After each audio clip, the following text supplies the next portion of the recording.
Crush, crush, crush, crush, crush.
That's kind of the annoying thing is if I turn on DLSS, the trees start to shimmer.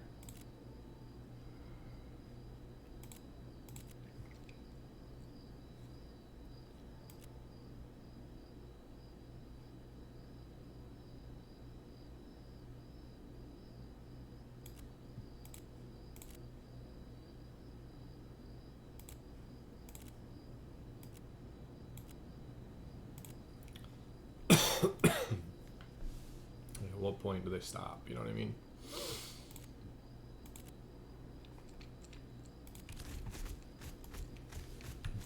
The game looks better though.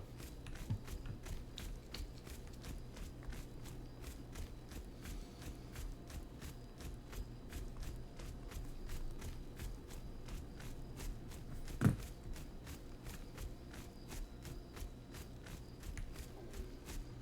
could feel crush, crush, crush, crush, crush.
still haven't fixed that freaking ability, man.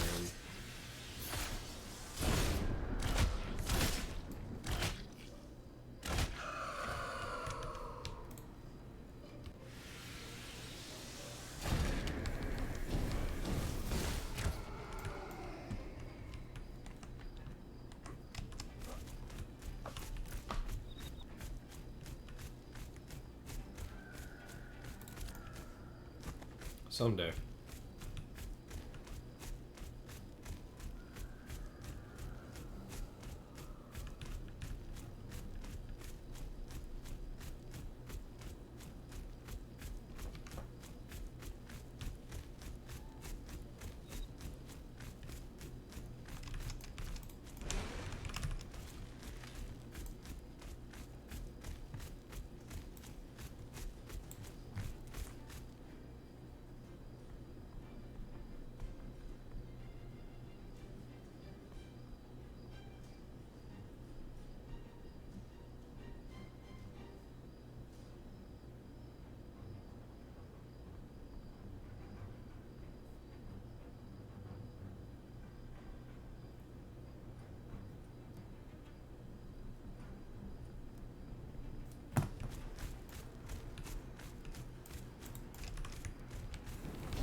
It's kind of neat. Shadow.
lot to do.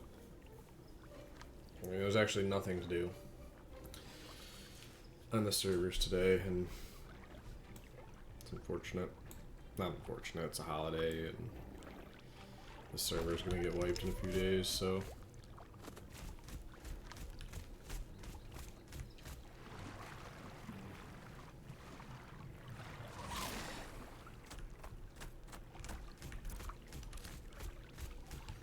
And we're just kind of doinking around and really doing anything.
Can we play it yet?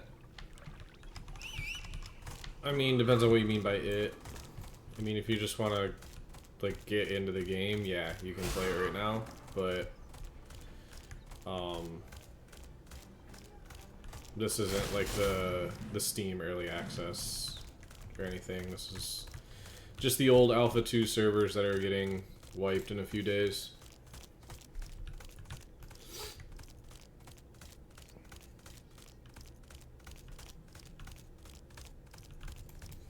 So, I'm just kind of dorking around out here for a little bit. Open access? I mean, it's paid access still. So, like...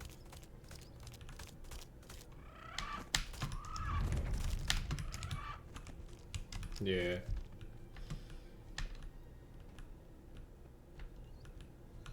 Probably won't ever be free to play. Definitely won't ever be free to play.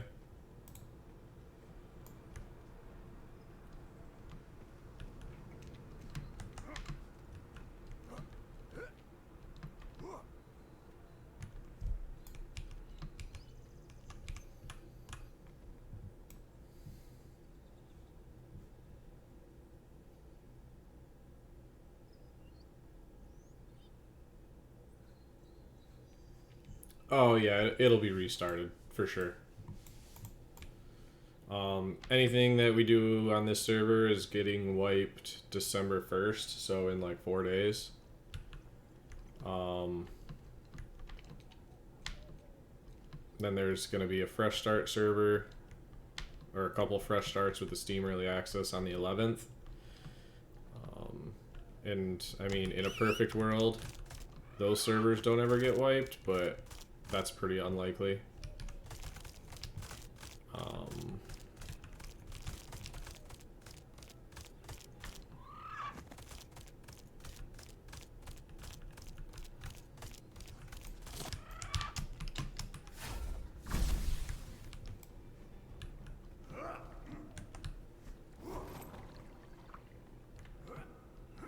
Yeah, you're gonna play Summoner? Yeah, I know a lot of people were just waiting for Summoner to come out. Now that they have all the well, they're going to have all the classes in the game on the 1st, so hopefully that'll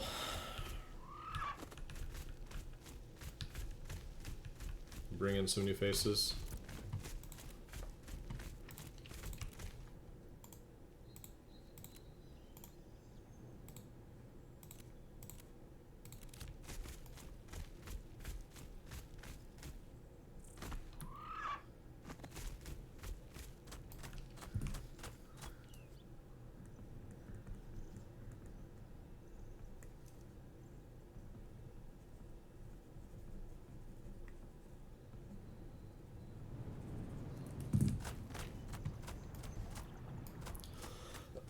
Oh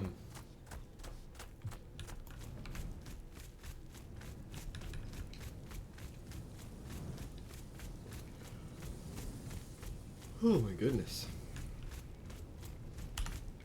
I definitely forgot to turn off my work alarm for this morning. Or else I would still be sleeping. Mistakes were made.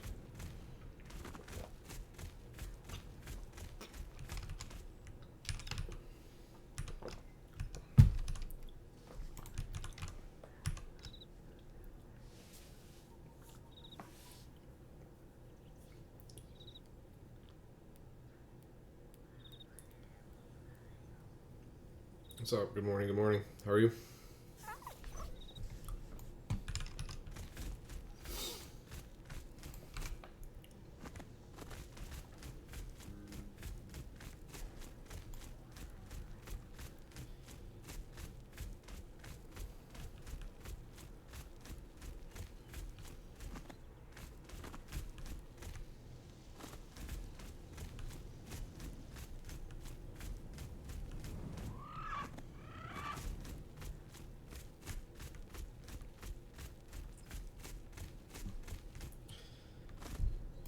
Oh, I'm on Shoal. And A, baby.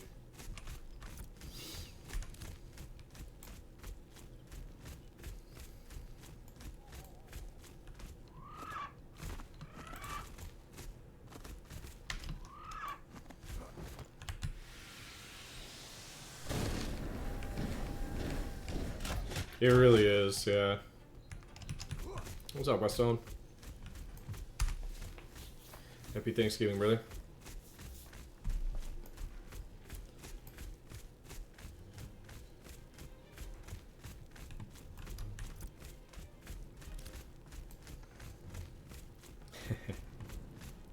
Yeah.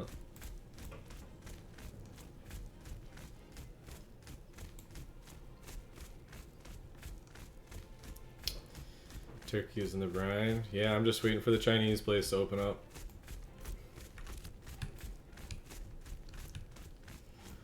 I don't usually, well, I don't say usually. Since, for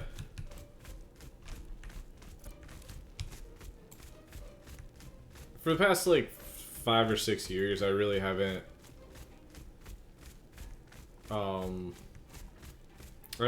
celebrated the holidays very much. So I just kind of vibe out. Normally, I'd probably just drive up to my dad's place and watch the Lions game and then drive back home.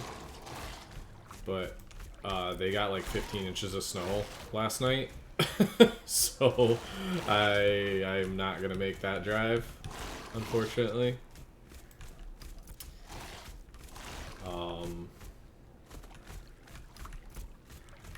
Yeah, he lives up north in northern Michigan, so it's normally like a 3.5 hour drive. Well, depend if I have good weather, it's 3.5 hour drive. So my Subaru is, I mean, it'd do fine in the snow, but I just don't want to be on the road with a bunch of other people. Yeah, nice block. Yeah, man, people who aren't familiar with driving in the snow are like 99% of the accidents that happen because of the snow. So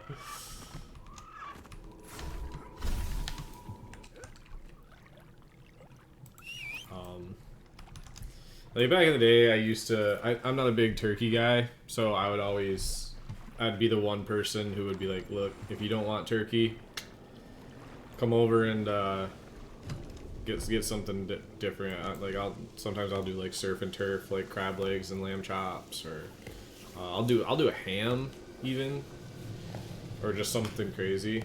But yeah, I just haven't, like, I don't know. It's also tough for me because my job, like, there's my alarm, speaking of, that I forgot to turn off. Just with my job and how, like, the day before and the day after Thanksgiving are some of our busiest days of the year. it's really hard for me to like get away and go do family stuff, and then full knowing that I have to do a bunch of work tonight, I had to do a bunch of work yesterday, and I'm gonna have to work my ass off tomorrow, like all day. So it's like, do I really want to go spend 6 to 7 hours in the car, do the whole family thing for a couple hours? I don't really, and I don't really have a spot to have like my family come to me right now. So it is what it is. I kind of just tell people like wait till the summer or wait till after the holidays are over, we can hang out. But yeah, there's a Chinese place up the road that does a really good General Tso's chicken, and they have really delicious egg rolls and fried wontons, so I'm gonna probably get in on that. I thought about going up to the American Legion and volunteering, but one of my friends is up there doing it, and they're basically turning away volunteers this year because they just don't have enough for people to do.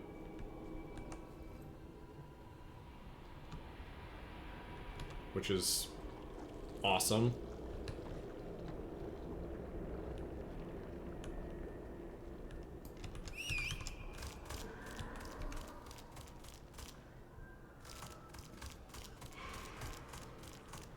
But also very surprising.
Oh, I made a mistake.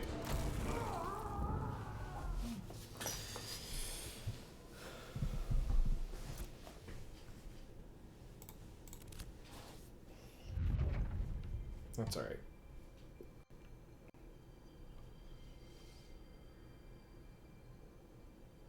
So yeah, I'm just, I figured I'd hop on, stream a little bit, get a little bit of footage. Ooh, upgraded the desk. Very nice. Yeah, shoot me a DM in Discord. That's sick. I love a good desk upgrade. I actually bought a just a little spare table for very nice. I like the tower holder. That's very nice. Full standing. You're crazy. Do like your filing cabinet though. I want one like that. I have 2 little stupid ones that I bought a while ago.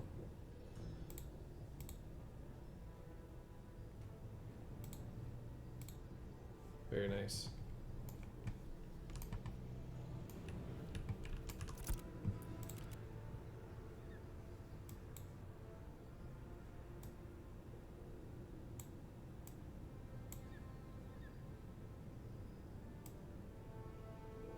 Oh yeah, I forgot all my storage is gone because I'm not a citizen anymore. That's funny. Rip. Ripperoni.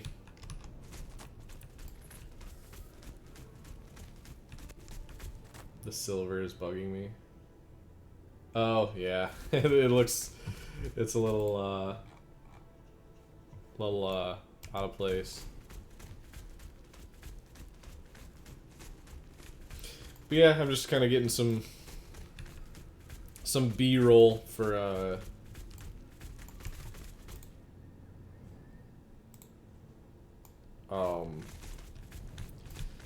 video I'm working on.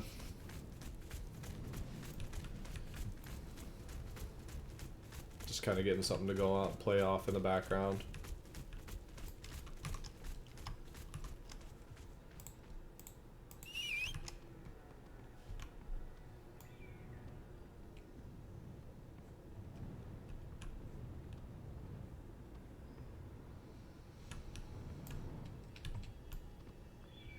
Yeah, there's like I had an idea in my late night laying in bed watching YouTube brain about like a potential like video series.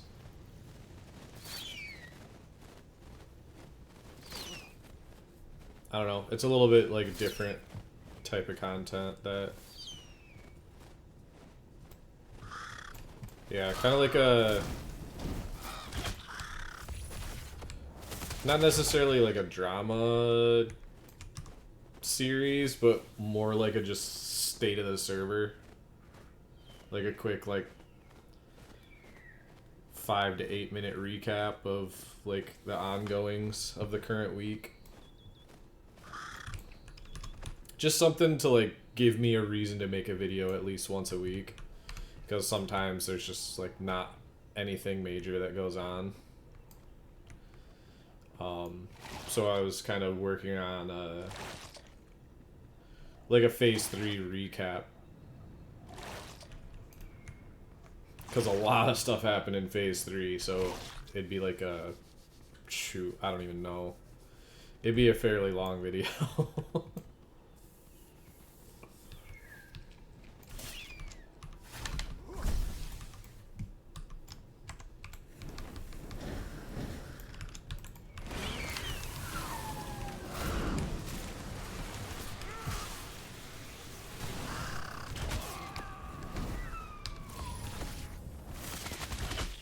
Yeah, I was gonna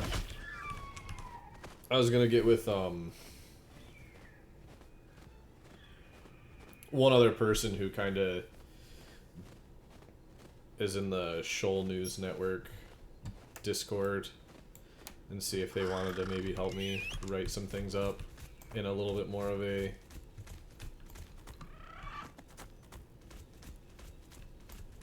like concise manner than what my brain does.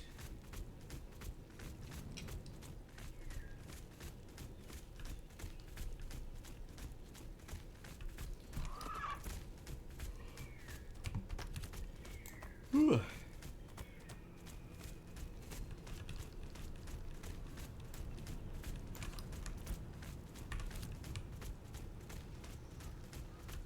The fuck am I doing up right now? I forgot to turn my alarm off for work because fuzz brain.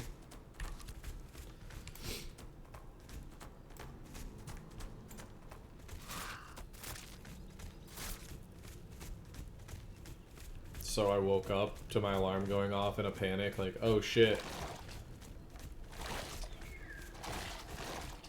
Because like most of the time I wake up well before my alarm goes off, so if my alarm ever goes off it means I'm late.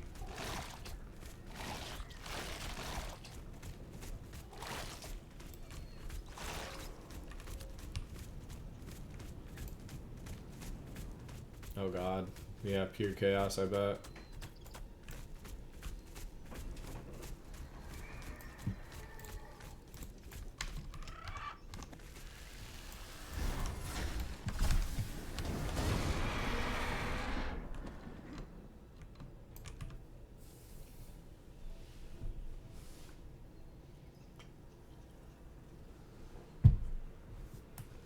Yeah, my KS has already started. I'm doing everything I can to not think about tomorrow.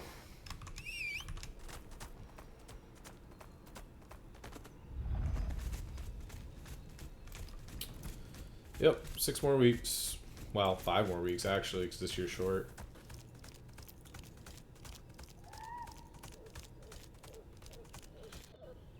Yeah. And then things kind of get a little more interesting because I'm gonna try to hire somebody like full-time after the holiday season. I'm waiting until after the holiday season because usually after the holiday season people are downsizing. And I'm gonna be the only contractor in the building who is looking to bring somebody on. So basically I'm gonna talk to all the contractors and be like, hey, I'm looking for like a good driver. That way I can find somebody who's already trained and I don't have to like waste a bunch of resources on getting them qualified. I can just throw them in.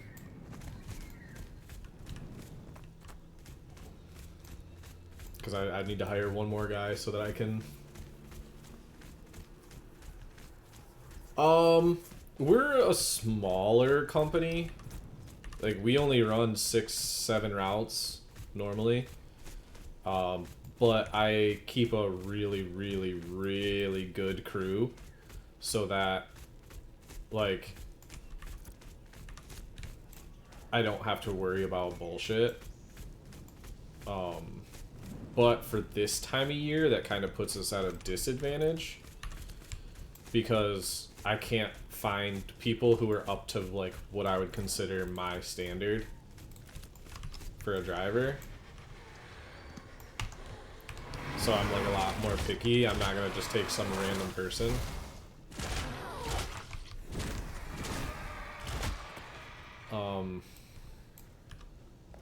But I brought in 18 people to interview. Only 2 out of those 18 people showed up to the interview, and out of those 2, both of them took other jobs like 2 days after the interview. So I tried to hire somebody, but it just didn't work. Do we run 7 days a week? So we do run 7 days a week, but I only have to run a certain amount of my zip codes on Sundays because I have like half of my area is like in town suburban area and the other half is like pretty rural. So like the rural area I don't have to service on Sundays. But FedEx forces us to service our suburban areas, our in-town areas on Sundays, which sucks because it's not profitable at all. It literally costs me money to operate on Sundays. But my hands are forced.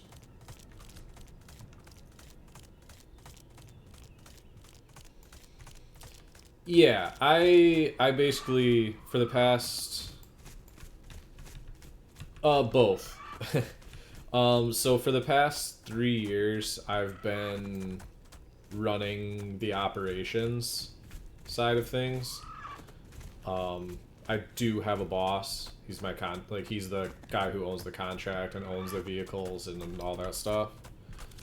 I've known him for almost 20 years now. I loaded trucks for FedEx before I started working for him. As soon as I turned 21 and was able to drive, I pretty much jumped right in and started driving for them and just kind of like worked my way up.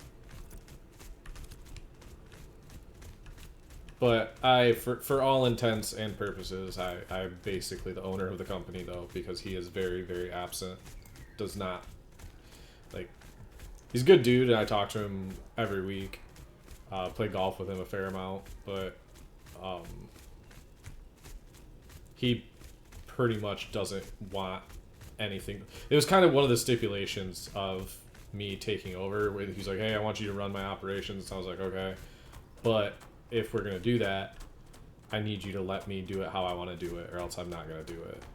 Like, if this is gonna be a thing where you're gonna be like over my shoulder and like, you know, telling people one thing after I tell them, you know, something different, I just don't want to do that. So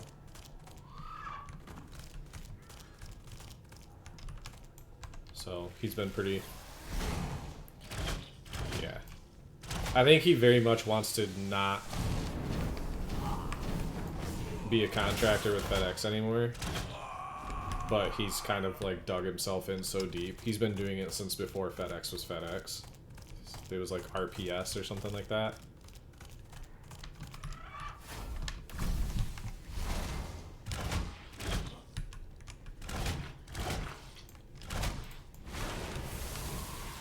But I'll be honest, right now is a horrible time to like get into FedEx as a contractor. Like, if you're not already established, still not fixed. I didn't think it was going to be, but if you're not already established and basically have all of your loans and stuff paid for, there is no way to make money in this business. Because I was actually going to buy him out and take over his contract, but I looked into all the finances and I was just like, there's no money here to be made. Like, there's actually no money to be made in the business as a new contractor. You basically have to sign yourself up for losing money for 5 years, 6 years before you can start to even think about turning a profit. And because of the way things are, like, as a contractor, you don't actually own the routes. You don't even own the right to service the routes. So if you, like, there's no value in owning, like, there's no value in a FedEx contract. The only thing that holds any, yeah, FedEx is not, like, I mean, whatever. FedEx is not a very good company to work for. Like, it just straight up is not. It's really unfortunate because it used to be. But since 2020, things changed so much. Yeah, that's the thing. My boss, when he started, he bought the route, bought the truck, and ran it himself. And he was making 120, 130 grand a year just doing that. But the way FedEx structured things is they changed and, like, got rid of single van contractors, switched over to service areas, and it just, like, basically any way they can, like, yeah, if they, like, they basically have come up with any possible way to pinch pennies, and the way they pinch pennies is by stealing them from the low man on the totem pole, which just happens to be the contractors, because the contractors aren't technically their employees, so they literally do not care if the FedEx contractors succeed or fail.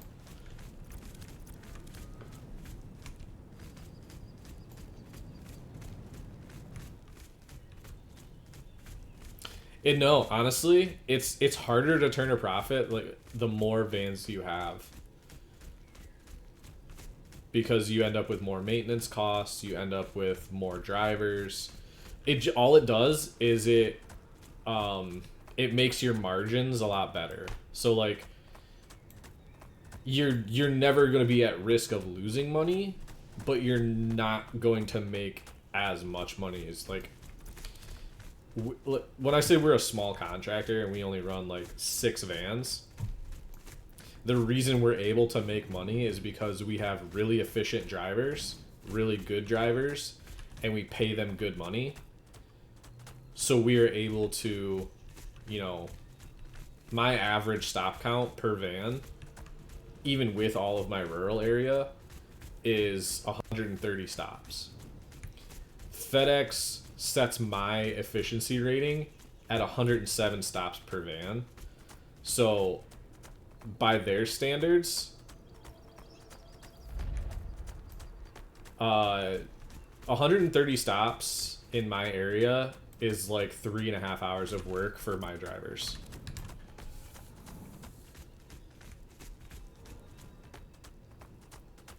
Yeah, I have this one kid. He is my pride and joy. I love him like a son. On a good day, he can go out and do 40 to 45 stops an hour on his route. He's an absolute loon. And that's like with safe driving too. No, not in rural. God, no. No, I stick him in the middle of town because he's insanely efficient and makes more money for me than any other driver in the building. But to like put that into perspective, every other contractor in my terminal, they run an average of about 105 stops per route. So we are able to make money as a smaller contractor just by having way better efficiency and way better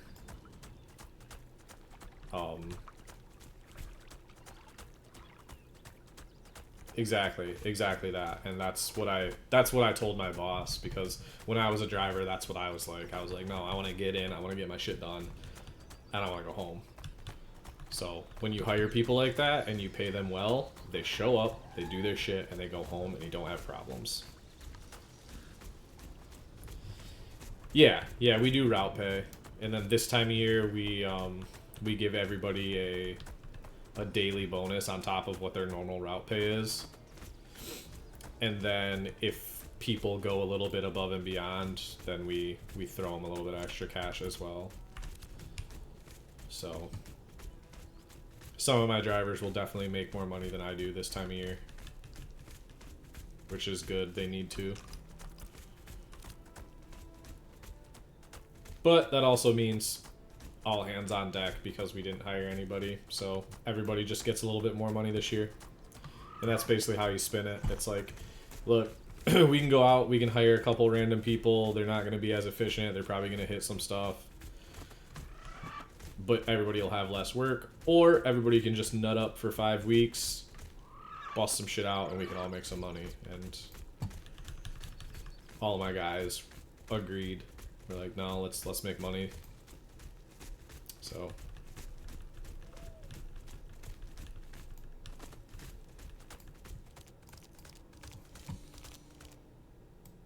my ads manager is not working. Oh well.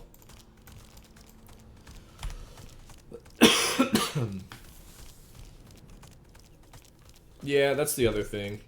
We also kind of do a I mean, I don't like doing things like this, but we kind of have to. Is if you call in during peak season on a scheduled day, you lose your bonus for the week. So not only do you not get paid for that day, but you also lose, you know, the daily bonus, which the daily bonus basically adds up to an entire extra day pay. Yeah.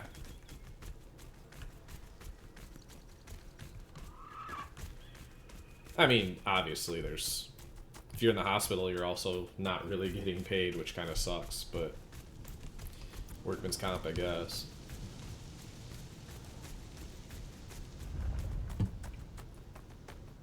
It's actually funny, 2 years ago,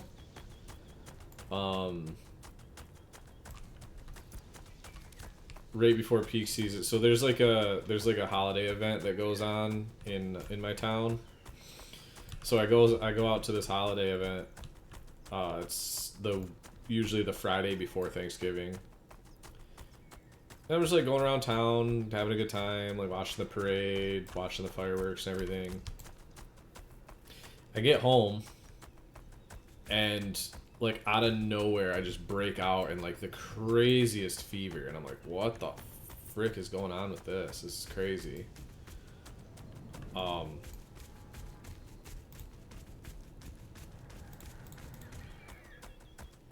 So I'm like, whatever, it's not a big deal. But because it's like, you know, holiday season, I go into work and chilling out, doing all the work stuff, working every day, and I'm just like starting to get this really weird like pain in my stomach. And honestly, I thought it was a UTI just based off of what I had been doing that week. But I got to Black Friday, and it's like the pain still wasn't going away. So I was like, all right, well, I'll go to, after I get done with work on Black Friday, I'll go into urgent care. So I goes into urgent care at like 6 o'clock after Black Friday, like the busiest day. Yup. It's exactly what it was, dude. It was so weird. Going to urgent care, and the doctor's like, hey, so, you need to go to the emergency room. And I'm like, no, can't do that. He's like, no, you need to go to the well, that's the thing. The fever only lasted for a day. Like, it was one night, and then it was gone. And then, like, I think it was literally a week after that fever is when I finally went to the urgent care, because I had this, like, it wasn't even on my appendix, though. It was, the reason I thought it was a UTI is because every time I went to, like, go take a piss, I got, like, a really uncomfortable feeling, like, right in the bottom of my gut. It was very strange. No, it was right in the middle. It was bizarre. It was so bizarre. Like, even when I went to the emergency room, they were still like, they were like, it kind of seems like appendicitis, but like, you're not really giving any of the other signs of appendicitis other than like you had one night of a fever, and like, it wasn't even pain, it was just like a weird uncomfortable feeling. I don't know, it was very strange. But yeah, anyways, the doctor was like, yeah, dude, you need to go to the emergency room. And I was like, I can't, nope, can't do that. And he's like, no, you need to go to the emergency room now. Like, don't stop, don't drink anything, don't eat anything, because there's a good chance you're going into surgery tonight. And I just looked at him and I was like, fuck. Like, god damn it. Yeah, so I ended up going to the emergency room. I went to one emergency room, and they were still not sure that it was appendicitis. Like, they were, like, still trying to figure out what was going on with me. And they did an ultrasound, and they were like, yeah, it's not, like, appendicitis. I had 2 stones that had, like, formed on my appendix, on, like, the outside of it.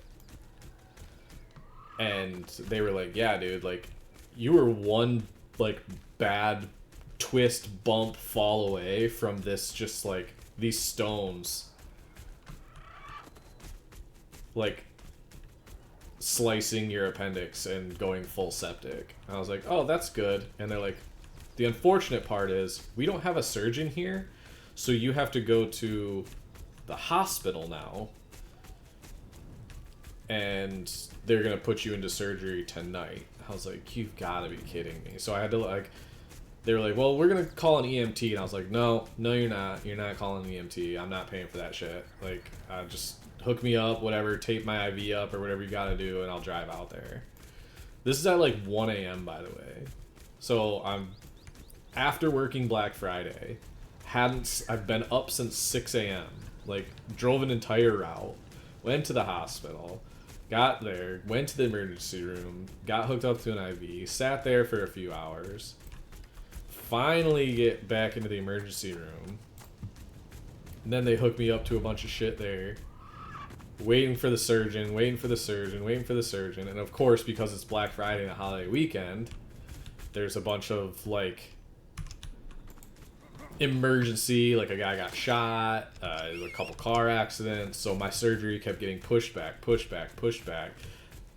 and in the meantime, while I'm laying in the hospital bed, like, furious, like, I'm fuming at this point, because I'm just like, dude, just get me out of this place, get me out of here, I don't care, slice my shit open, rip it out, I don't care, get me out of here. The doctor comes in, or not the doctor, a different doctor comes in, and they're like, hey, so we're, like, looking over your case, and it's just kind of like a weird and really difficult diagnosis. Like, would you mind if we brought some med students in to try and diagnose you? And I was like, you've got to be fucking kidding me right now. I was like, I don't care what you guys do. Like, just whatever. I also couldn't eat or drink this entire time. So I hadn't eaten since fucking 6 a.m. the day before. And it is 10 a.m. the next day. Oh, I mean, bless their hearts. One of the one of the like interns or whatever they call them, she was really sweet. Neither of them were like able to actually diagnose me. They were just like, don't tell them what's wrong with you. Just like explain your symptoms and basically tell us all the same stuff you did and see it. We'll see if they can diagnose you based on everything. And the guy actually, he kind of said like, yeah, it basically turns into a medical experiment. But the one guy, he actually was like, what did he say? He thought kind of the same thing I did, that it was a UTI, just based off of everything that was going on. But she, the girl, she was like, I want to say it's appendicitis, but like, it's not, like things kind of point towards appendicitis, but it's not like, not exhibiting any of the normal symptoms. So, but yeah, anyways, the whole point of that entire story was, yeah, that's basically what it is. The whole, but the whole point was, yeah, 2 years ago, the day after the busiest day of peak season, I was in the hospital and couldn't work for an entire peak season. That was my favorite peak season. Yeah, they ended up doing the surgery. Funny enough, the guy who did my surgery is actually one of my very consistent customers on my delivery route.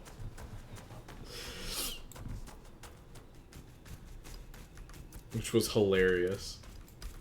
Like, I made after he did the surgery, he came out and I was like, hey, I just want to say thanks. He goes, for what? And I was like, oh yeah, you took my appendix out like 6 weeks ago. He was like, oh, okay. He had no idea who I was. Obviously, I mean, the guy just slices people open. But it was really funny.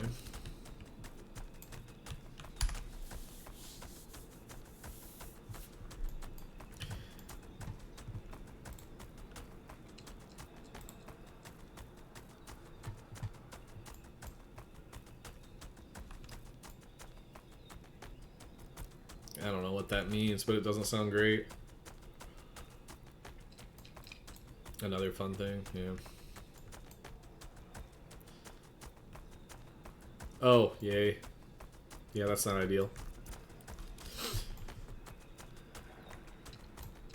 But yeah, after the surgery, I think I mean, in my brain, I made the best joke of all time. So I'm getting wheeled out of the surgery, and they're taking me to the staging area or whatever. And I'm like just waking up. And I just like, all I remember is looking up, and I look over at like the nurse. And I'm just like, what day is it? And she's like, it's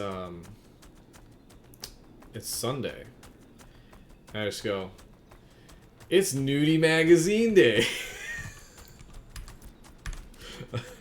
And like, I'm just like hysterically laughing, and nobody is like even cracking a smile. Like, I remember none of them even cracked a smile, and I'm just like, why are you laughing? This is the best joke I've ever made. Oh,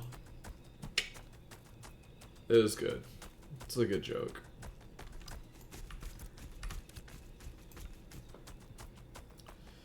And then I just remember they put me in like my own little hospital room, which I thought was crazy. I was like, why am I in my own room? Like, I feel like I should be sharing this.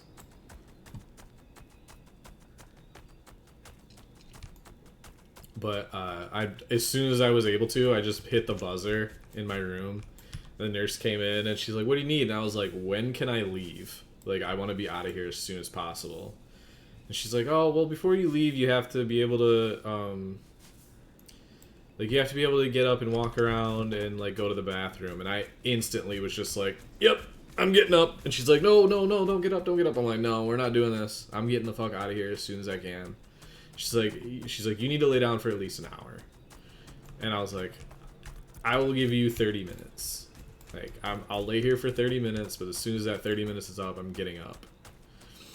It's like, literally 30 minutes, I got up. I was like, nurse, I'm going to take a pee. Took a pee and walked out, and like nobody was there, so I just like started walking out, and one of the nurses at the table looked up. She's like, what are you doing? And I was like, oh, the other nurse said I could leave as soon as I could walk on my own, so I'm walking on my own. And then they let me go like an hour later, and then I got to spend an entire peak season sitting at home. It was really great, and my boss was super chill about it, and he paid me for the whole week, or for the whole time. I mean, I didn't get my holiday bonus that year, but it was pretty sick, actually. I kind of want to rip my appendix out again if I could.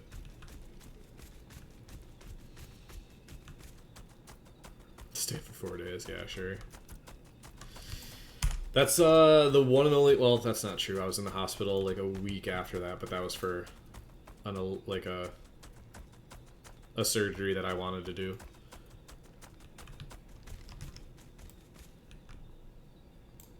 But yeah, that's the only 2 times I've ever been in a hospital for any amount of time, like, other than a random doctor visit.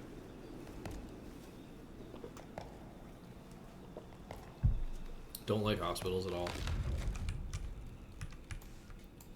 Not enough inventory space. What the heck do I have in my inventory?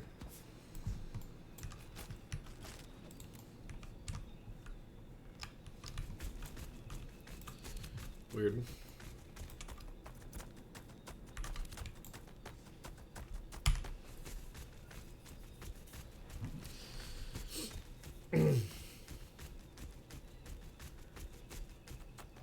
I am 36.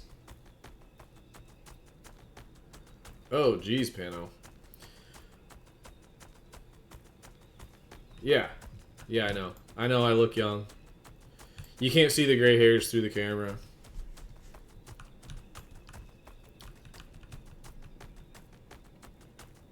The hate and anger keeps me young. So...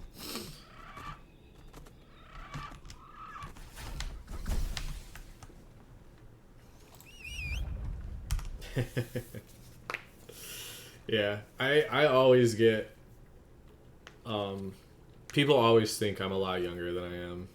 People always be like, what are you, like 27, 28? I was like, brother, you're off by a decade. I was born in the 80s. Granted, it was the last 3 months of the 80s, but I'll still stake my claim. Funny you ask, Pano.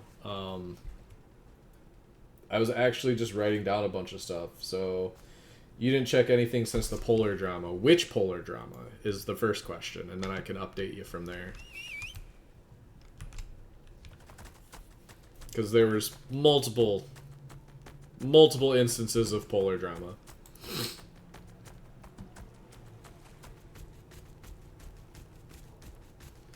Was it the Carfin event polar drama? Was it the crate duping polar drama?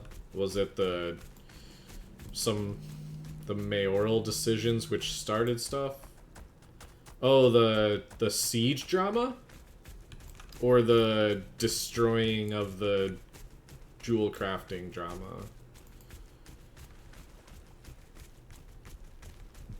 Or destroying of the station, like, crafting stations drama?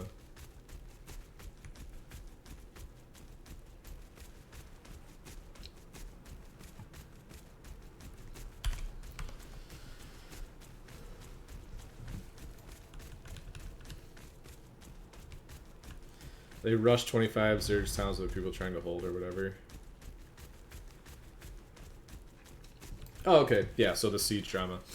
Yeah, so after that, there was the Carfin stuff where Polar basically...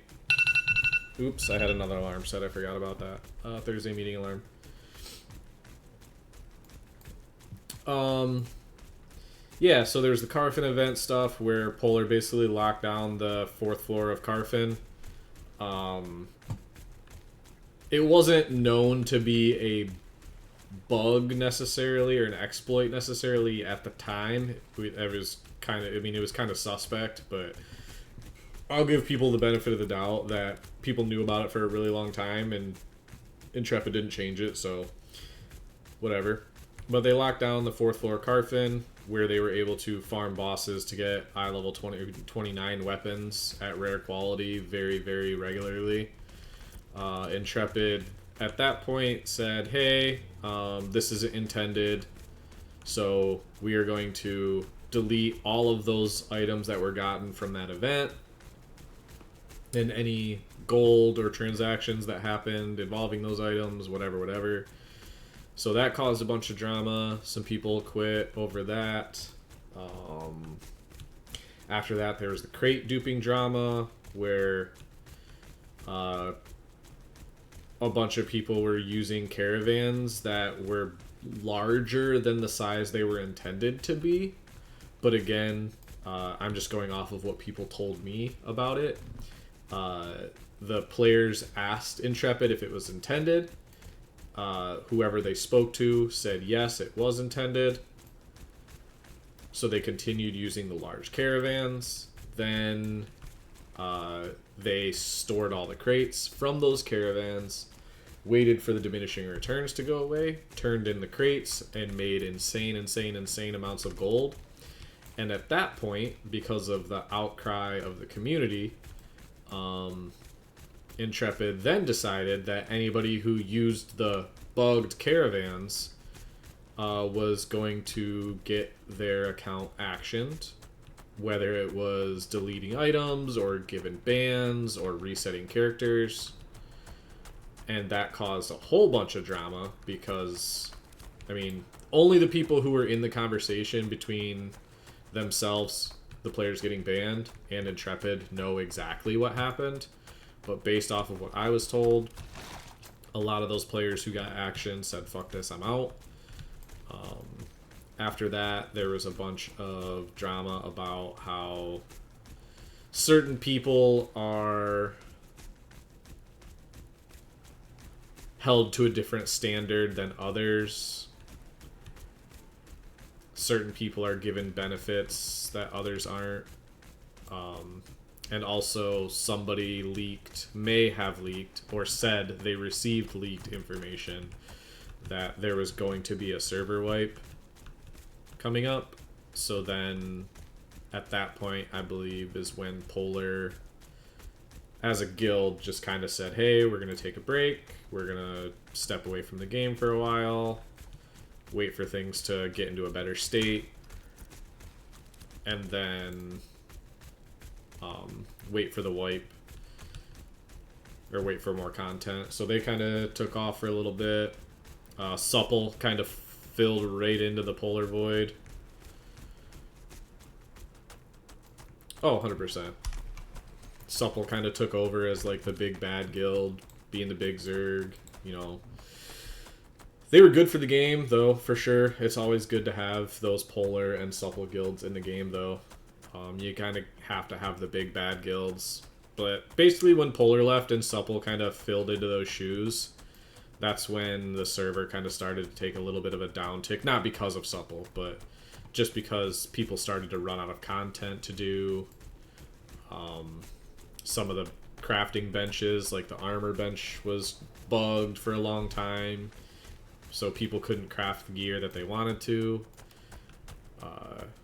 Yeah, the Aegis Alliance is still alive, actually. Yeah. Yep, they're still around. They're actually one of the guilds that's doing some PTR testing on the bosses coming up soon. Yeah, isn't Aegis like Kindred? Is it Judgment, Fungi, Kindred, Highwayman?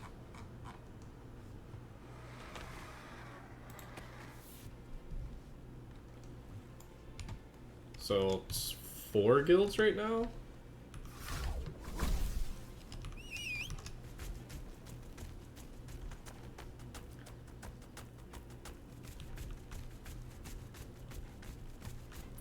but yeah, like there were some other sieges, like Kaltorum hit level 4, so we were able to do a couple good sieges up there.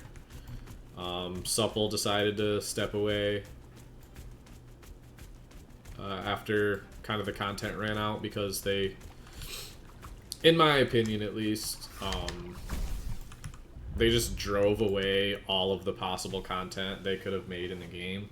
By anytime anybody tried to do anything, they brought 3, 4, 5 times the amount of members and just kind of zerged it down, and the server just didn't have the rest of the server just didn't have the numbers or the gear to kind of compete with the zerg that big, so the content really, really dried up. So they kind of took off. After that, there was the crate dupe, which got confirmed and fixed now. Yeah, so the crate dupe got fixed. There was the Akadira set drama where, you know, the armor bench wasn't working properly, but for some reason you could craft Akadira gear, but you couldn't craft any other 23 to 26 gear.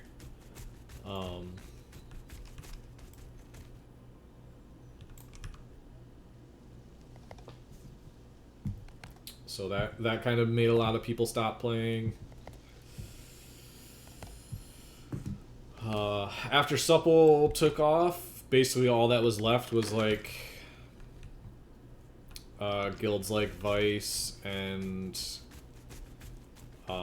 Cats and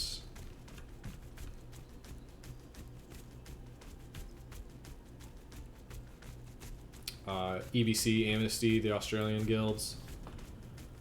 So there's not really new stuff besides the summer thing. No, there's actually, on PTR, there's a ton of new stuff coming, actually. Sorry, I kind of got caught up into the drama part of things.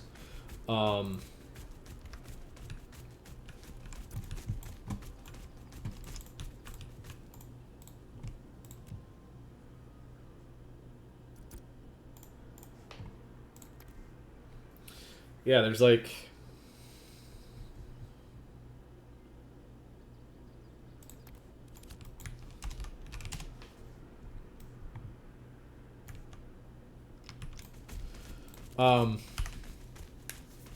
yeah, there's sports fishing is getting added. The corruption, the Harbingers event is getting added, which looks really sweet. They're testing bosses on PTR early next week.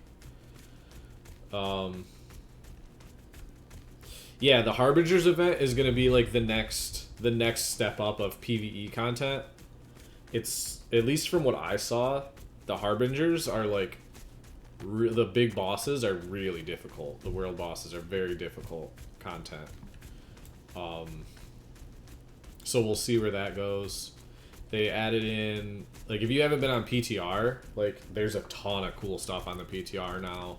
Like, they added a completely new crafting UI. Like, oh my god, I don't even remember the hotkeys.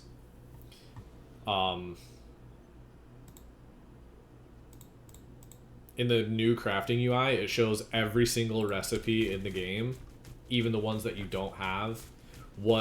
And then they fixed a ton of the crafting recipes, so a lot of those should work again.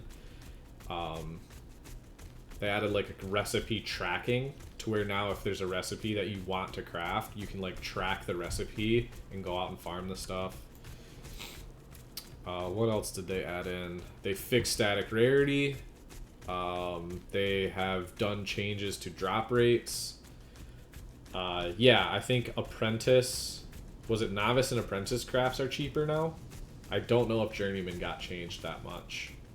But I think it was like a 20 to 25% cost reduction. They also got rid of fuel, thank God, for processing. Oh my god. Having to have so much fuel in your inventory while it's just inventory mania. It was so much Tetrising. What else are they adding in? They're doing... a lot of updates to the first time user experience. They've been like working really hard on getting like the 1 to 9 questing and adventuring route a little bit better for people. They added in the Destiny system as well.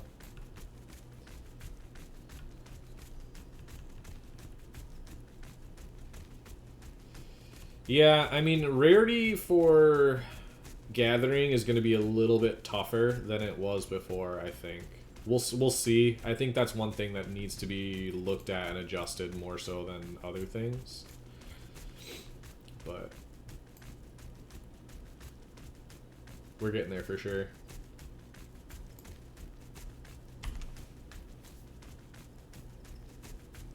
Yeah, the Destiny system is a huge W. It's very, very good.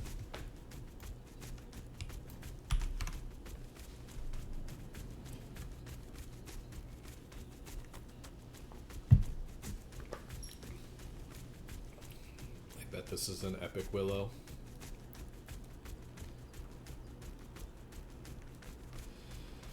This has epic willow written all over it.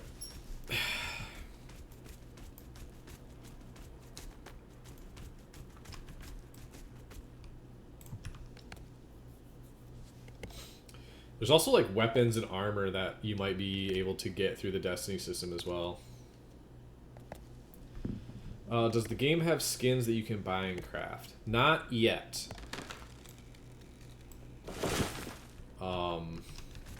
There are skins in the game, but the only skins that are in the game right now are from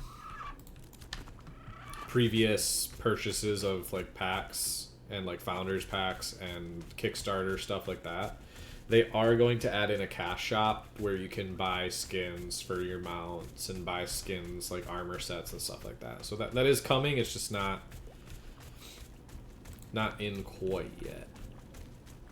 But I'm very much looking forward to it because I want to put my I want to get rid of this hood. I don't like the Cognizant armor set. I don't like the way it looks. I want like a crown or like a pretty princess dress. Like the princess dress cosmetic, I love it. It's so funny watching like a character go around in a princess dress just dumping on people. It's so funny. I want something like that. Like a jester or something like that. There's gonna be some really cool skins, I have a feeling. I love the rowboat. Yeah, I actually on PTR I put a rhino. Like here's a skin, a cosmetic right here. The Fox of the Pyre. This is one of the mount cosmetics that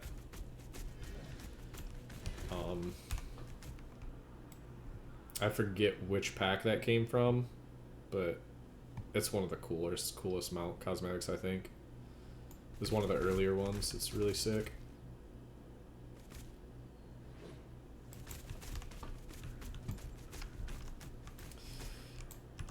Yeah, when we went and did the PvP testing on PTR, there were like 30 or 40 of us. I don't remember exactly how many. But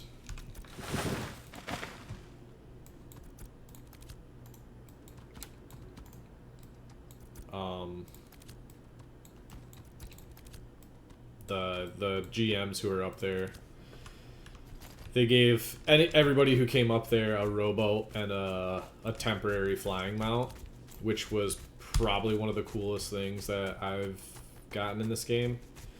One of my like one of my like personal goals in this game was to at some point get a flying mount and like see the world from like up high, and it was really, really sweet that the GMs gave out temporary flying mounts on PTR, and so I could kind of tick that goal off.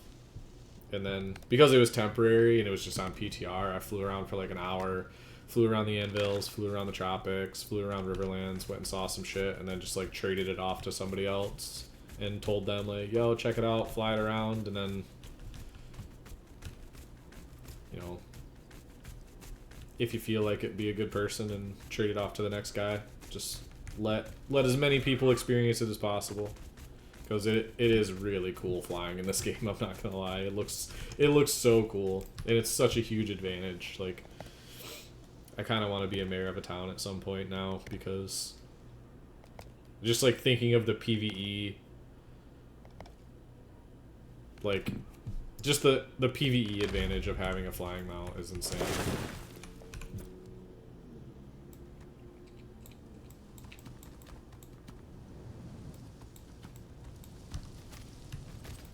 Sure.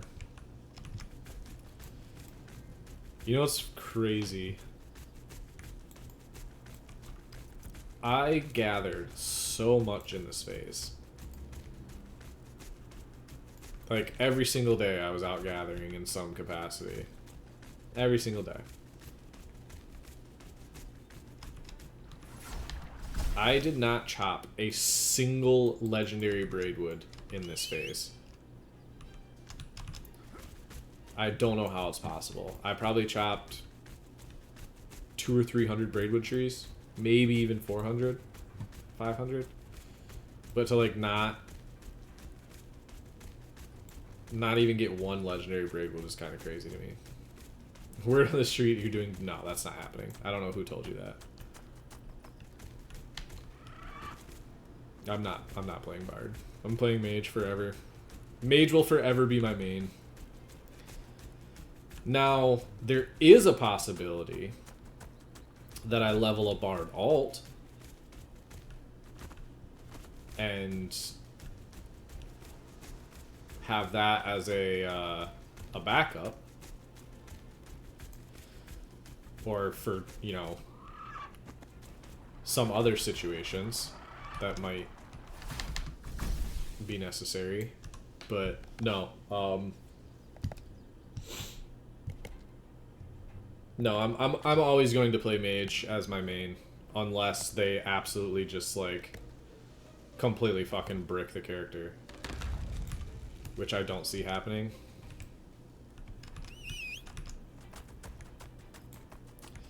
Gotta play tank.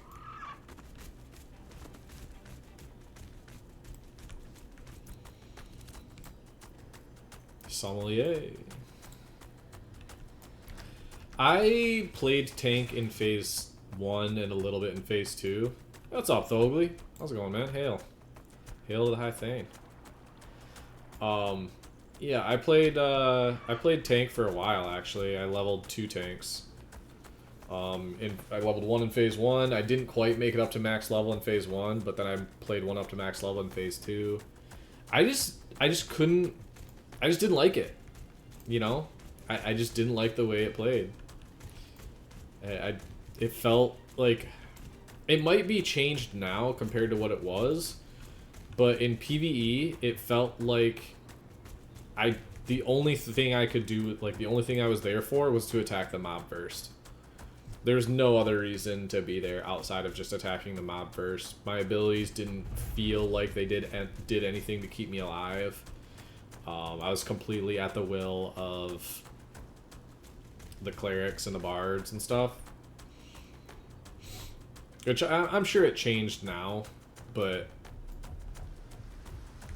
like if you had a bad healer or a bad, you know, bad bard, or you were just dead and there wasn't really much you could do. Like, I like my class to feel effective.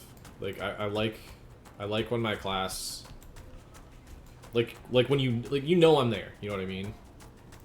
Like I want my class, I want to get into a group and be like, oh dang dude, this mage is doing some shit, you know, or this bard is doing some shit. I've never gotten into a group and been like, oh man, this tank is like, dude, it's just the best tank I've ever played with. They just don't feel that effective in PvE. PvP, yeah, they can do some shit, but I just don't see them as being that effective in PvE.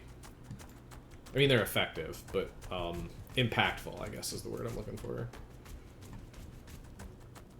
Some people might see it different, but like, feels like all you can do as a tank is get enough gear to keep yourself alive, and pray that your healers heal you. I mean, obviously, there's like your cooldown reductions, and there's your shields, your banners, or not cooldown reductions, damage reductions. Your banners, your indom. Like there's some play to it, but I just don't particularly like the class in this game right now.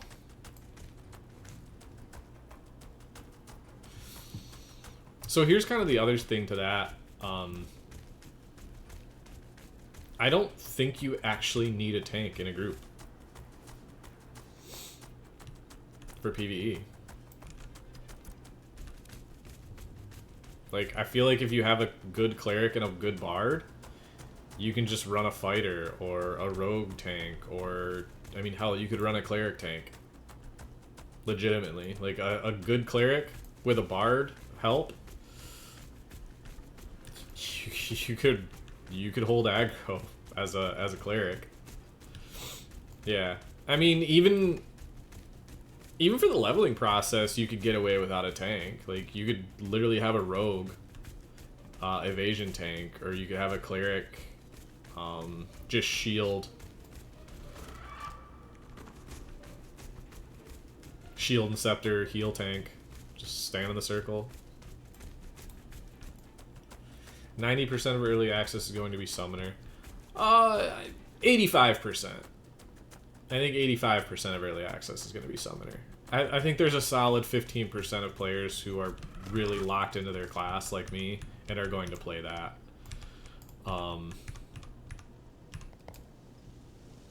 I was just looking at our guild signups, and it's like we have so many bards.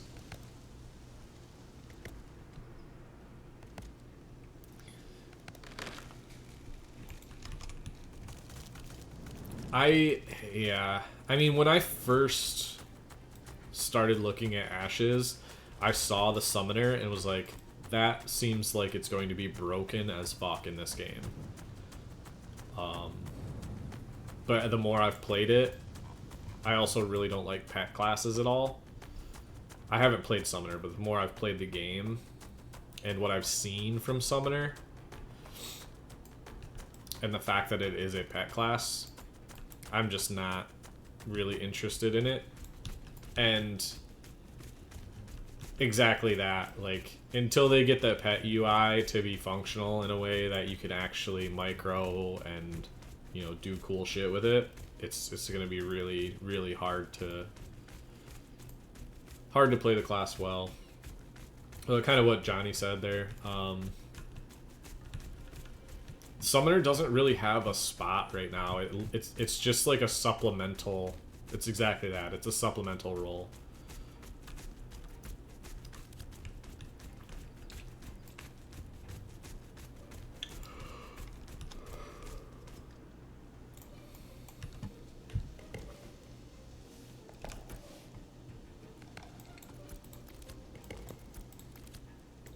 None of this is worth anything. Why do I even have any of this in my inventory? We'll never know.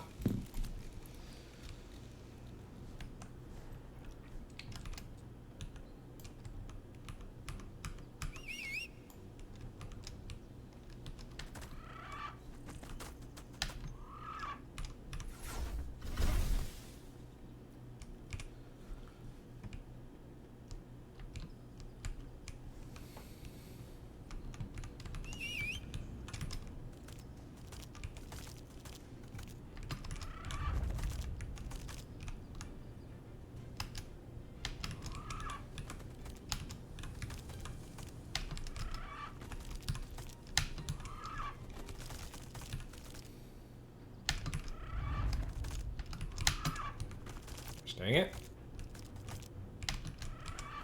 Yeah, I guess you can't get up there. Oh well.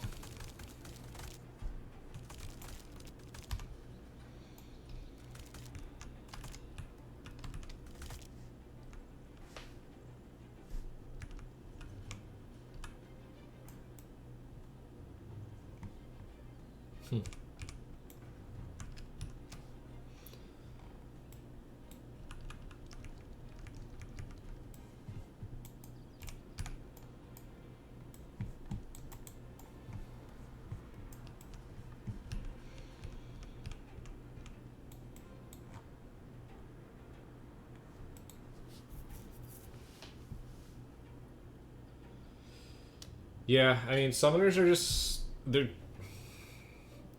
There's gonna be some people out there who play summoner really, really well. There's gonna be some people that break the class. And when I say break the class, they're gonna like make it look really, really good.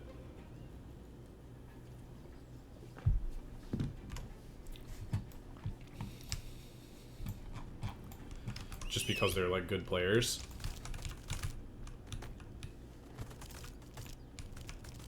You explored Lost Abyss yet? Lost Abyss is... Where's Lost Abyss at? I have not. Maybe I have. I don't know. I feel like I've been everywhere there is to be in this game.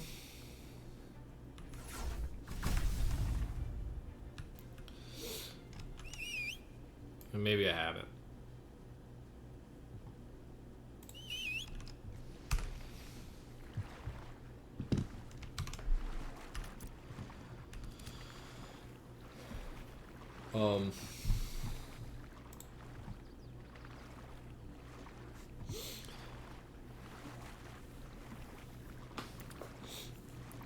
Yeah, I think every group is going to try to have a couple summoners in it.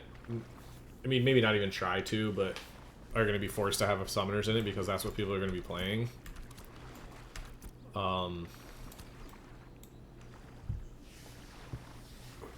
It's going to be... It's going to be interesting. Honestly, I think there's going to be a lot of issues with mob training with summons. I think there's going to be a lot of issues with corruption and flagging with summons. I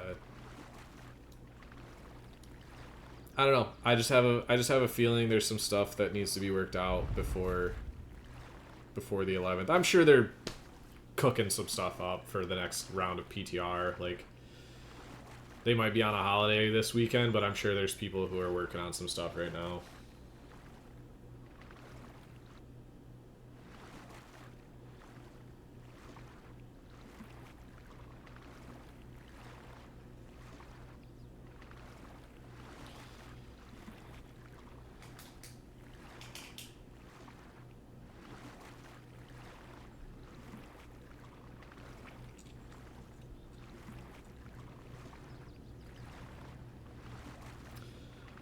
One thing that I really haven't been able to test out on PTR is the availability of Sand Bastion gear.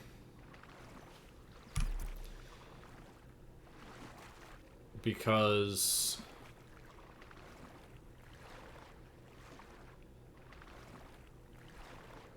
like I got pretty well into what I wanted to for... I mean, obviously I wanted my Cognizant gear to be a little bit higher rarity than this. But in my endgame build, I kind of went with what was realistic to achieve with the crafting costs and the rarity of gatherables. My endgame build that I put together had Heroic, Cognizant in these 3 slots, had Epic Sand Bastion in these 2 slots and in the leg slots, and then Heroic Cognizant in these slots. I was not able to craft my Foamcast earring. This I think I wanted to be Whispered Thoughts, not Voidseer's Vigil. Necklace, Steel Bloom Necklace is just really good. It's Steel Bloom Necklace and earrings. The set is just so good. I wanted to have a Carfin Alumnus ring, which I had the recipe for. We just never got the jeweler up. Mace, I was working towards Thornstrike. I think now, with what's on PTR, I think this is one of the like still higher powered maces. The Storm Current mace is also really good. And Storm Current longbow. I would really like to get Storm Strike longbow, and then they never fixed this recipe, so I was never able to craft the legendary Martyr's Mantle.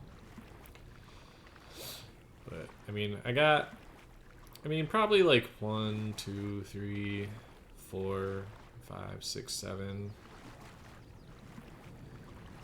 8. I got about 50% of the way to the build that I wanted to end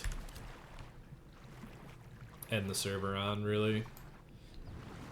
Until I really started to push like the min-maxing. But that's gonna be my goal this phase, is trying to really push crafting.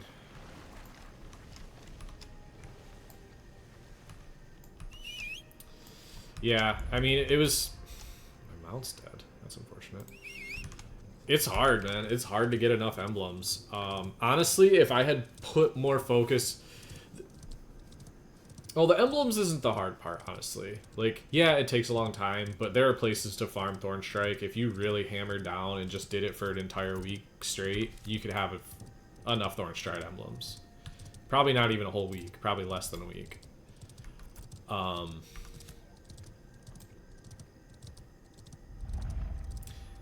I agree with you on that, Bosun. I think they should have kept PTR up. But the thing about that is I highly doubt there's very many Intrepid employees working this holiday weekend. So it's just much easier to put up live servers and say, yeah, just go do whatever the hell you want on live servers, instead of worrying about keeping the PTR in a good state. You know what I mean?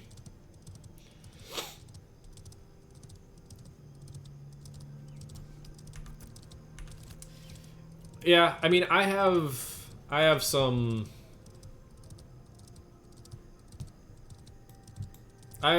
farming spots for Thornstrike emblems that I haven't shown to people, so like there are some spots that I can go to uncontested. We gave them Thanksgiving off last year. That's mean. People need a break, man, especially Intrepid.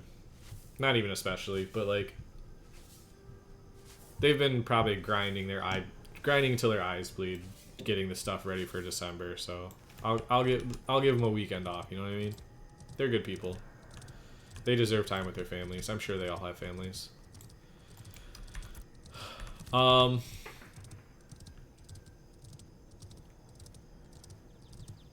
Where was I going with what I was talking about?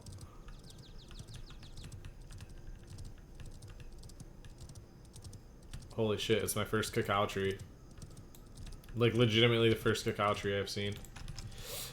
Oh yeah, Thornstrike. The hard part about Thornstrike is, even if you were able, like, when you get the emblems, you're like, alright, sweet, I've got these emblems. What is this bird? This horrible, horrible bird. Even when you get the emblems, right? So those emblems were going for 8 to 9 gold apiece. 60 emblems. 480 gold in emblems alone. So once you get those emblems, you're sitting there thinking, sweet, I've got the hard part taken care of. Now I just need to go farm the wood. But then you look at what you need to craft a legendary bow, and it's like, oh, I need X hundred amount of... Yeah, well, I'm getting to that. X amount of legendary wood, and then you need 60 or X amount, like, tens of heroic fish. And those heroic fish were going for, what, 9, 10, 20 gold? I honestly don't know what they were going for towards the end. But they were going for a lot. So then you're thinking, alright, well, I'll just craft an epic bow or a heroic bow. But then you start thinking about it and you're like, well, why would I craft a heroic bow? Because an epic or legendary bow of the lower tier has the same stats. You know what I mean? And it's way cheaper.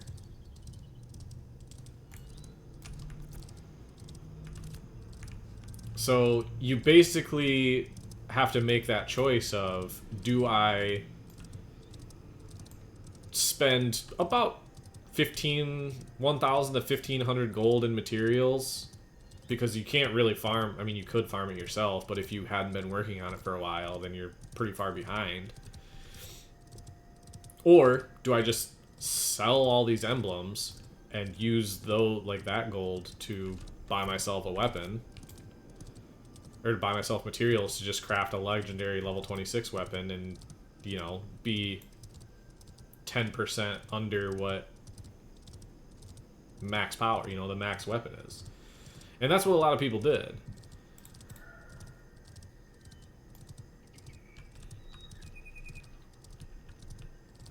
Yeah, absolutely. You absolutely could. Like, that's what I did with my melee weapon.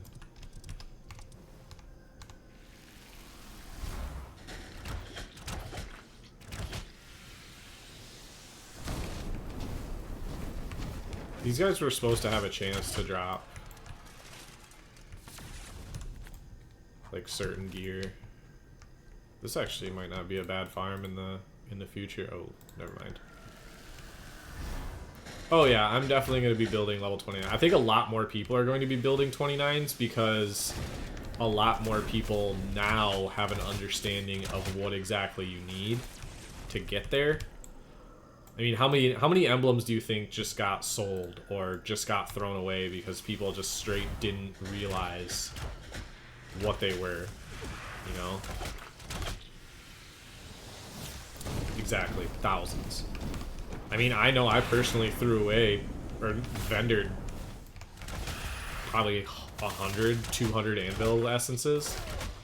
At one point, that would have been 150 gold, you know? And I just vendored it because I didn't know. I didn't pay attention. I wasn't a knower. Yeah, they were selling for a gold a pop at one point, like right at the rip. Yeah, so it was kind of a complete goof on a lot of people, and I wasn't the only one either. Like,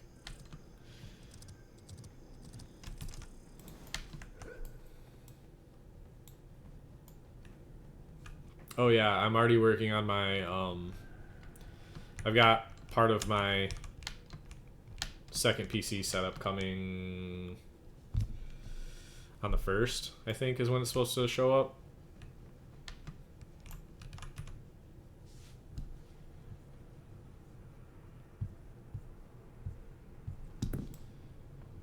Why did this flag me? Oh, that makes sense. That's how you get in here. Okay. Now it makes sense. Me and Emu came out here one day, like, and we were like swimming around the island. Yeah, I mean, you can do it without a second. You can't solo this place. Yeah, I didn't think I was going to, but I've honestly never checked it out. The second PC is more about I can have 24/7 uptime on fishing, at least while I'm playing. I can have banks in every town. I can have crafting going constantly. It's just gonna make my personal econ loop so much better.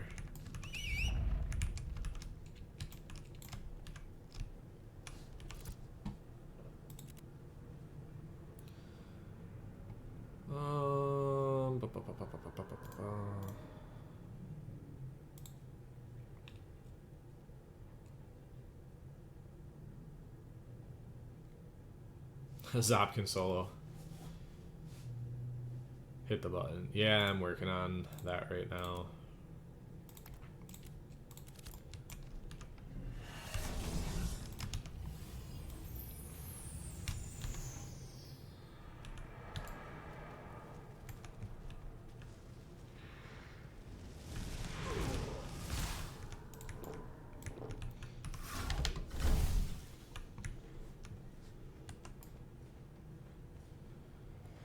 This is not the right way. I'm super dead.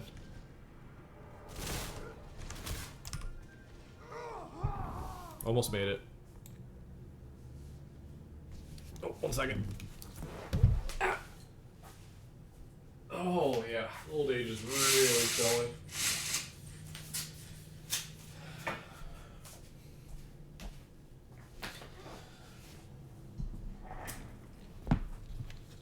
Oh no, my revive point is Sunhaven?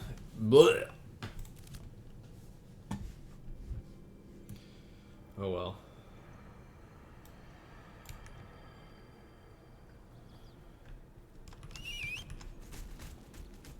No shot there's anybody here, right?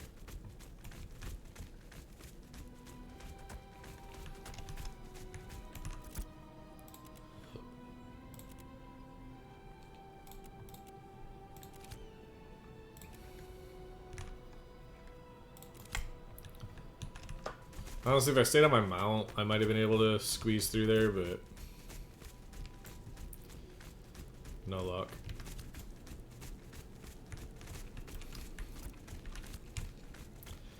I kind of miss having my free hold this phase.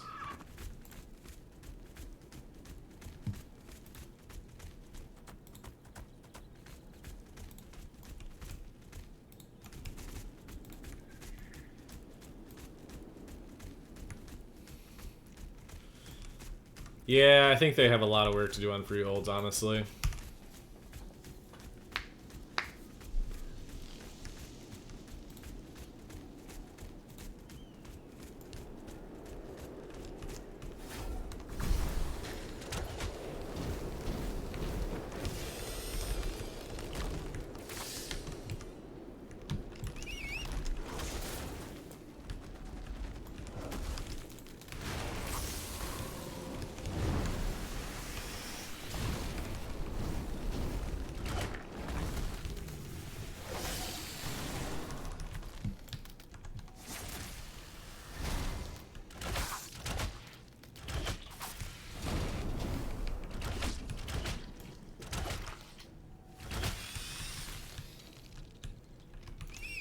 Yeah, I do think freeholds is another kind of overlooked portion of crafting and gathering right now.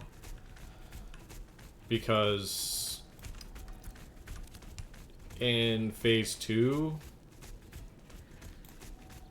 it was a very, well, actually no, after they did the changes to make everything, like the ratios all fucked up, it was actually net loss to farm or to plant stuff on your freehold at the journeyman and apprentice levels, just to make the rooting balls. But when you're actually able to grow legendary trees and grow legendary materials on a freehold, it is going to change. It's going to change a lot. You know, having an alternate pathway to legendary materials instead of just grinding and luck is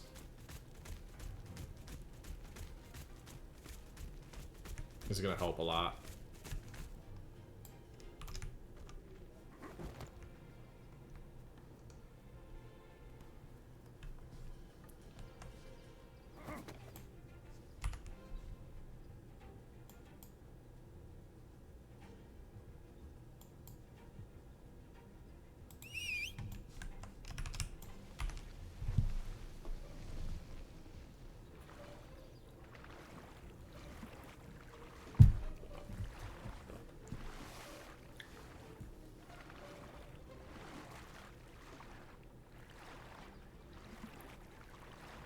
Oh, or they could just bring back the white dot. You know, bring back the indicator tech.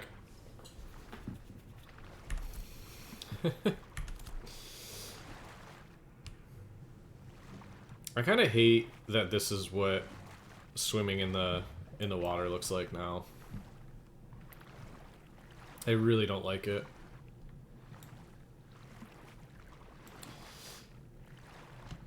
I don't know how they can make it better, but Swimming underwater sucks now. Yeah, I have a feeling there's going to be some work done to the oceans, especially with more people being out there for sport fishing.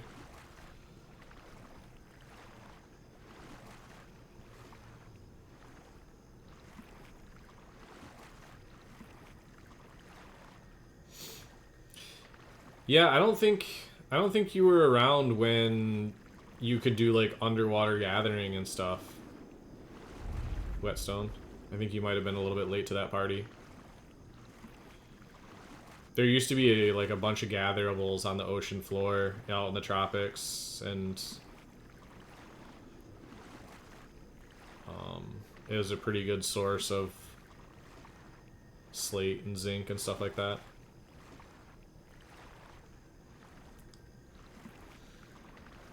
I think it's coming.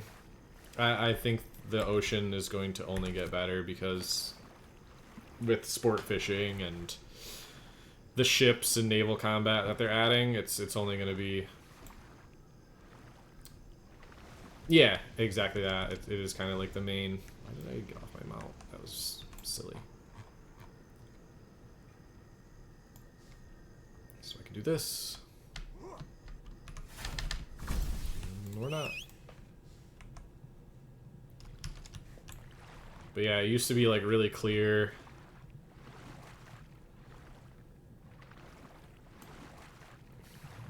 Did it? That's good.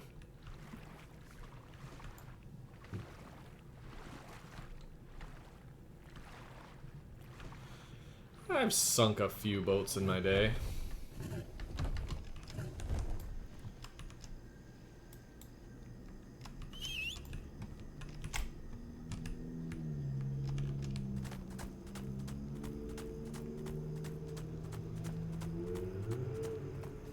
Oh yeah, I mean, people get really upset sometimes when you kill their boats or their caravans out in the ocean. Addiction, yeah. I mean, it's not fun when you lose stuff, that's for sure.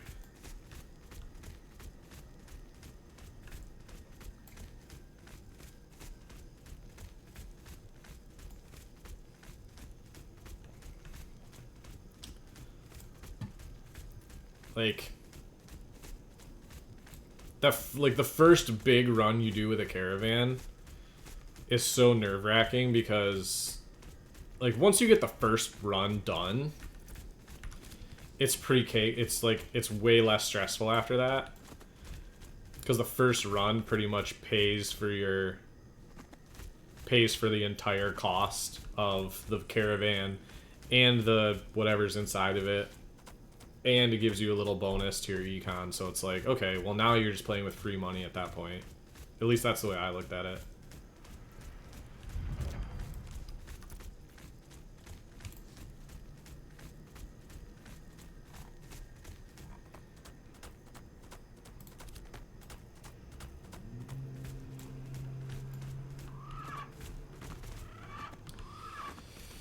Yeah, I mean, caravans are not going to be easy. Especially when the first routes start to pop up. Like, it's going to be really difficult outside of the larger guilds to be able to actually run caravans in any meaningful capacity. You kind of have to look for different routes. I'm sure people will be. I mean, that's kind of the thing, though. If you're gonna go red, early is the time to do it. You know what I mean? If it's worth it. Thing is, I just don't know how worth those early crates are. Like,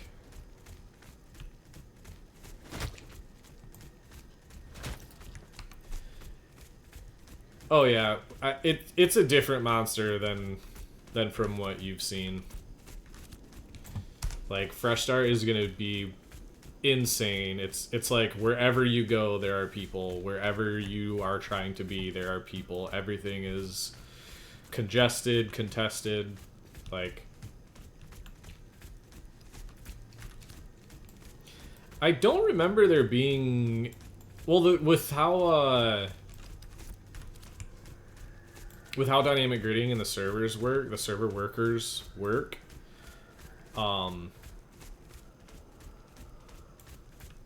you're only queuing into the starting area. So once people start to filter out of the starting area, the queue will move a lot faster.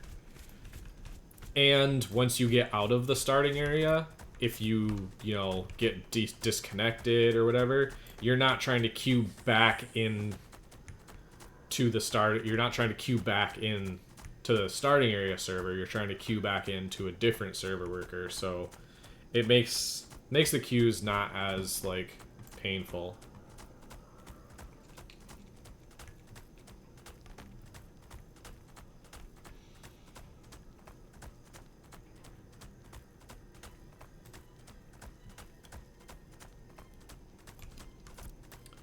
I mean, Anvil start is probably fine. The only problem with Anvils is, like,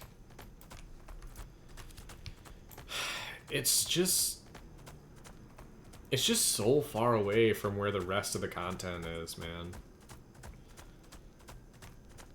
Like, we did Anvil start last phase. It wasn't bad, but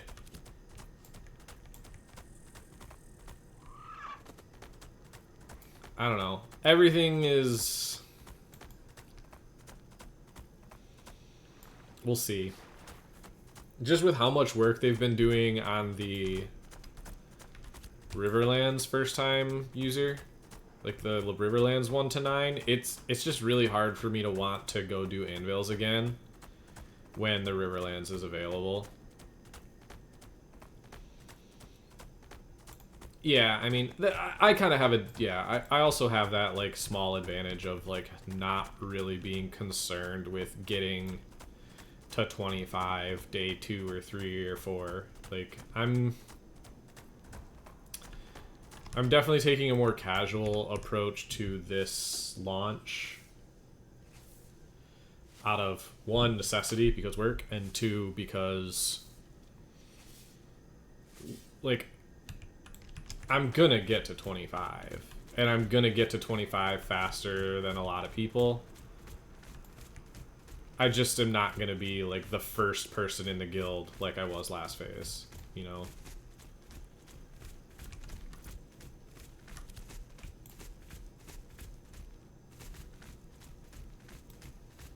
What's up, Toner? How's Australia doing today?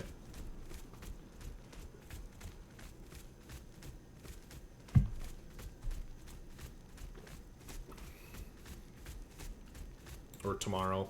No, it's today still. Still here, I think. That's good. Yeah, I went outside this morning. It was cold. Ah, it is tomorrow. Nice.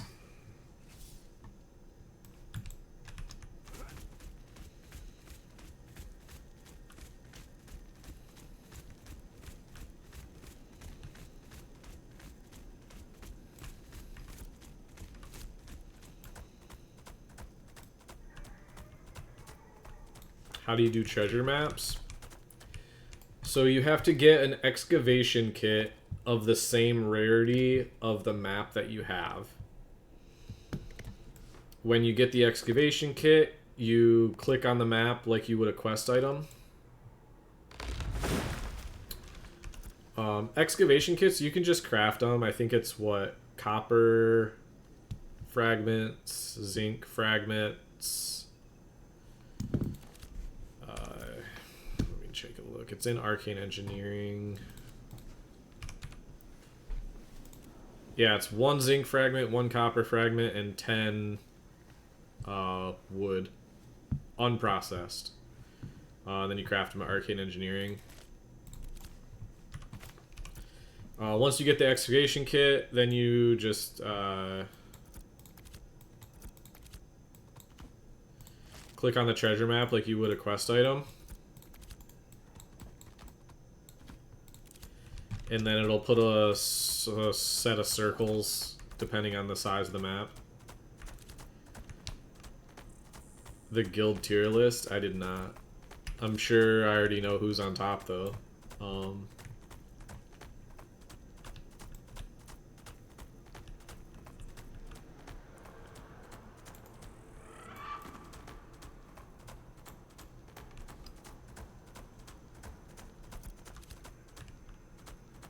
Really? They put EBC at D tier? Well, if you combine EBC and Amnesty, then you might jump up. Where did cats end up? I have to assume D tier, or E tier, or F tier.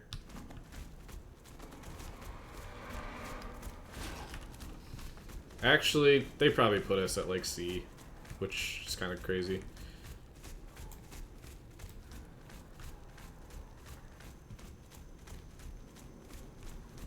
Cats is B tier. Wow, they were generous. I wouldn't put us at B tier.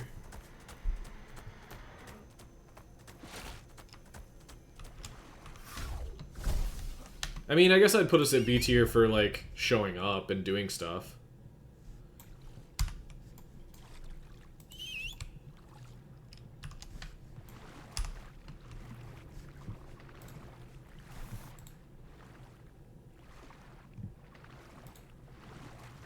What is that other guild up on the top? I don't even know what that symbol is.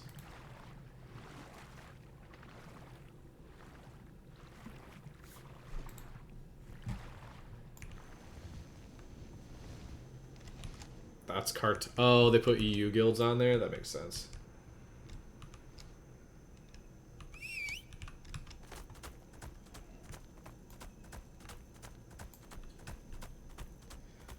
Wow, they put supple at B tier? That's actually kind of wild. EBC, Eclipse, Otter, Dunhold. Is this old? Delirium all the way at the bottom, that makes sense. Fungi all the way down at the bottom, yeah. No, EBC is C tier.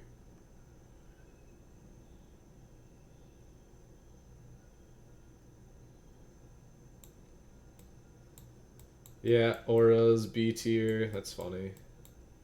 Is that Madhouse at A tier?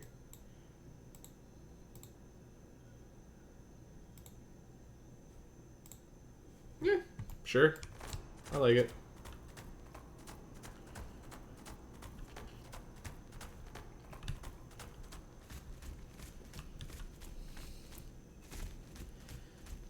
I mean, if I had to do a tier list of just, like, the guilds that I know pretty well,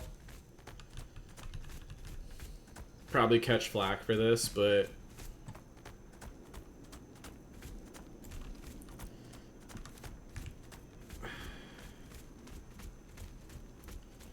I think you have to put, like, you have to put Polar S tier. I think you actually have to put Supple at S tier, just because, like,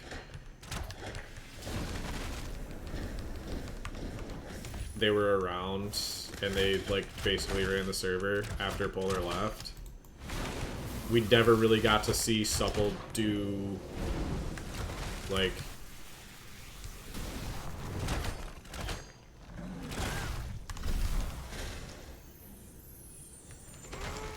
that's crazy.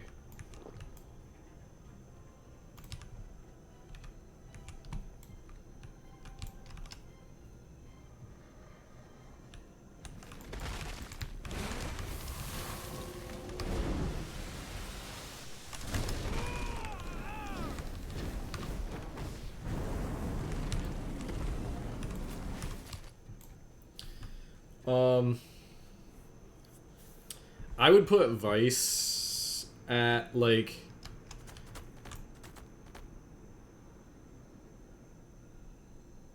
I would put Vice and Cats and EBC around B.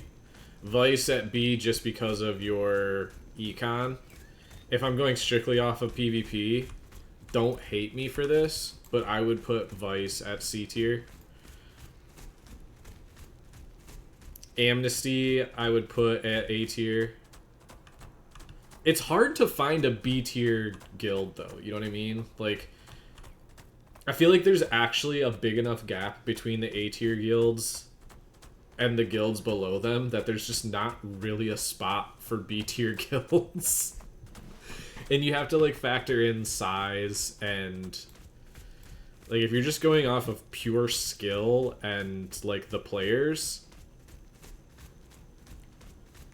exactly that. Like, it's hard to split EBC and Amnesty, but like, I'm just thinking, I'm just basing it strictly off of like the players that I know in those guilds. Like, there are S tier players.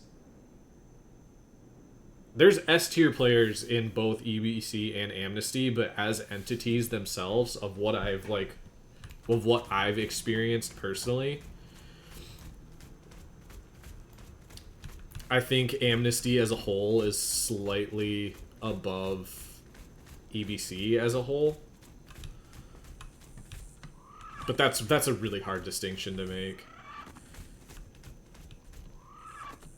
Because it's kind of the same thing with Cats. Like, Cats has S tier players in it, but as a whole, from a PvP standpoint, I would legitimately put Cat's PvP skill overall, I don't want to hurt anybody's feelings here, around C tier.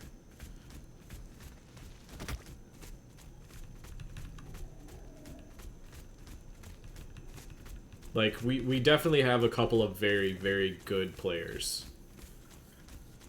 But because of the nature of our guild and, you know, being all accepting and like an open community, our lower end PvP is like not in a great spot right now.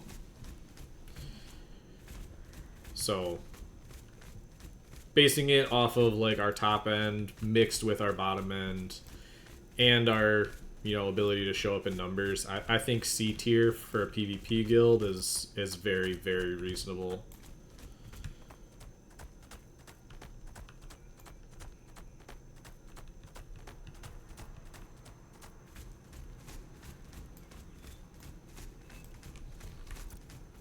Like Purple, Purple is one of those guilds that's really, really hard to, like, really hard to kind of put into a spot because they'll take any fight.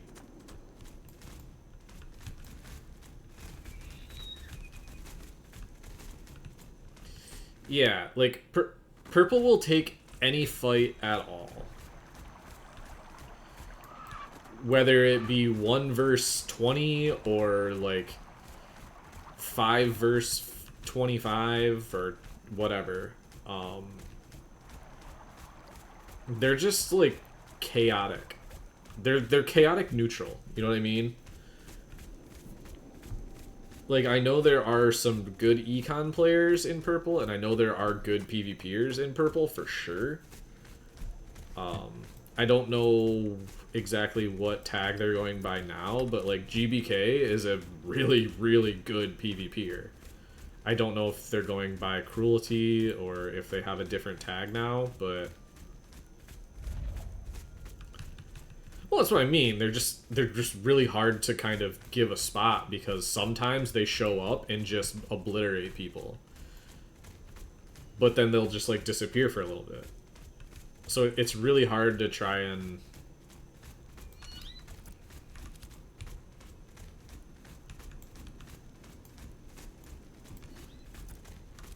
yeah, it's really hard to try to put them into a spot, but like I still think Purple and some of the players in there are good players for sure. They do weird shit sometimes, but they're definitely good players. I'm trying to think of like other guilds that I'm like leaving out. Don't take this the wrong way, but I don't even think you could put guilds like Fungi on the list. Like, whatever the bottom tier is, that's them.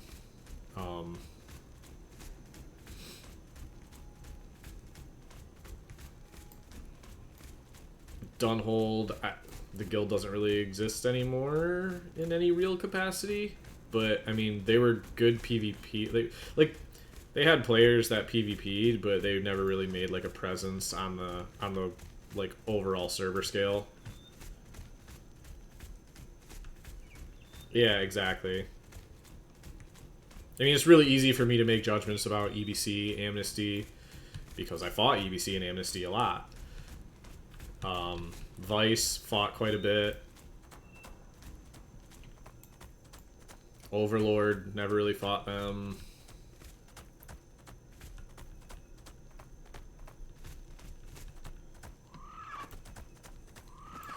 Yeah, exactly. Like, I'm gonna toot my own... Yeah, exactly. Like, you guys were, like... You guys showed up to some scrims and did some PvP stuff and had good showings, but, like, you were doing a lot more, like, the node stuff and the RP stuff, so it's really hard to kind of... It doesn't even seem fair to put you on any tier at all. You know what I mean? Because it's just not, like, it's not really your realm.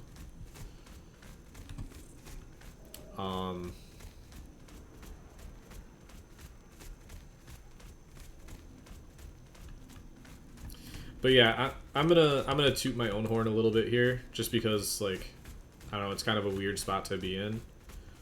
But it's really fun for me to, like, be scrolling through Discord sometimes and see people talking about, like, players in the game, and then to, like, just be randomly scrolling and see someone who I don't know and who I have not interacted with ever in Discord just be like, oh yeah, I mean, like, Zop is a really good mage, for example. And it's like, oh man, that's like...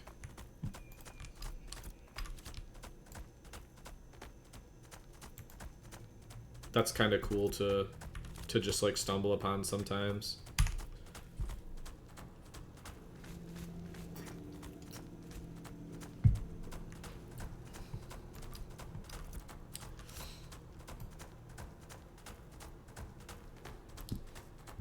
Yeah. I have personal vendettas, nothing serious at all, but I have personal reasons for not really liking fungi that much, so...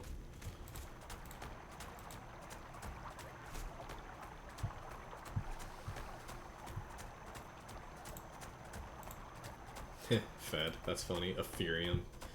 Nova. Yeah, that's another guild that I would love to see come back. Nova.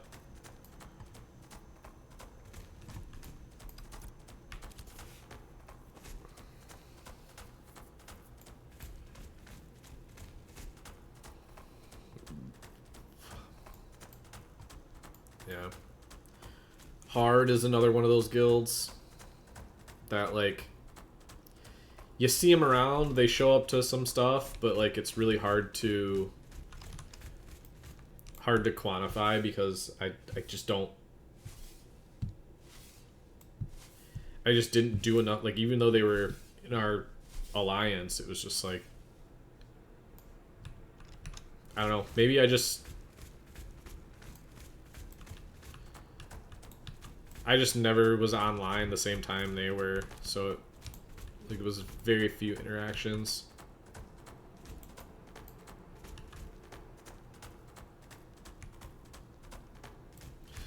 They do. I know they had some players that kind of stopped playing. Like, they have really good players. Like, Bungus is a really good bard. Blotto is a good tank. Those are the ones that I remember playing with more than most, but there was just so much player attrition this phase compared to other phases.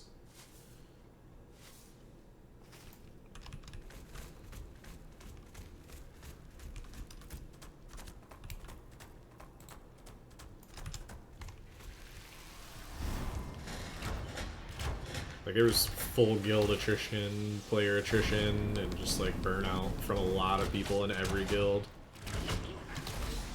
Some guilds were really active at one time, but, like, you really can't loot when you're silenced? That's crazy.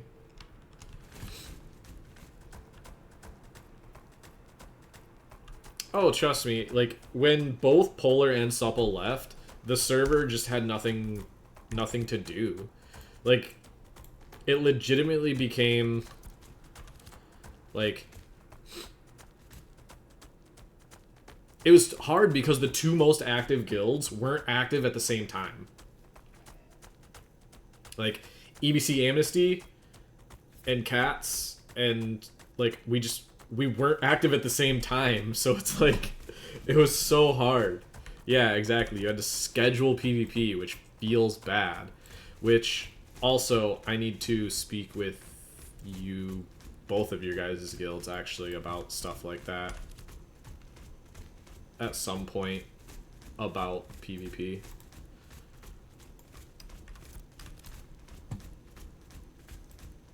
I forgot about that. I've been lazy about reaching out to people. I guess since you're both here, and no reason to make it any secret, like, I kind of want to get some stuff set up with Afterwipe. It's for stuff after wipe. I kind of want to get some stuff set up for, like, not necessarily scheduled PvP, but I kind of want to have just, like, kind of a list of basically time frames when stuff could potentially happen. You know what I mean? Like, I'm not saying, like, hey, I want to war you at Monday. Yeah, exactly. Like, green light times. So that we're not doing stupid shit like war decking on 6 people that are just going to log off because we have real jobs and shit like that.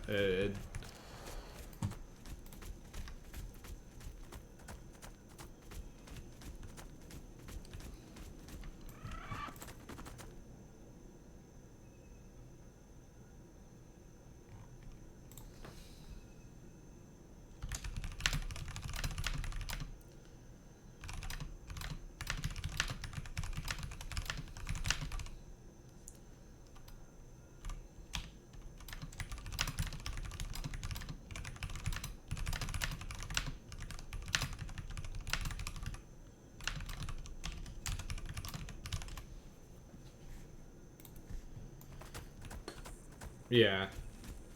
But I just want to, like, kind of have basically a rundown of all of the guilds that are PvP active.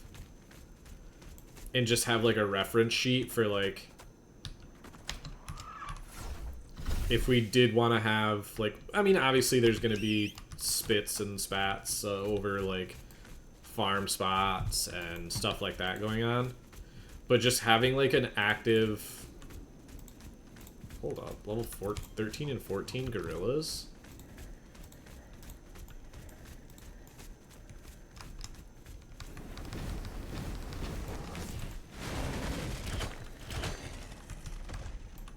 One star, 2-star level 13s?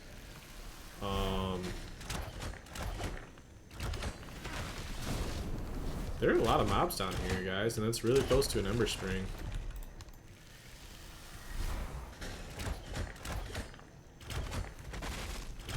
And these are, I mean, obviously they're really easy to kill right now.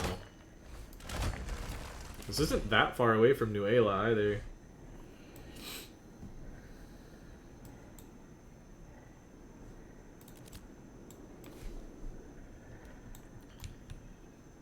Oh, yeah, I mean, obviously, that rock throw would hit like a fucking truck at level 8 or 9, but...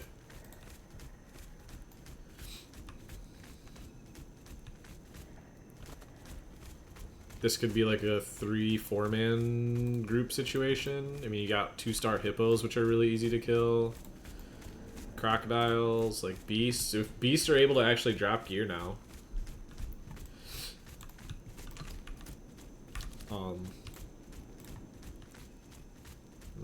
That's where it becomes a problem.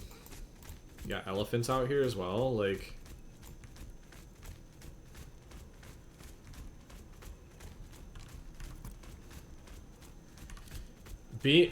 Dude, that's honestly, I think some of the smaller guilds that didn't have a chance at running a town, or some of the larger guilds who have a lot of pull might do like a 2-town situation and create a highway. I think that's also a very real possibility. But yeah, I'm definitely gonna reach out to, once I get an idea of what my early morning player base is gonna be looking like. I'm gonna try to reach out to some of the other guilds and see like what sort of numbers we could possibly be looking at, because as cats we actually do have a pretty good amount of like morning players from like that like 9 a.m. EST to like 3 p.m. EST. So just having like a couple slots available for like, hey, if you know you have a guild that is active at these times and you want to try to get some PvP content, like feel free, just be aware these are our numbers at this time. And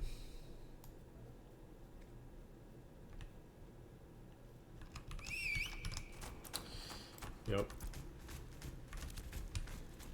I'm hoping with, yeah, I'm really hoping that with the new player base coming in, we can get some people to go down to the Jundark and get a town going. Like, if we can get some of the less explored areas, like, leveled up this go around, it would be very cool.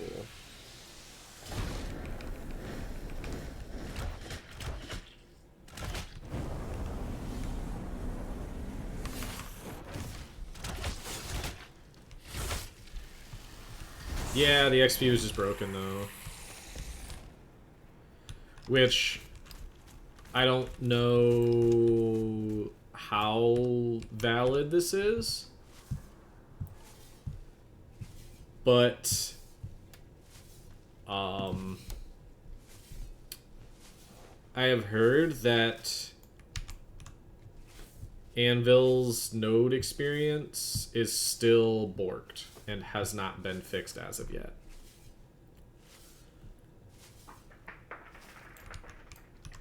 And I have heard that it probably isn't going to get fixed by the 11th.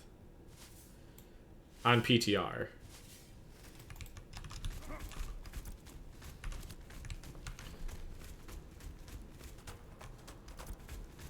So, hopefully that gets taken care of. I would very much like to actually be able to level up some nodes.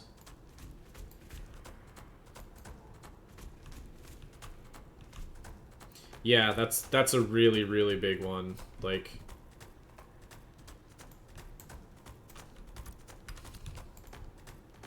shrine guards.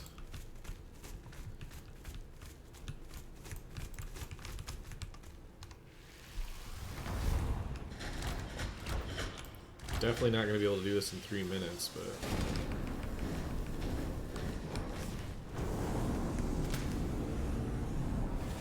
I don't know what swarm is, but that feels like it's going to be a problem.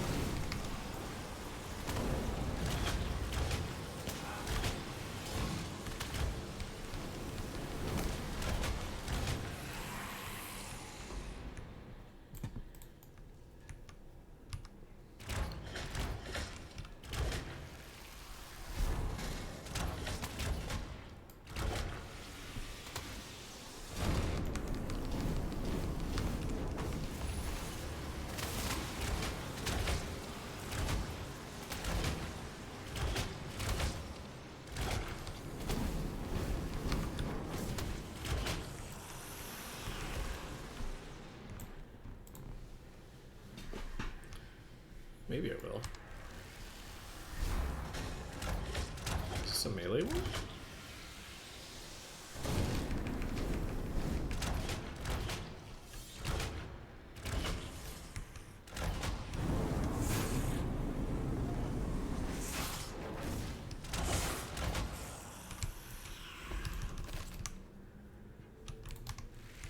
This is not a shrine guard. Gosh dang it.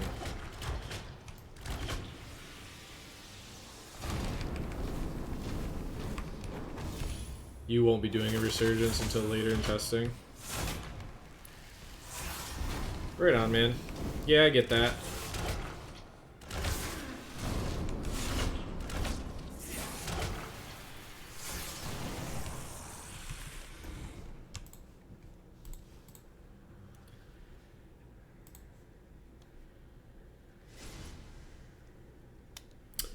Yeah, I agree with that, Toner.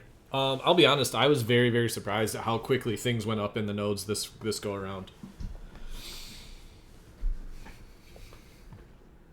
Yeah, like Hekraba and Mythbreak and those places that people just had no reason to go to. Yeah, they were never gonna get leveled up.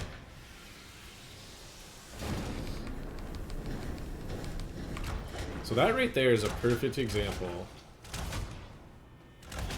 of how Firebolt is our best single target damage. And people are so into Shatter. Like, I don't know how many people have told me, like, oh, mages have Shatter combo and it's the best thing in the world. And it's like, dude, that Shatter combo hit for 1200. And that was a crit. 3 Firebolts and a Conflag is way more damage than a Shatter combo. And takes way less preparation.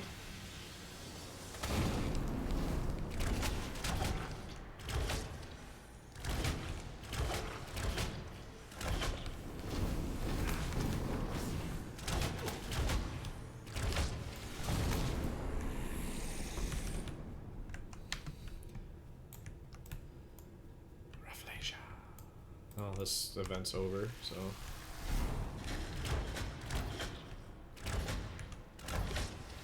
Yeah, I think there's gonna be... Hopefully there's a big push for somebody to take over some of those... take over some of those other nodes. Otherwise...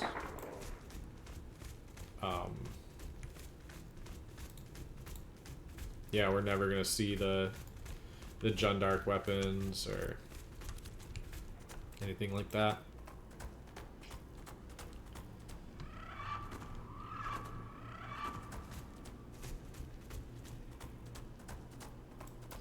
But I have a feeling there's going to be a really strong push from some of the larger guilds to just like, why would we care about going out to the Jundark when we can just keep everything in the Riverlands again, you know?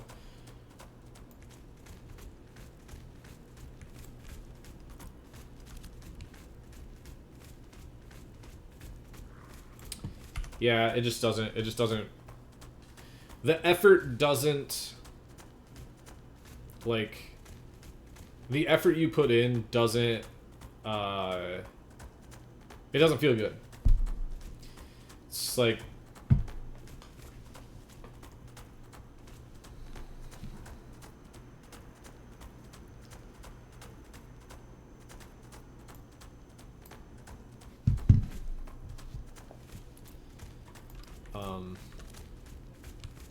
because we kind of did the same thing up in Anvils. It took us massive, massive amounts of effort, massive amounts of coordination.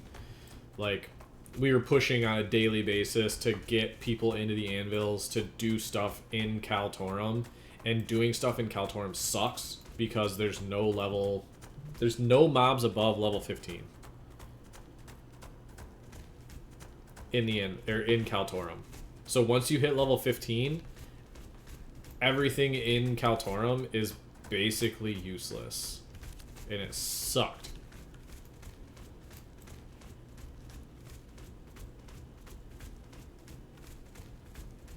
Like, we had people out there fishing constantly with like, not fish bots, but like, just like, anytime they were AFKing, they were fishing. We had people out there gathering. We had people out there just like killing stupid mobs for no reason because it was the only way to get experience. Look at all these freaking frogs out here, though.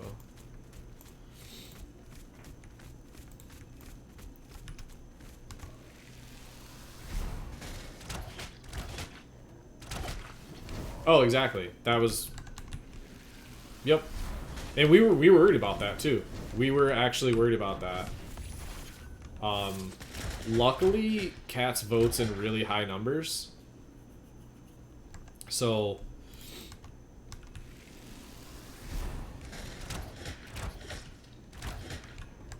that's not something we're super concerned about. I mean, obviously, it's always a little nerve-wracking whenever you may or may not be trying to get a node and not sure if you have the numbers because you don't know you know, what other people's numbers are. It's kind of the like political side of things, and but we were never really concerned too much outside of the very first election, just because of the way voting works.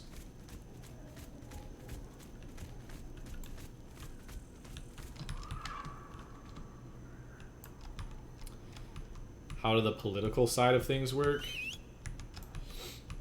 Well, currently, the way mayorship works is,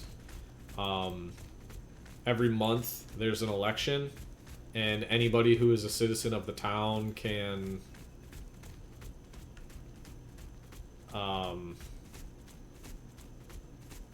anyone who's a citizen of the town can, put their name in the hat for mayorship. And then it's like a couple day process of any citizen of that town can vote, and whoever gets the most votes becomes the mayor of the town. It's pretty simple process now, but where it gets kind of hairy is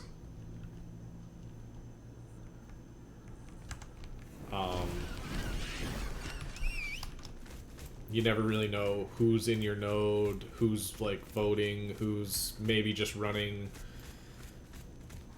a shadow campaign. Like, man, there's a lot of gorillas out here too. This might be a play just outside this town, these towns, like with the gorillas and the elephants, 1-stars. They probably give good experience. I just don't know what level you would be able to come down here at, and when it, like, the ones around Vine Breach wouldn't be bad, just because it's not that far. Yeah, the first time a town hits level 3 and the voting process can start, it's just chaos.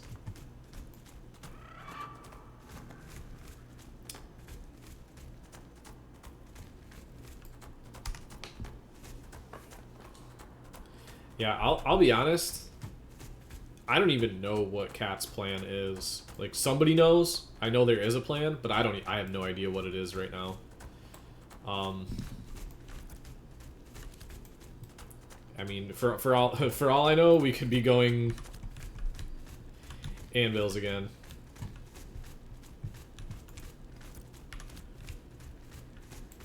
All I know is I'll be ready for whenever the plan gets enacted, but I'm sure you can, Toner.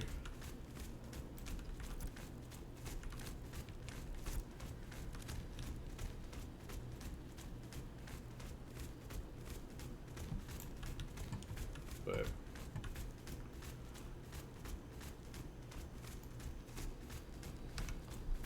hopefully all of the voting and stuff gets hashed out, so there's no, like, cheeses to the voting. And how is the learning curve of Ashes? Right now, I'll be honest, it's a little tough. Like, there's a lot of information to kind of absorb. And they're definitely working on, like, Intrepid is very much working on making that information a lot more accessible in game. But right now, you kind of have to gather a lot of it yourself. But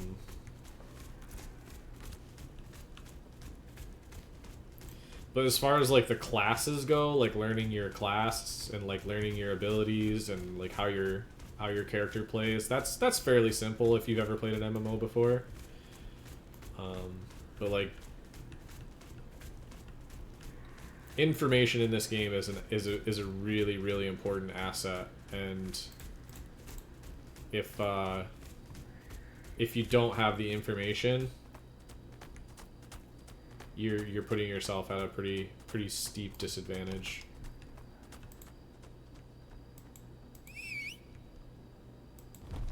Like, it's almost a necessity for any large guild that is trying to like compete, to have somebody scouring discords and like talking to players and talking to people outside of guild just to get... That's an interesting bug. I've never had that bug happen before. I don't even know what that is or why it would do that.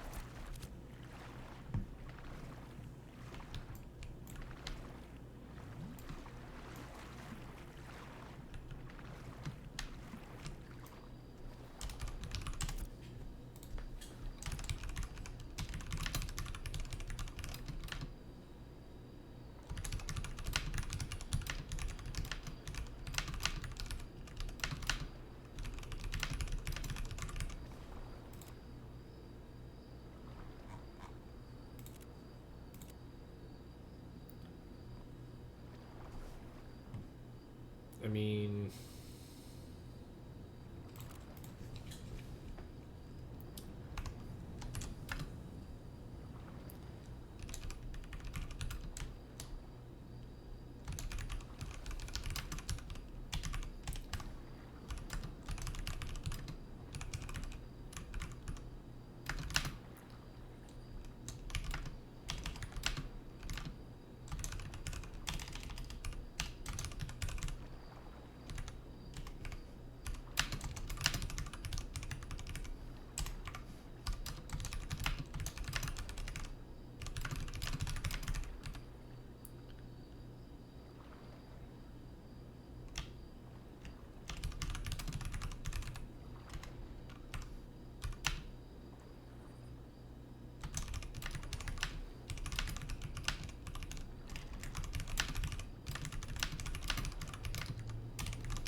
What a strange bug. I've never had that one before. Is it only when I'm on the shoal skipper? No.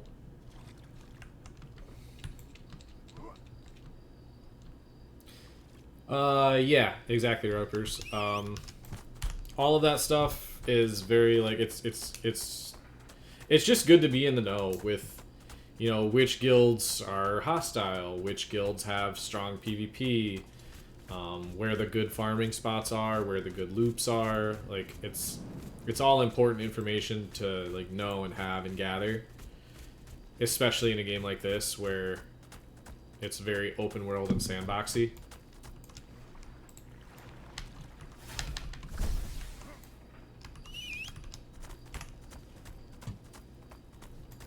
You know, like, knowing which guilds are active at what times, you know? Like, if I'm running a caravan at 9 a.m. Eastern and I see EBC or Amnesty player run by me, I'm fully expecting my caravan to get hit within the next hour.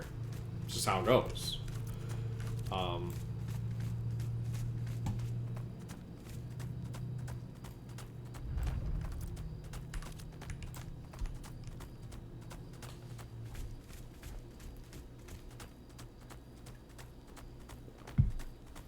Yep.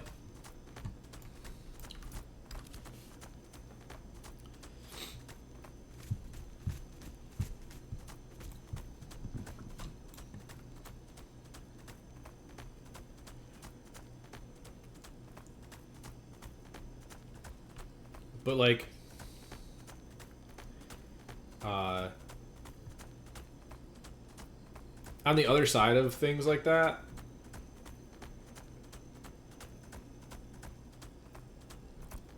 exactly, yeah, like, knowing when a certain thing is about to happen in the game and being, you know, one of the people in the know of exactly when it can really change. It can really help you a lot. But on the other side of that, like, depending on the type of player you are, if you're not looking to min-max, it's not like a super hard barrier of entry just to get out and play the game. Like, it's not hard to, like, learn how to, you know, go farm or gather or whatnot on a small scale. But if you're really, really looking to be competitive, then the learning curve is fairly steep right now.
Yeah.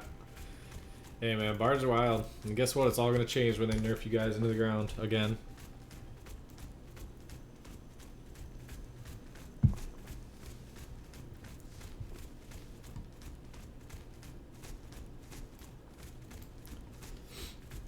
I don't know who told me this, but somebody said that Bard Resonance was just doing way more damage than it was supposed to.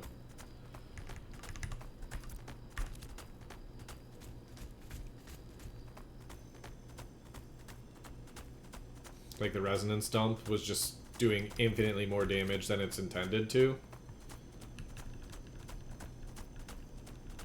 That was recently.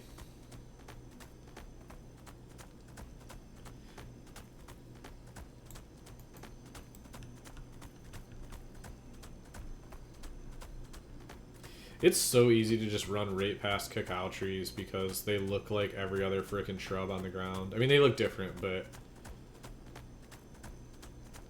they just look like another shrub.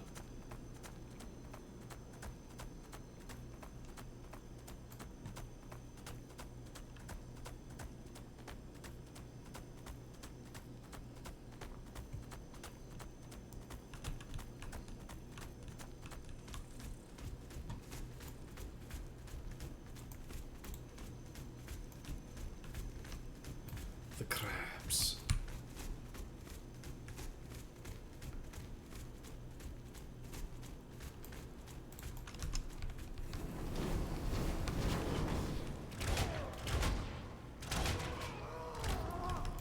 Do you think 400 is too low for a support class damage ability?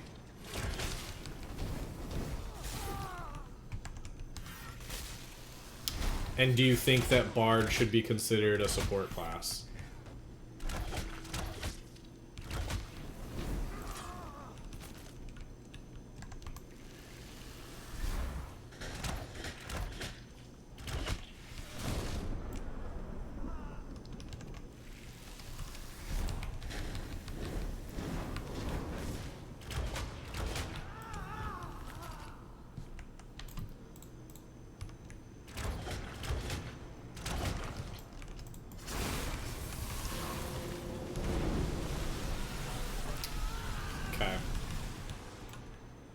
So if you consider Bard a hybrid DPS support, do you think it's okay that Bards do more damage than pure DPS classes like mages?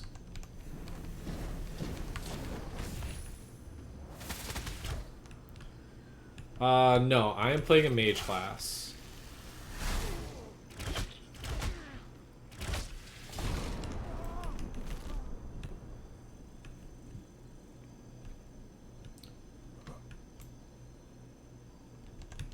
Well, that's the thing. They don't lose out on the heals.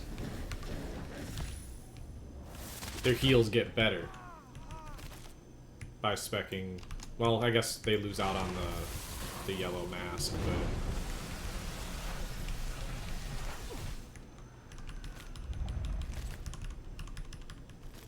yeah, there definitely is. There definitely is. Like a healing bard is going to spec into more healing power versus just raw power.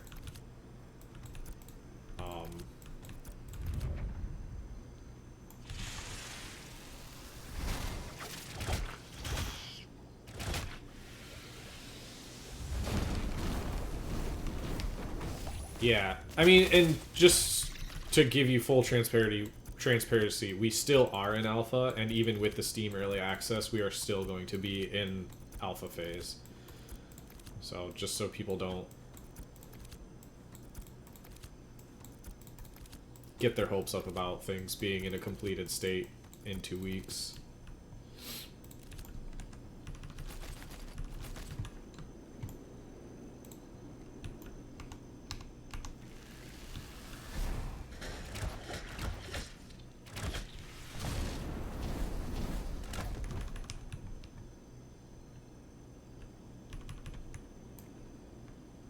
Absolutely. Bard is 100% a necessary class. I love... Like, Bard is my first love. I love the Bard class so much. It is such a cool class. It's so well designed. Like, it's fun to play. You can play it differently. I look at it very akin to what Druid was in World of Warcraft, where, like, a good player on that class can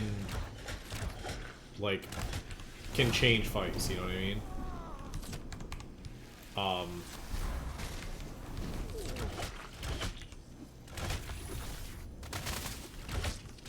But personally, as a mage player,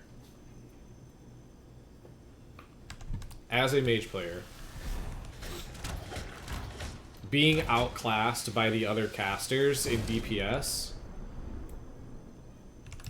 feels really bad.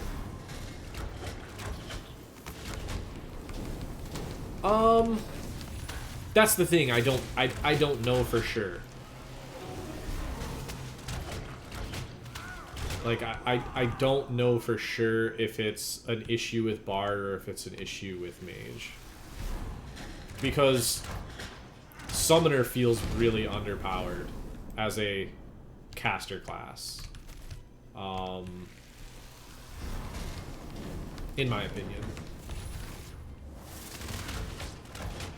But being, like, Mage being the only pure DPS caster class, it feels bad being not strong. You know what I mean?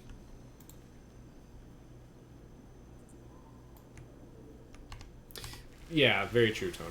Like, there are going to be players who are able to make Summoner look way better than it is. Just like there's players that I think make Mage look way better than it actually is.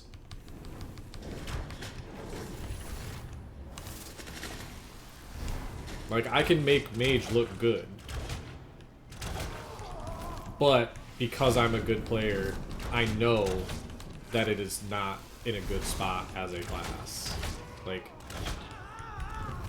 I can be playing Mage at the highest level and still get outclassed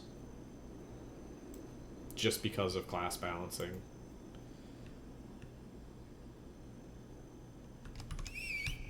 Yeah, me and Sib talked about this a lot, actually, where with Bards specifically, like, this is why I love Bards so much. Bards specifically, if you have a good Bard in your group, you know that you have a good Bard in your group. If you have a bad Bard in your group, you know that you have a bad Bard in your group. Like, you just can tell the difference between a good Bard and a bad Bard. And this is a term that I've decided to coin. I'm going to make it my own. With Mage, classes like Mage and classes like Ranger and Cleric to an extent, you have what I am going to start calling floor players. Where just by playing the class and casting the abilities on your bar, you are able to be in a group and not basically destroy the group. And those are players that I like to just call floor players. Like, they're playing their class at the floor of the class. It's not necessarily bad. They're not, like, ruining things for other people by being not good, but they're just there to click their abilities and, you know, be serviceable. And I think Mage is probably one of the worst cases for that. And I see it by all of the people who say things like, Mages are just a shatter combo. Those are people who I'm going to call floor players. Because if you look at Mage and you say, all you are is a shatter combo, shut up. You're a floor player.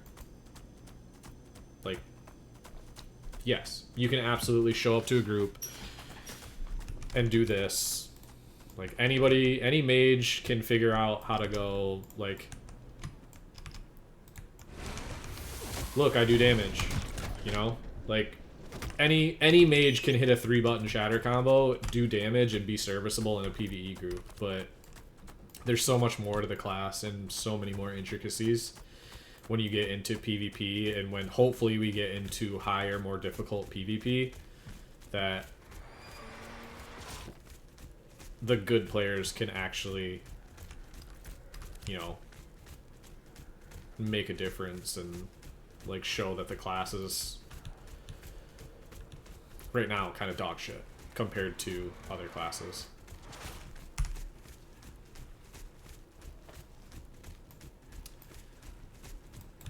Yep.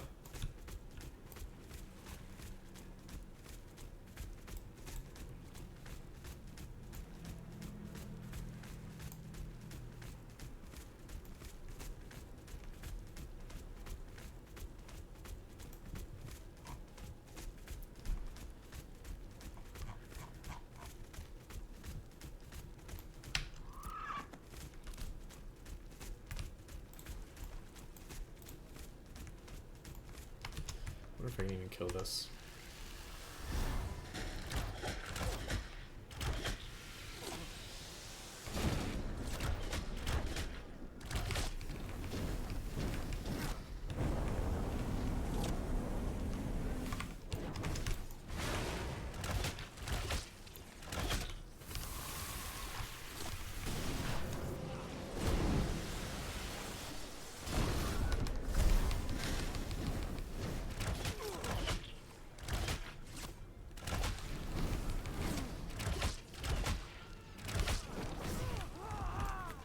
Or, like, I mean, another example is the amount of mages I see that just go fireball, fireball, fireball, conflag, and stack a conflagration at, like, 12 stacks of, like,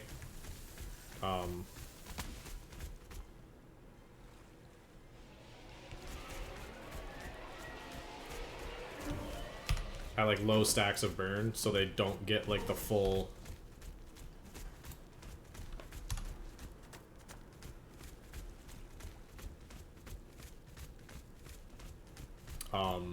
they don't get the full damage from conflagration, so they're, like, instantly losing out on 30%.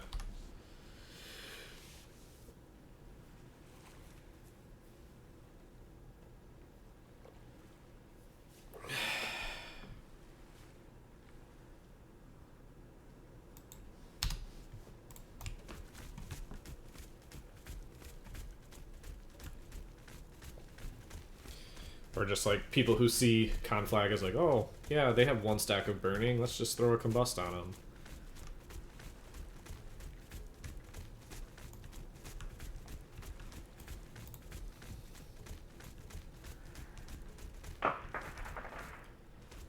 This is live server. We have another couple days with...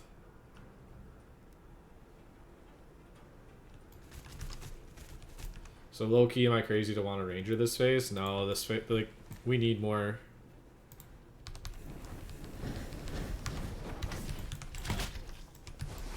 So yeah, that's ticking for 152 with basic burn stacks.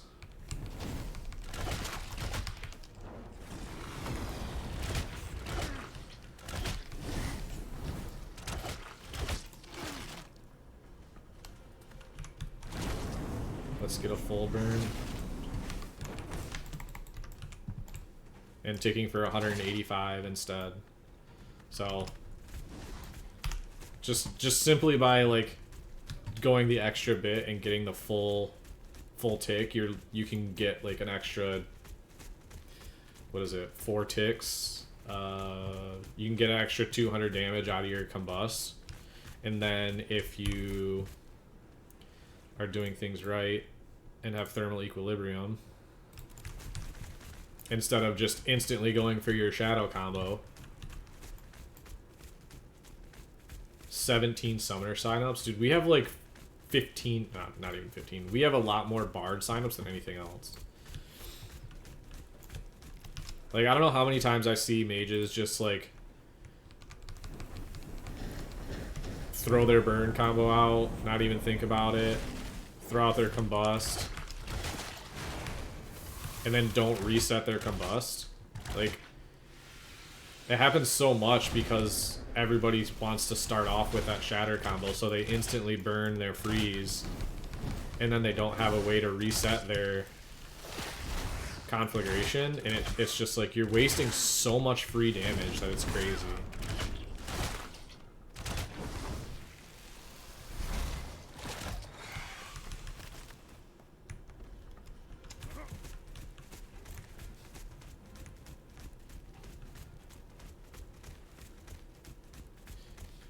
Yeah, let me look at our signups actually. I'm kind of curious.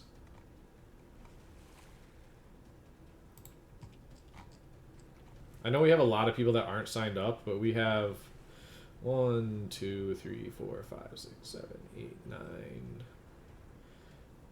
2, 3, 4, 5, 6, 7, 8. We have more bards. 1, 2, 3, 4, 5, 6, 7. Yeah, we have more bards and clerics than any other sign up. We have no mages signed up. I guess these are just for people that are going to be there on launch, but yeah, we're kind of low on signups right now. I'm sure in the next 5 days people are really going to start. Limited guild slots. So as things sit right now, where's the guild menu? We have, when it starts out, you have 50 slots in your guild. But what you can do is level up your guild and put points into guild member increase.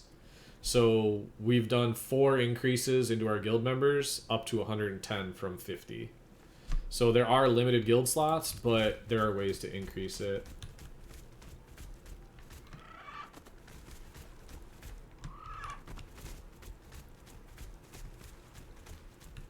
Oh yeah, I mean, you have 103 signups. How many do we have actually? We don't have 100 yet. We're closing in on like 75 right now, but we also have a ton of people who are just like not clicking the button. I'm sure it'll jump up tremendously in the next week. One of the kind of funny things about our guild is we can just wait till like 4 or 5 o'clock when Dusty goes live, or when like right in the middle of Dusty's stream, and just be like, hey Dusty, can you send out like a message over your stream and tell people in guild to sign up, and then we'll get like 20 signups. So it's kind of like a secondary messaging route for us instead of just Discord. It's kind of convenient having that.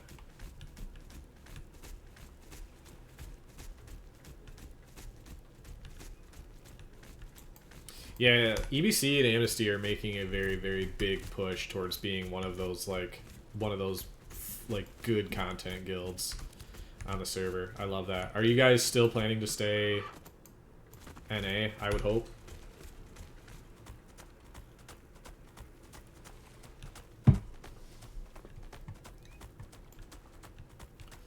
I know there are some very interesting topics going on, or going around about what's happening with the EU guilds.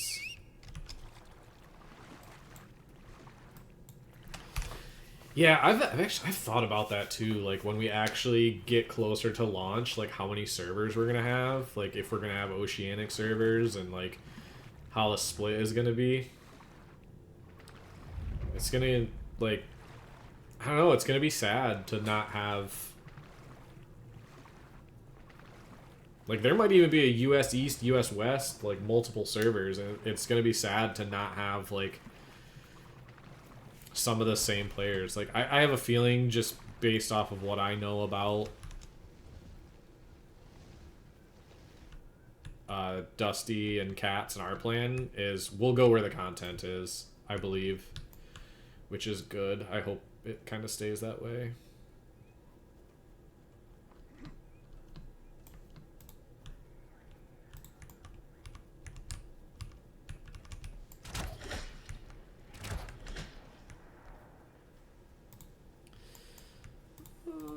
I think I can do this.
Alright, one down.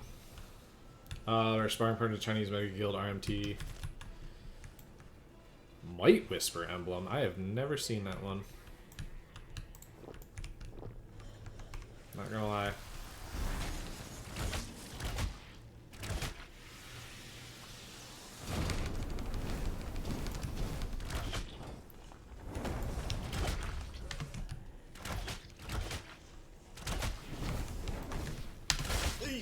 I gotta miss that. And I messed up my combo already. 34,000 players? Sweet!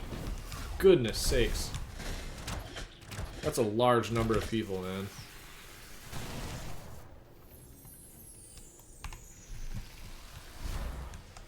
Chill, chill, chill, chill, chill, chill, chill.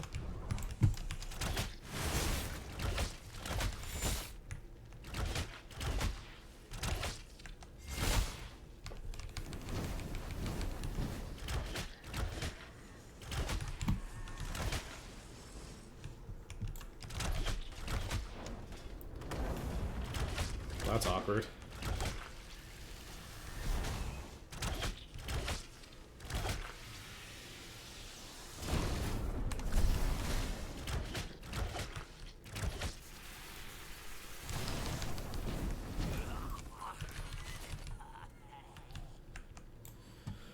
Multi-million-dollar RMT guild plays MMO and survivals. Wow.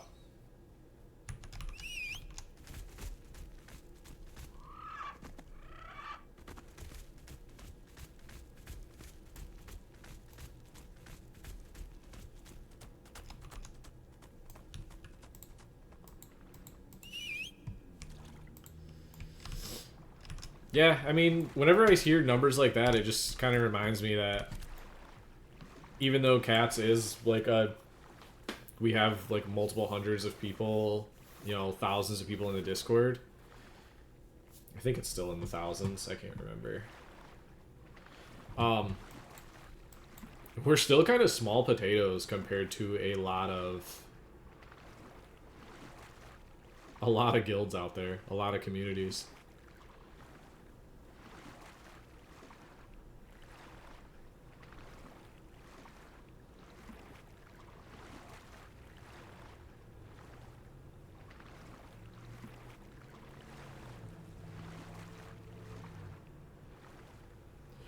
But I do kind of like that though. I like the feel of like the more medium-sized guilds. When you start getting into like the 3, 4, 500 players in one guild, you kind of like it's easy to get lost. And you have so many people coming in and out and leaving and joining that it's like it's hard to build like relationships with people in the guild. And people get segmented and you have different factions inside of the guild. It just becomes a whole thing. So like I kind of generally enjoy the like the medium sized like community guilds. They might not always be the most competitive, but they're more fun to play in my opinion. Like I was in the first one of the earlier versions of Aura when I first started playing, and it just like I felt I was basically getting not like ignored, but lost in the kerfuffle of having 500 people. And please tell me my work is not sending out a fucking... I hate that. I hate so much. Dude. Alright. I know this might not be the most cheery opinion, but I hate when companies and people at work send out like oh, yeah, good call. Happy holidays or from my family to yours stuff. It's like you people are work to me. Like don't send me fucking messages. Don't send me messages on my day off through my phone. Hate it. I'm kind of bitter about it. But Vita, thanks for following. I appreciate that.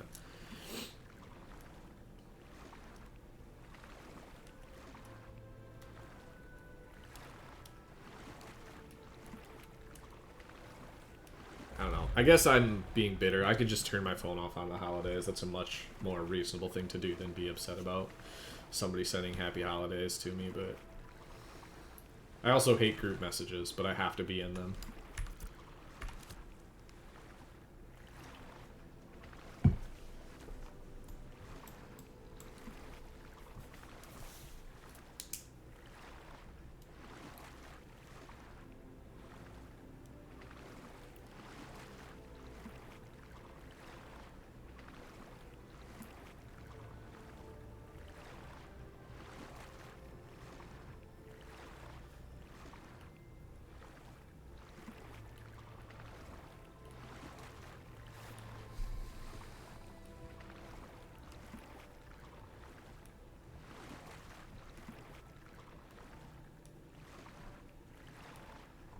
What in the hell is going on in global chat? My goodness. Nonsense.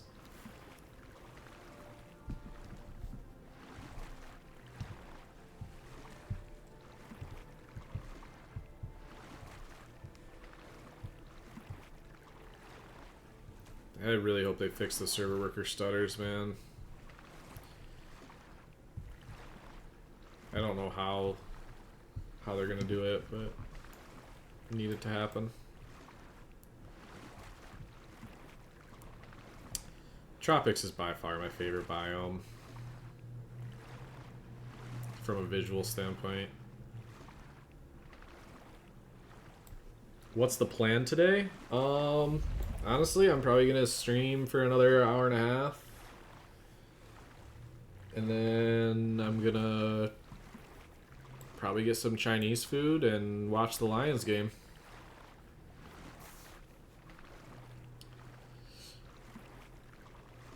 I was saying earlier,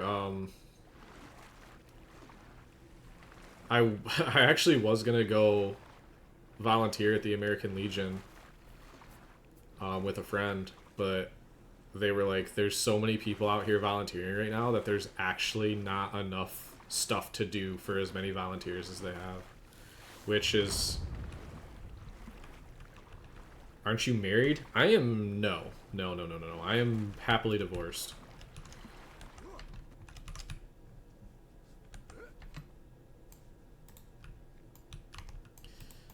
Nope. I have, like, a girl that I'm seeing, dating. We've been involved for a little while. But, no, I'm not in any, like... I live alone. I'm kind of married to gaming and my job and golf right now. Those are my focuses.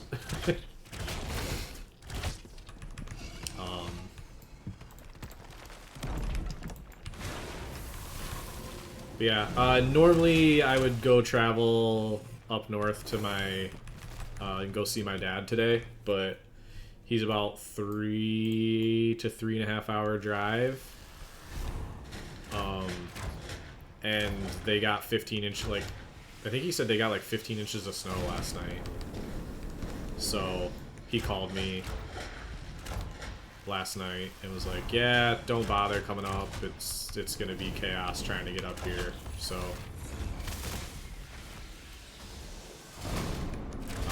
we're just planning on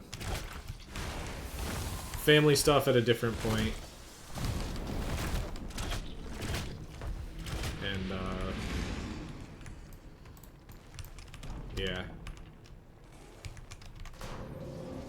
my sister lives in New York, so not gonna make it out there. Oh boy. Yeah, I mean, honestly, ever since my divorce, I just haven't really been interested in, like, family holidays. They just don't really get psyched about them anymore.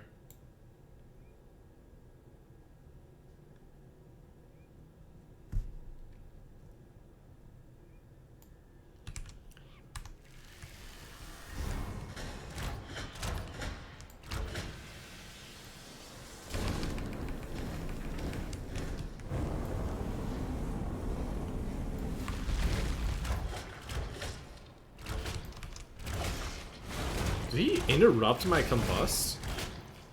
Is that possible?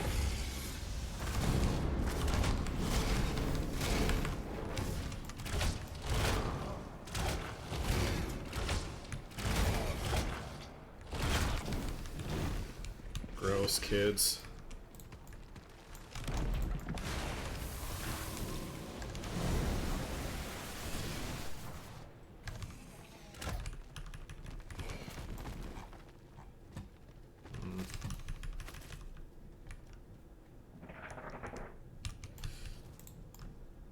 Didn't expect that to pop up right in my face.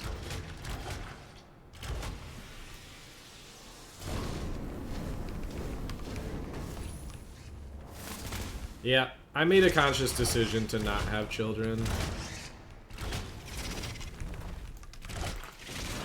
For a multitude of reasons.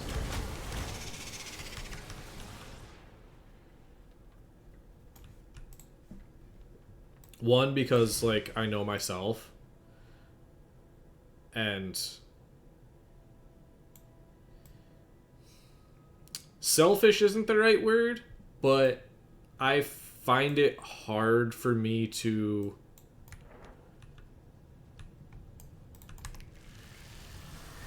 I would find it hard for me to give up doing the things that I love doing.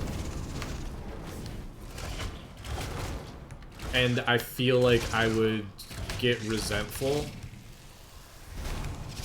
And that's not, like, a good... I don't think that's a very good frame of mind to, like, have if you're responsible for keeping another human being alive, you know what I mean? Like, I don't think that's a very healthy mentality to have children, so I kind of made that conscious decision, like, to not do it.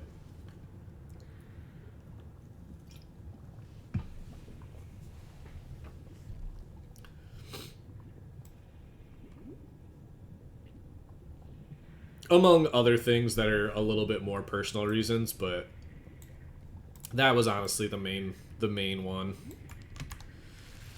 Like, I very, very much like my time, and my personal time, and my alone time, and full well knowing what taking care of a child is. You don't have that anymore. I'm probably dead here.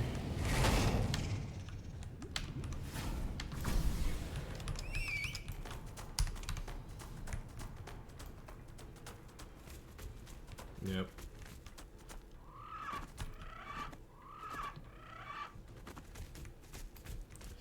Yeah, both my sister and I had very, very similar... That's not supposed to be there. Very, very similar thought processes about having children. Because, I mean, I have 5 siblings, but my closest sibling, we like grew up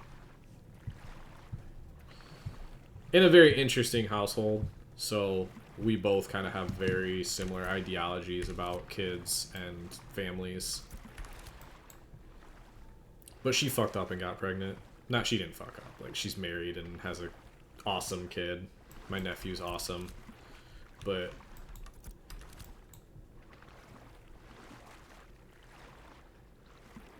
oh yeah, that's the other thing. Like, I'm kind of a, like, I make decent money now, but I'm still like, I can't even imagine the cost, and like, I don't understand how people are able to live with like taking care of a child. It's crazy to me. Like, crazy.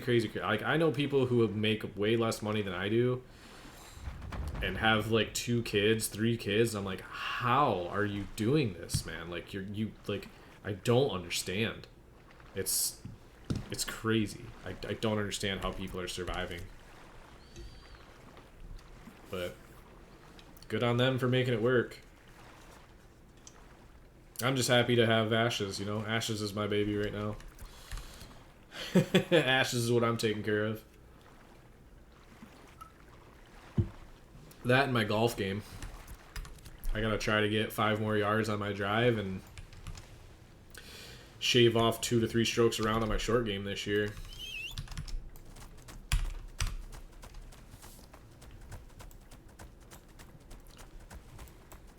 I can have a 40-foot boat and a Lambo. 40-foot boat. You don't need a 40-foot boat. Ain't nobody need a 40-foot boat. That's too much boat. At that point, just rent one.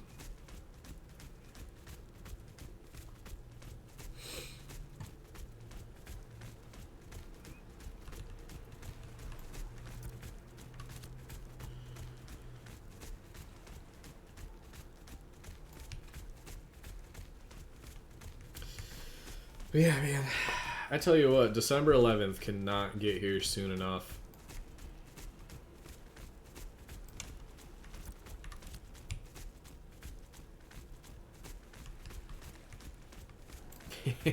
See, that's maybe that's like the whole thing. Like,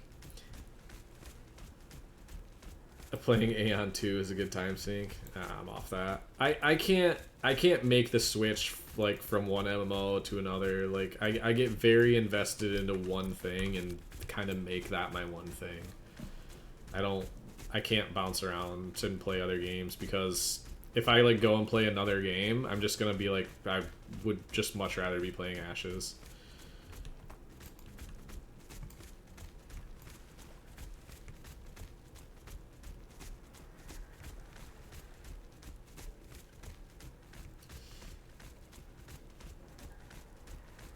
So rusty, yeah. I mean, I've been killing time playing stuff like Trackmania and kind of doing a little bit of Arc Raiders. I'm kind of like over Arc Raiders though. It's the people who have been playing it like nonstop are getting really good at it, and I'm not really good at it. I mean, I still have moments, but I don't know all the little fucking corner peeks and head glitches, and I don't know all the tricks and loot rooms, and it's also becoming extremely grenade heavy, which I hate. I hate games that turn into just grenade, grenade, grenade, grenade, grenade. That's what's happening to me a lot, is I just get killed by grenades than anything else. It's kind of like what happened in Fortnite when the building meta got just insane, where I liked the gunplay and I liked how the game felt, but then people started building fucking skyscrapers in seconds, and I was just like, I cannot keep up with this, and it's not fun, because anytime you shoot at somebody, it's just like, and they have a fortress, and you're just playing the where the hell are they game. It's kind of what's happening in Arc Raiders with grenades. It's like anytime you shoot at somebody, they just like find where you are and just chuck an inventory full of grenades at you. What you want to bet? This is a heroic ash cluster. I've actually never seen this emblem before. It's kind of crazy.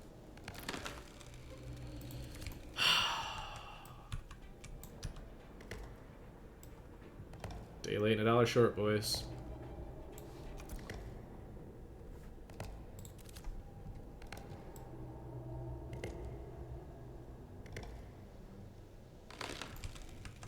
Is it just one? Is it gonna just be one?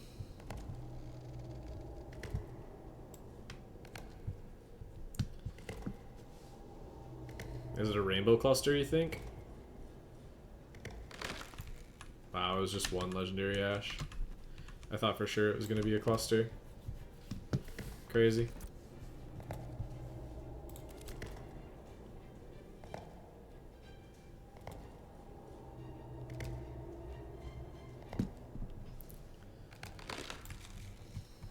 Alright, well.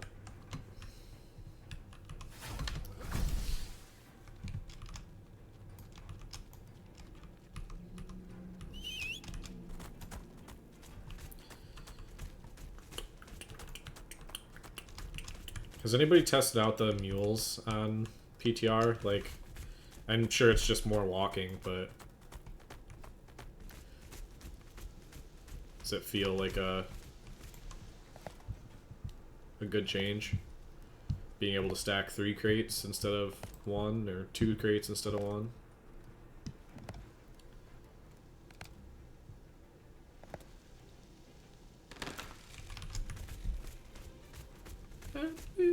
Tree.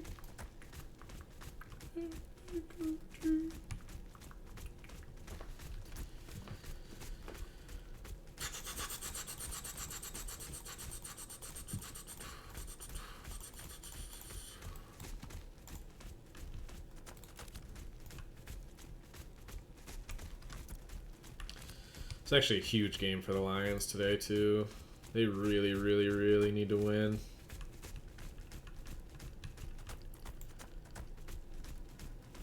Don't know if they're going to, though.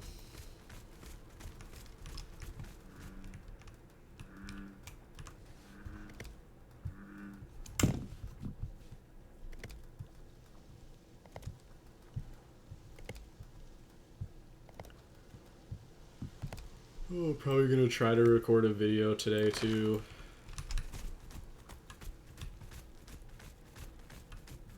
Just like a quick, like, 10-minute yap sesh.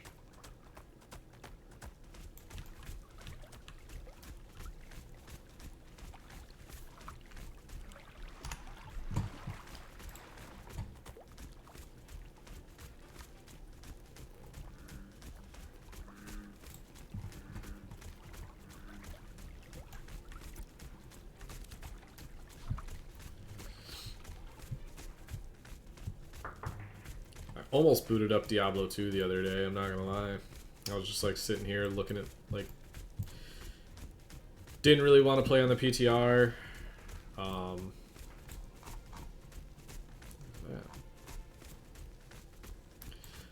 Didn't want to play on the PTR. Live servers were down. Nobody was on to play Arc.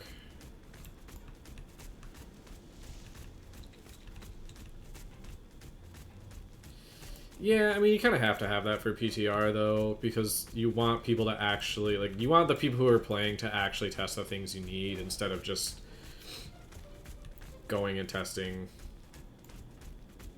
PvP, because that's what most people want to do, you know what I mean?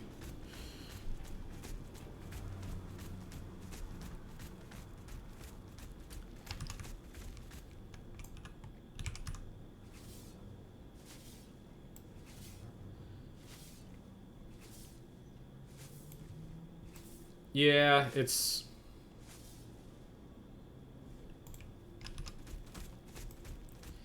not super ideal.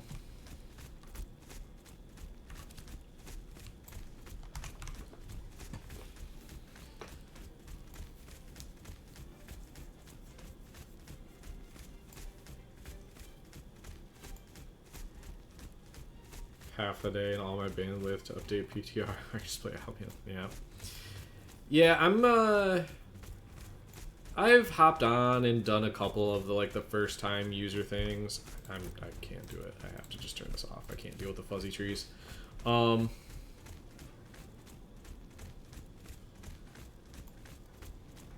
hopped on and done a little bit of like route testing, but because I'm not like racing to first 25 or anything like that, I'll more just hop on and see what, like, if there's any UI changes or any quests that have kind of, like, just disappeared that I don't need to worry about anymore. And I'm just gonna try to get to, like, I don't know, get to level 7, 8, 9, 10, wherever, so that way I can just hop in on a guild group at any point if I, like, whenever there's space available. I'll get there when I get there. I also want to get it fast. I'm actually hoping that they keep the change in that you don't get experience in raid. I actually kind of love that change because I really, really liked small group, like 8-man, 8-man group grinds a lot more than, alright everybody, let's get 40 people and run into Forge and wipe the whole place out. It's like, that's not fun. I don't find that fun. I much more prefer, like, hey, let's get a good 8-man group, go into Carfin, and, like, you know, like, actually find a nice little spot to grind.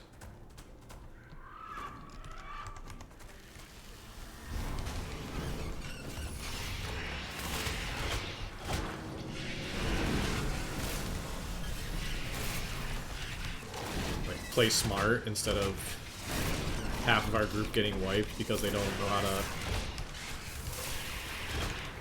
not stand in the red mist or not stand in the green puddles or...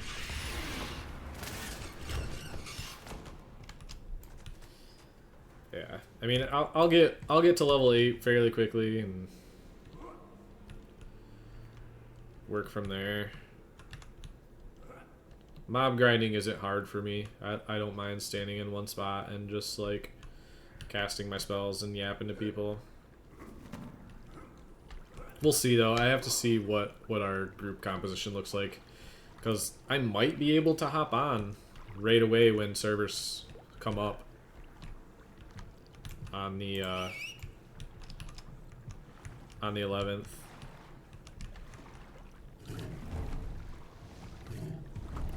Honestly, if the mobs didn't spawn down here, this would be a really, really cool place to do PvP.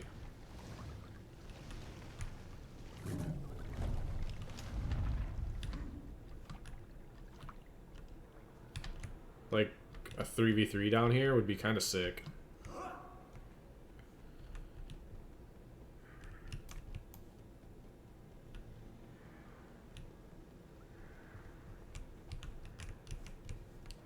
Yeah, I mean, I'd absolutely love like a 5 p.m.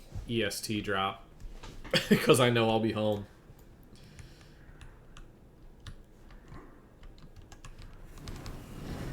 Because I do not deliver in the dark.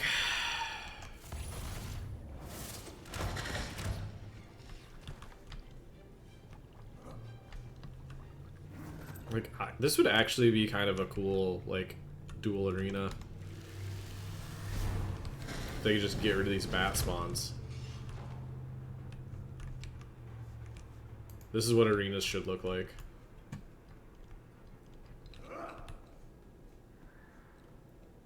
Wait, was that a different stairwell?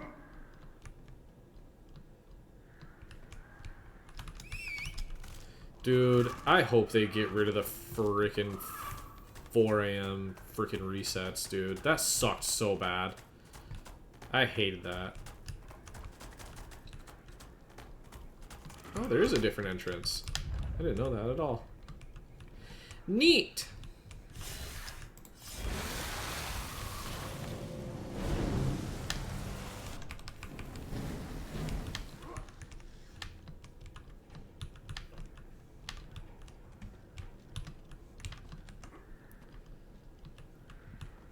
I'd like a solid 11 a.m. to noon. That would suck for you guys, though. That would really suck for EST. Or not EST, for Oceanic. Because that'd be like 2 a.m. for you guys. 3 a.m., 4 a.m. Somewhere around there.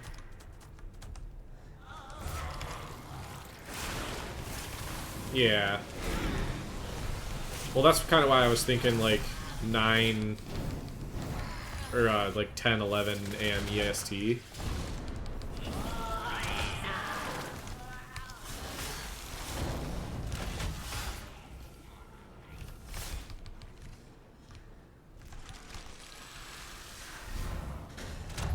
I don't know. I just want to see like, or actually, I don't even care what time it resets. The only thing I want them to do is make it so that the world bosses don't fucking spawn directly at the reset time. Because that makes it like, they need to put those on variable spawn timers because it makes it impossible.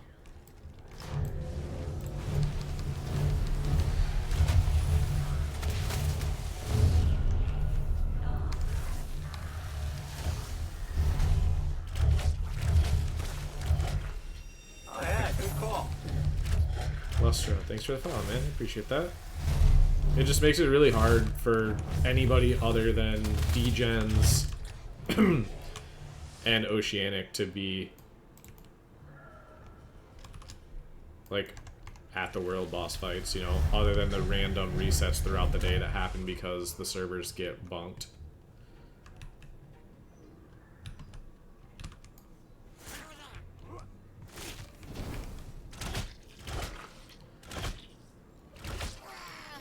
Yeah, exactly. New future player. Well, welcome in, man. Welcome to the Thunderdome.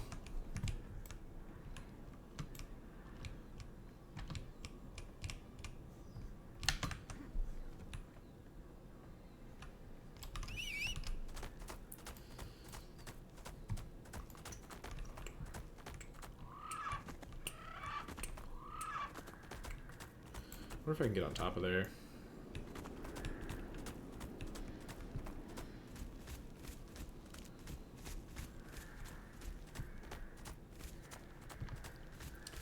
I've actually only been able to kill Tumak twice. It's kind of unfortunate, but we...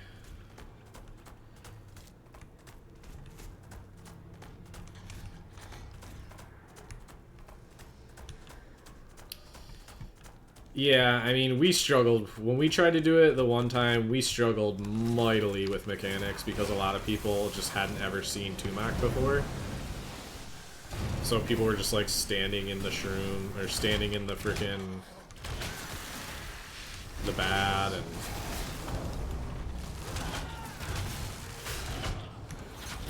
Yeah, that's the thing. Like, you can kill Tumok with a small group. You just have to know how to do it, and people need to not die to dumb shit.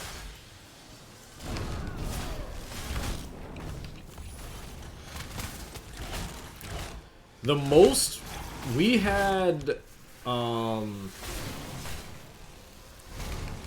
we had a solid 40 minutes of trying to kill him. And just couldn't get people to, like, pay attention. Although, we were contested by people pulling the boss mob, like, resetting him after the first, like, 15 minutes. Like, once we finally got people to understand what the mechanics of what we were trying to do were, as soon as everybody got on the same page, that's when we started getting contested. Like, multiple times. So it just made it really difficult.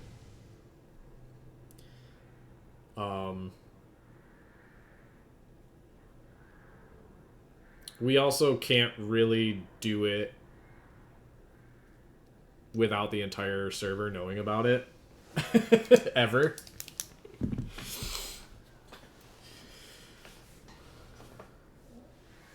Hey, what's up, Rack? Not going too bad. Just kind of chilling. Yeah, it's really easy if you know what you're doing. It's not a difficult fight.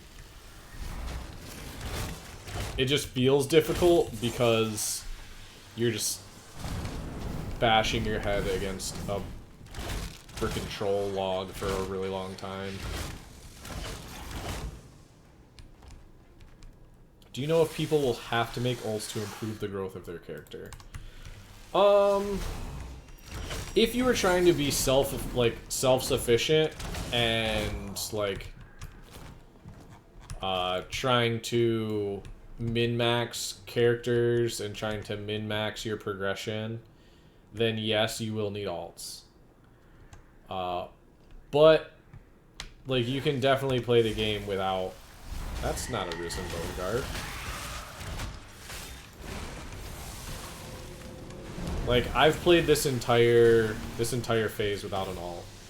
So, and I got pretty darn far in my progression, in my gearing.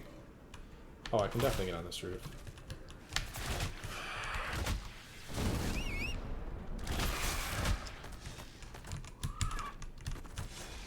So it's definitely possible to do it without ults, but it definitely will make your life easier if you're trying to be self-sufficient.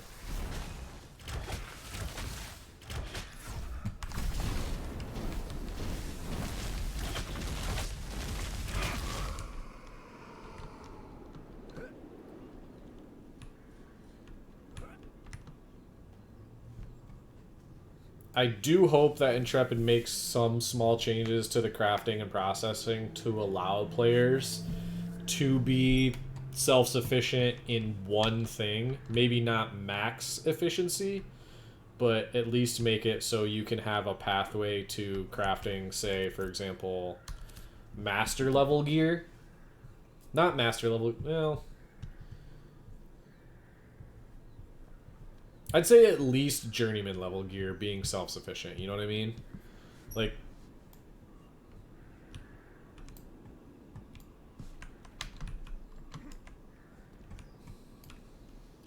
I'd like to be able to say, okay, I want to be able to make myself a bow at journeyman. Like, I want to be able to make myself a level 30 bow, or a level 20 bow. So you go carpentry, you look for the level 23 bow, or whatever it may be. What is it? Shadow Fang, Merfang, yeah. So you need carpentry at max level, journeyman.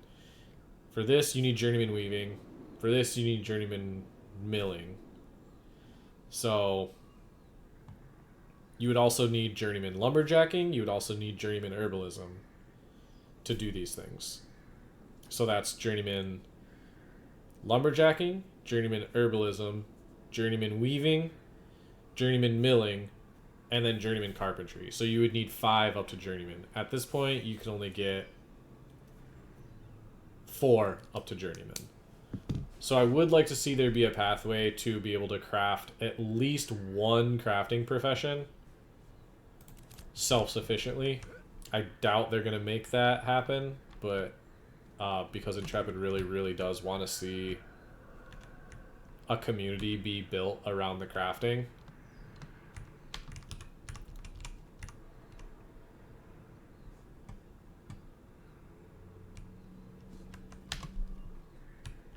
But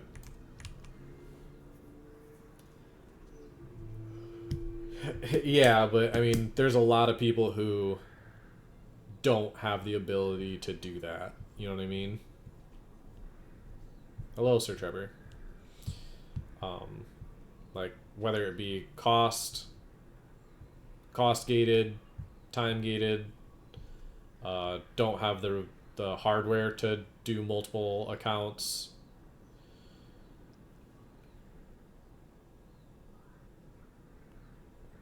I don't know. I'd like I said, I'm not saying, you know,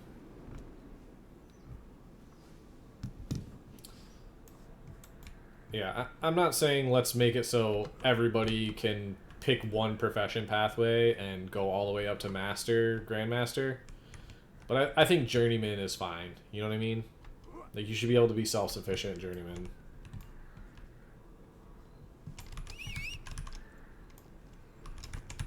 Maybe that's one change I'd like to see. On the crafting side. Oh, goodness.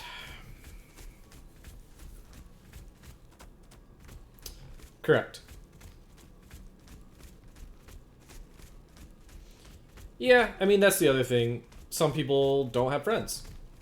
I mean, there's people out there that play this game solo or want to play this game solo or don't want to, like, don't like making friends. I mean,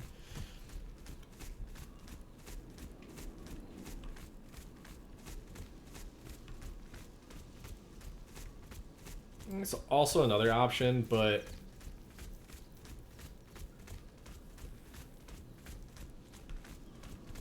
it will not be free to play in December. There is going to be a big cost reduction in December. Right now, the cost of entry is $100. December 11th, they're going to do a Steam launch, and then they're also going to do a weekend sale. So it's going to be like 15% off. So I think the cost will be $42.50 around there, USD. So I think it's going to be the lowest cost of entry that we've had and that we will see until the game launches.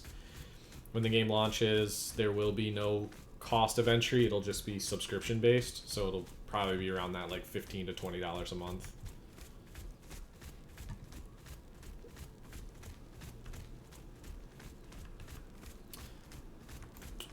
Hello, Rent. How we doing? Yeah, I think processing costs are down on PTR. Honestly, right now is a very, very good time to wow,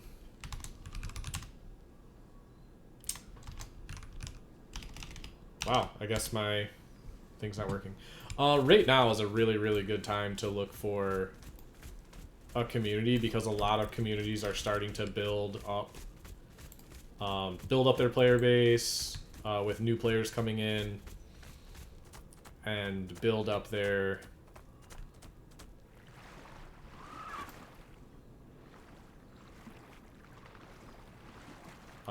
recruiting, getting ready for their wipe groups and their static groups and stuff like that. So probably between now and December 11th is a really, really good time to start looking into communities. I don't know why my command's not working. I'll have to look into that later. Actually, I could probably look into it right now.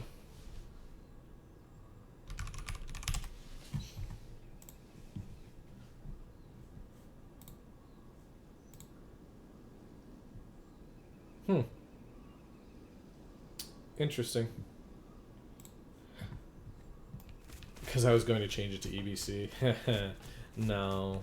I can't commit to play. Like, yeah, no.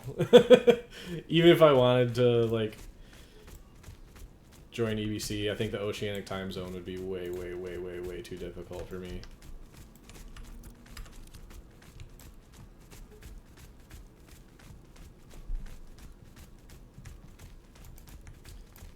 I mean, full transparency. My DMs are getting pretty full right now.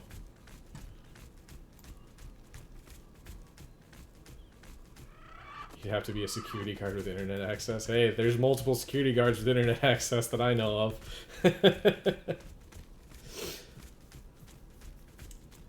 Oh, trust me, that's never happening. And yeah, that ship is like I don't have problems with people in Polar. I honestly I don't have very many like interactions on a personal level with any people that are in Polar. There's like a couple people. Oh yeah, I'm definitely gonna be Cats for Wipe, 100%. Yeah, there's no doubt about that. I have no plans on leaving Cats in the immediate future.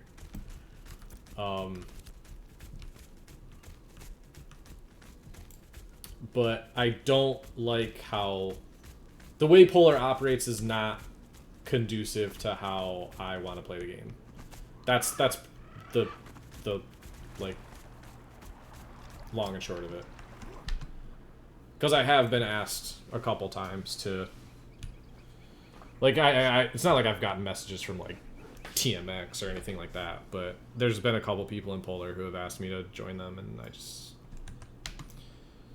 not interested. I'm pretty content with where I'm at on a guild standpoint right now. I'm having a lot of fun in Cats. There's a lot of people in the community that I really enjoy playing the game with, so.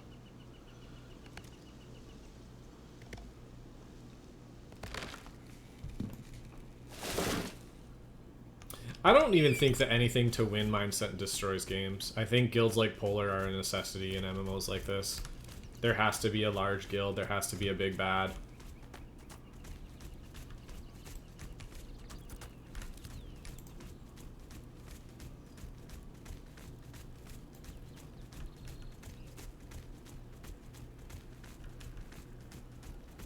Yeah. And there has to be people, there have to be guilds in the game that are pushing the content, pushing the devs to make stuff harder. There has to be that, like, hard competitive push guild. Needs to exist.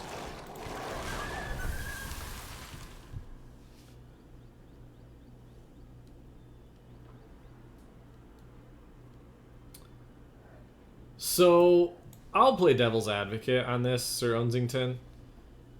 From everything I know, and from everything I've heard, every time there has been an exploit with Polar, or an exploit with involving Polar, they have bug reported it. They have told the devs about it and shown the devs it. So with the Carfin event, everybody knew about the Carfin event. We knew about the Carfin event. Supple knew about the Carfin event. It's the devs just waited for.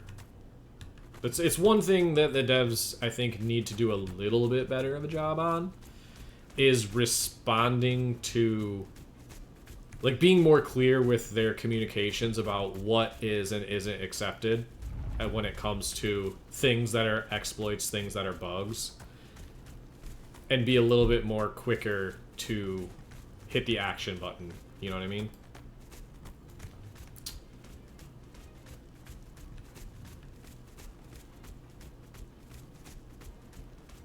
Anybody who says exploit early, exploit often, I highly doubt are exploiting early and exploiting often.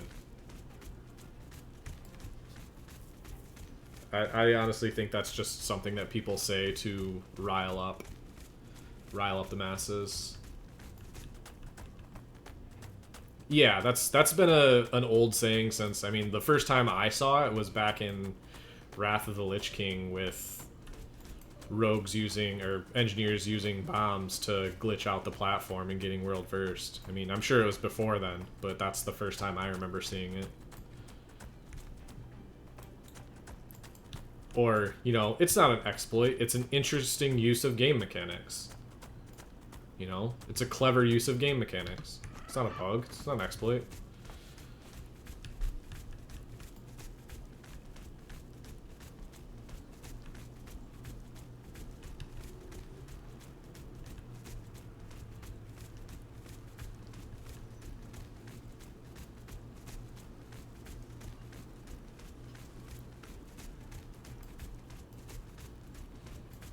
Yeah, but like I said, I think I touched upon it earlier. The only people who know what, like, the only people who know the details about why members in Polar may have gotten banned or not banned are the members in Polar and the developers. Anything else, anything you see coming out from anybody else is complete, just not factual. Like, it might be factual, but it's factual by mistake, not because they know.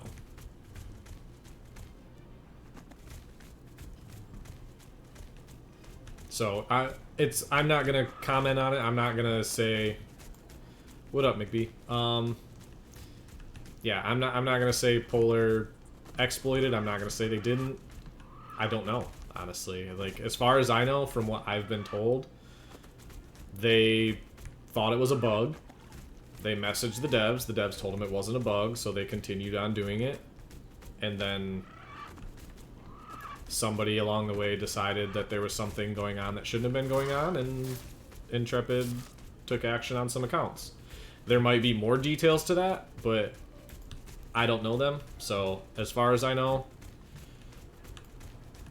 devs saw something they didn't like, so they took action on it. And there's not really anything I can say or anything anybody else can say to the opposite of that.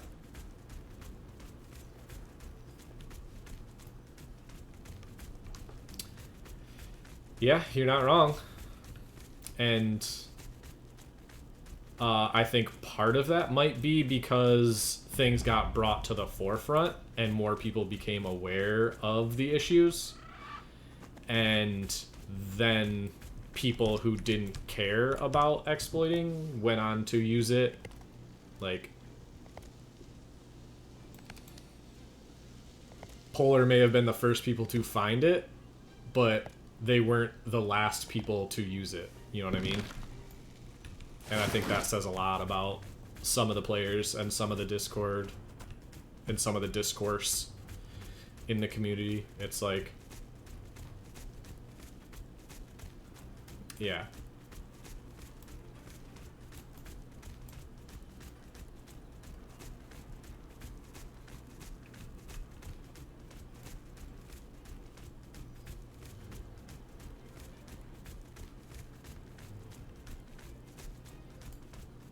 Absolutely. Better to find it now than launch. 100%.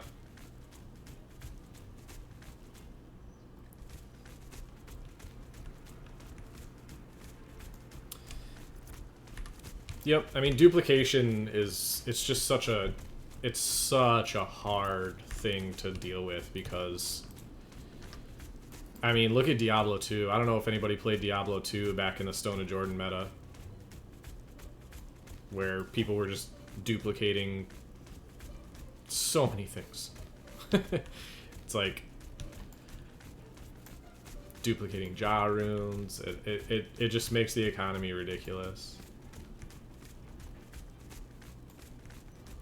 But Intrepid also has the unfortunate problem of not only taking action against duplication, bugs, exploits, but also finding out how they are created, who is doing them on purpose, who is doing them on accident. Here comes a full GPU crash.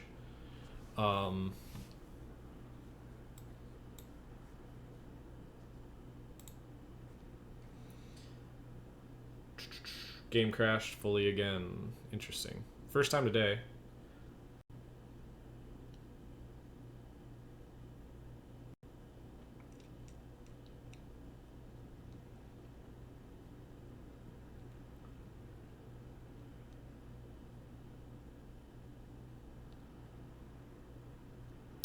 This wasn't a like server issue. This was some bug in the graphics causing a crash.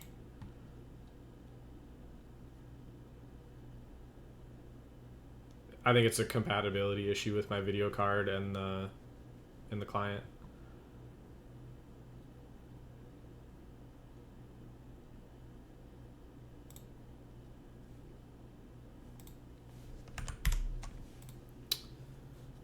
Ashes is acting very strange right now, so we're just gonna end task.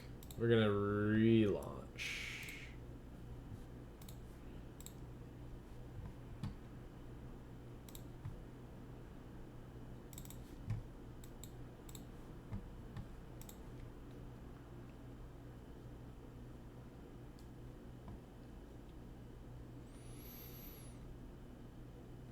Yeah, TMX actually had an absolutely amazing take on this game and RMT. He said, if Intrepid, I don't know the exact words, but I know the main point. It's like, if Intrepid doesn't find a way to make other things in the game more valuable than gold, then this game will be the most RMT'd game of all time. Because in the current economy, gold holds like more value than anything else. So if they don't combat RMT heavily, and they don't find a way to like work the economy in a way where other things hold value, then there will just be rampant RMT. Which, I mean, there's going to be RMT in any MMO. It's just a reality. There's no way to stop it.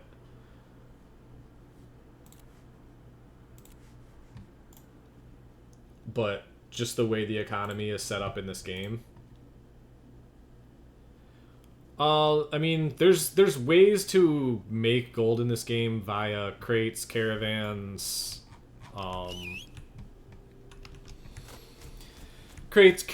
grinding. It's just the old-fashioned vendor. Hopefully there's some quest stuff that is able to inject some gold into the game eventually.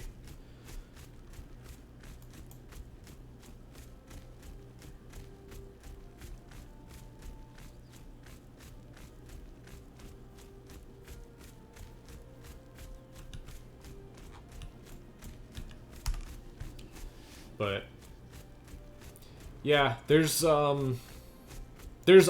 seems like there's always going to, even if it turns into a meme at this point, I don't think there's any way that Polar is ever going to be able to shake the everything is Polar's fault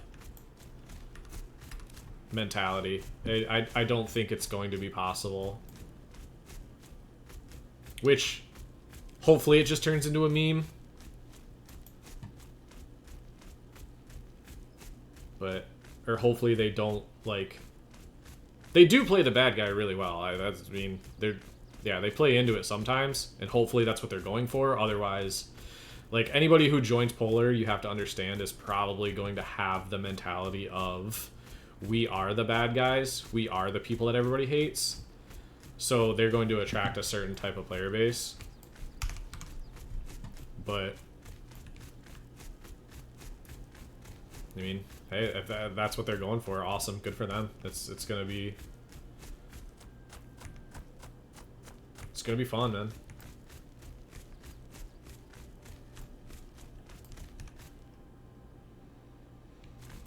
I don't think they have a no rules, hit this metric policy.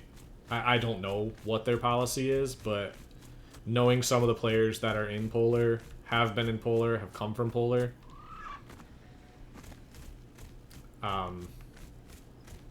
I don't think it's quite like that. I think Supple, I mean, again, I don't really know anybody outside of a couple Supple members on any personal level whatsoever, but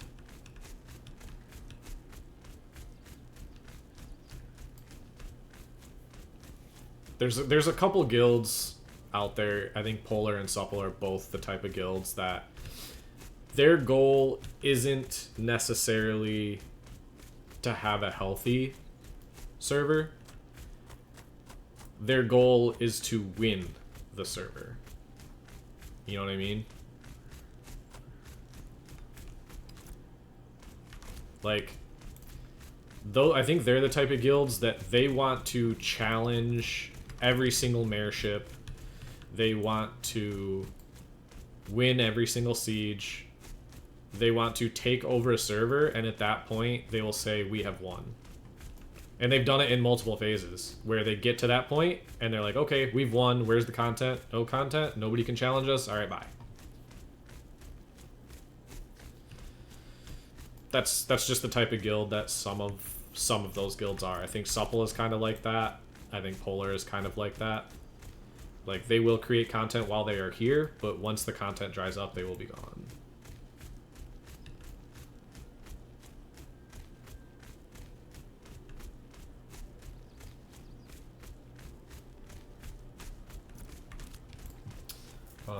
Shelving to bug out mobs, duping gold, RMT gold.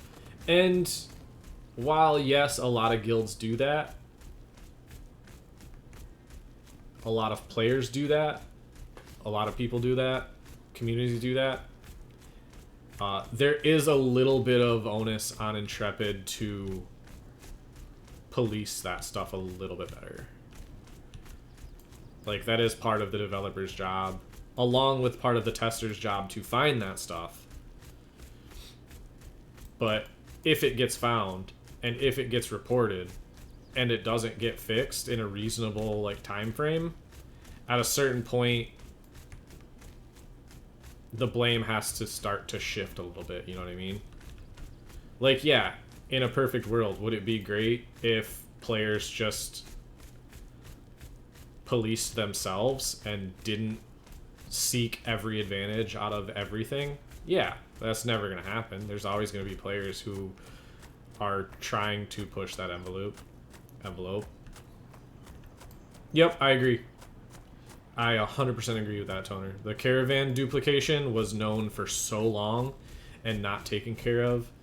The rarity indicator was known for so long, not taken care of for so long. Those are the ones that are kind of a little bit of a blemish on the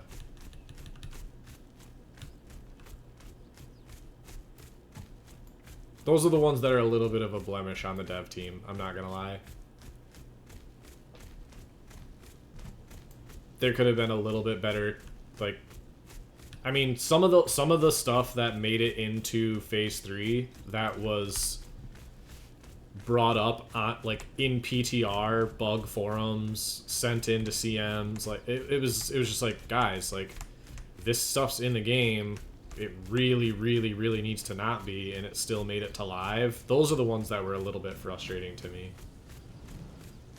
I mean, they eventually get taken care of, and maybe the dev team is just focusing on... I'm trying to play devil's advocate as best I can here. Like, Intrepid is probably focused on other things right now. Like performance and dynamic gridding and content that, like, duplication, player economy, and stuff like that isn't at the forefront of things that they want to fix right now. But yeah, it is what it is. I mean, they let it go on for a little bit longer than the players would have liked.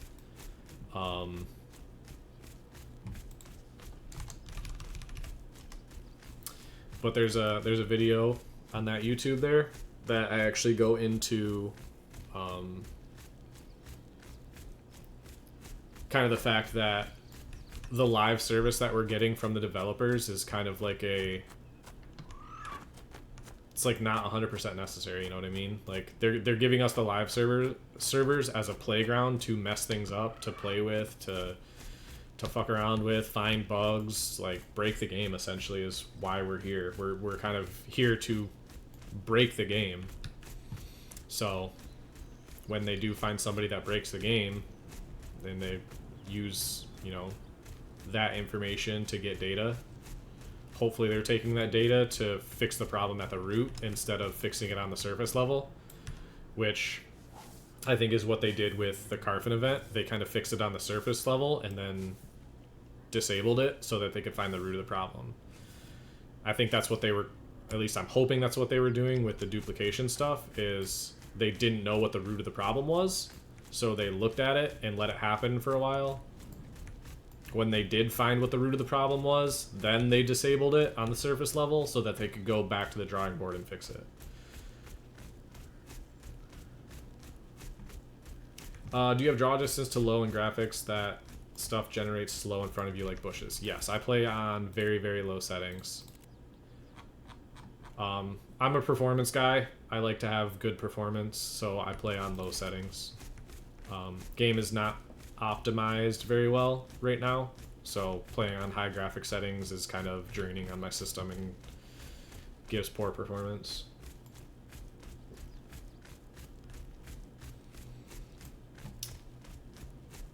I don't remember the exact question or answer to that.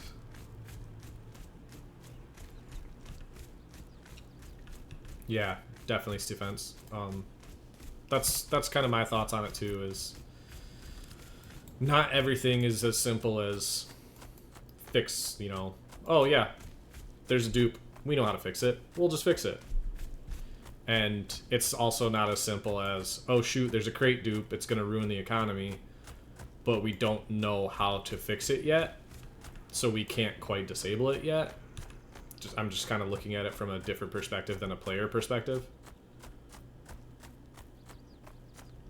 So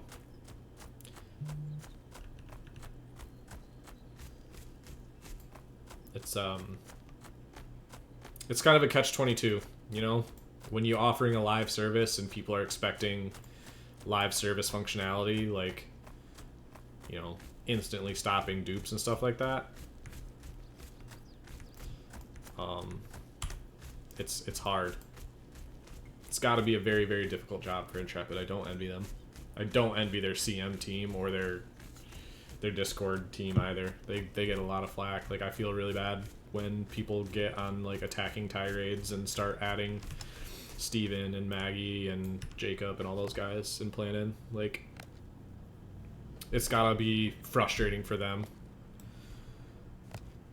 I kind of get that at my work a little bit too, where I'm trying to do my best to, like, make people's days reasonable, and some days it's just not possible, and then my guys come in and the first words out of their mouths is, why the hell is this way? And it's just like, I have to basically go into damage control mode and be like, it's this way because, you know, not everything is controllable.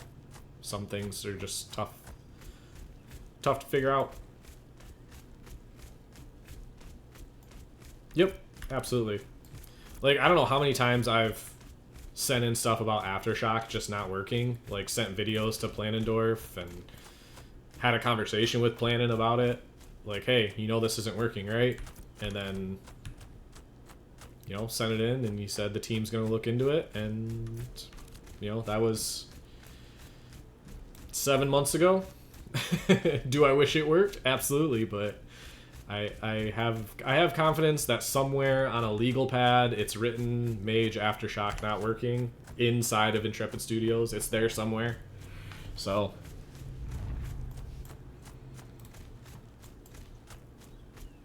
you sound like an IT guy. I am not an IT guy at all.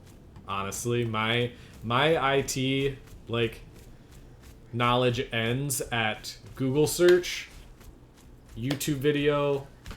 I can put together a PC. That's where my IT knowledge basically stops.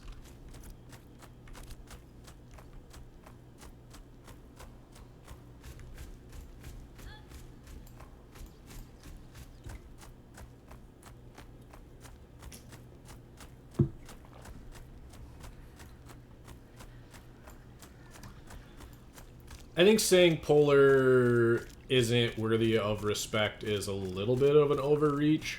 I do respect Polar for the stuff they are able to accomplish in game, and what a lot of their they have a lot of players in their guild that are very, very knowledgeable about in-game systems, very, very knowledgeable about like how to build games, how to manage communities, how to min-max. Like there are a lot of reasons to respect the players in Polar. And like I understand the vitriol towards that guild because of reasons. I think a lot of it is unfounded just because like there are a lot of players who yeah, I've worked in management way longer than I don't like it, quite frankly. But it pays the bills. There are a lot of players who have latched on to the blame Polar for everything. What's up, Skaper? And a lot of those players don't even know why they're blaming Polar for everything. They just are kind of latching onto it because it's an easy out, you know what I mean? It's like, oh man, there's dupes in the game. We can just blame Polar for everything. And a lot of players have a lot of people have attached themselves to that. And I think detaching from that mindset will really like make people be able to enjoy the game a lot better. I may sound like a Polar apologist, but that's just how I kind of...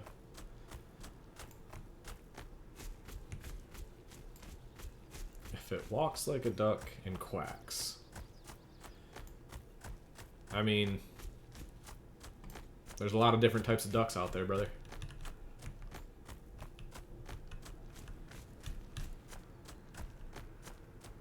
I'm actually a dog person, I'm not gonna lie.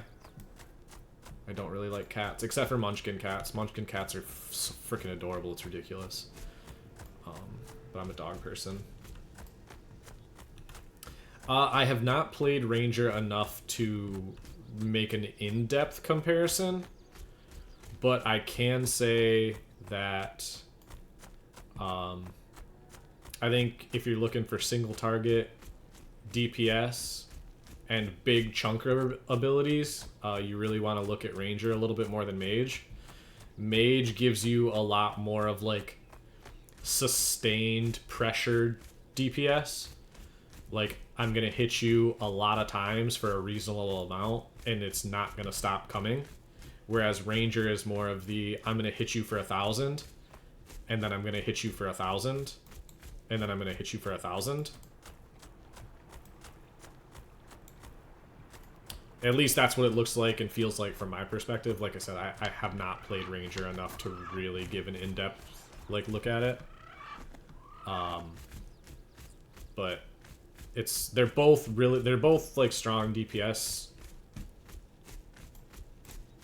classes, but they're definitely different.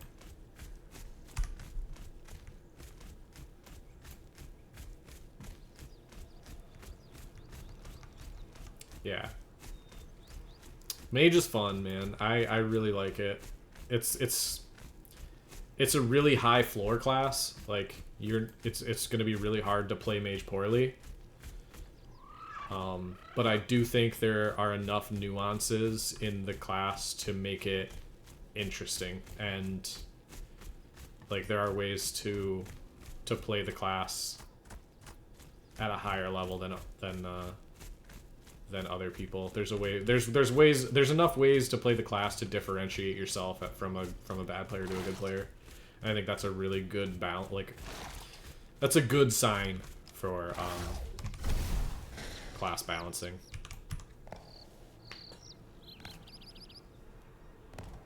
I'll be honest, Scaper. Oh yeah, good call. Oh, thanks for the follow, Steve.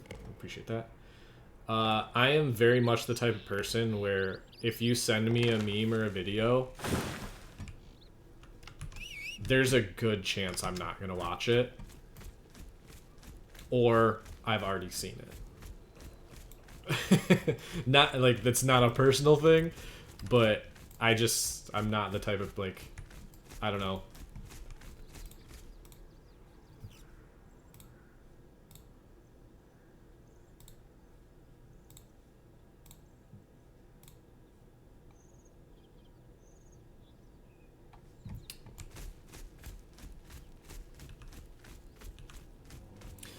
Honestly, people send me so many like Instagram and TikToks through text messages, and I don't have Instagram or TikTok.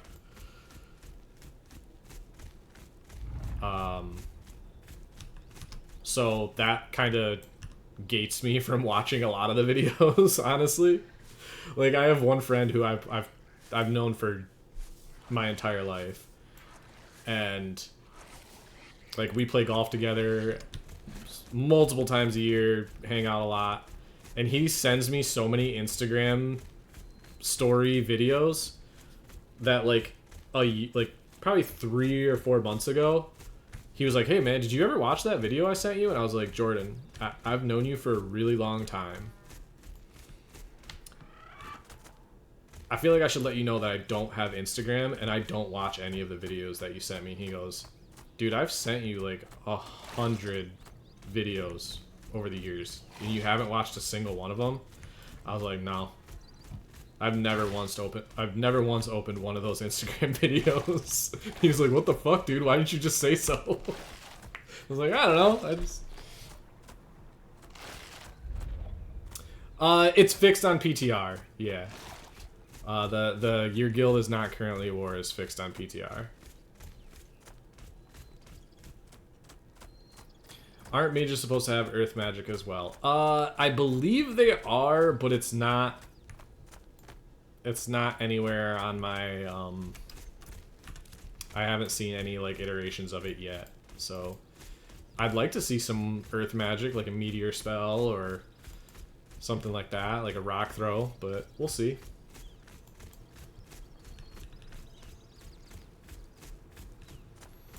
Yeah, I mean, I definitely scroll YouTube shorts and stuff like that when I'm bored, but I don't know.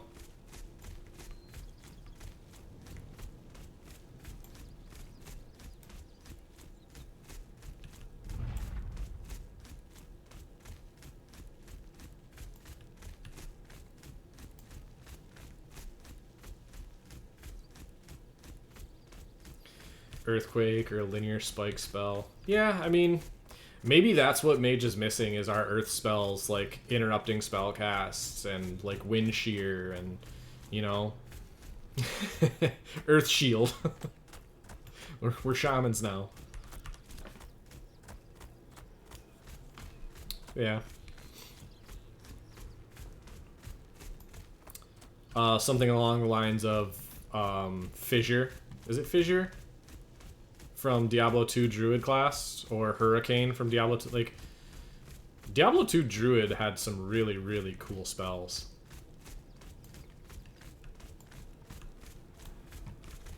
Just for you, I will watch this, because it's,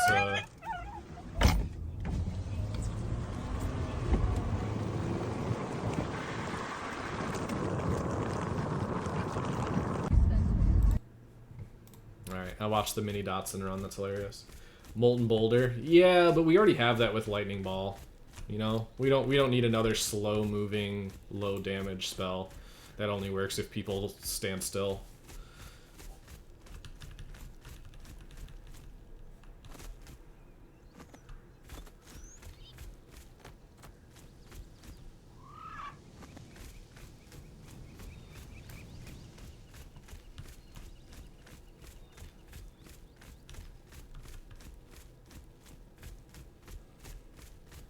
Blaze would be kind of sweet. You remember Blaze from D2 Sorceress, where you cast it and then you just like leave a trail of fire behind you, so you could just like cast Blaze and then run around in a circle around somebody, so any melee character that's trying to hit you is constantly getting fire damage ticks. That'd be kind of sick. I mean, we kind of have that with Magma Field, but Magma Field takes forever to cast and you can't move like very far out of it.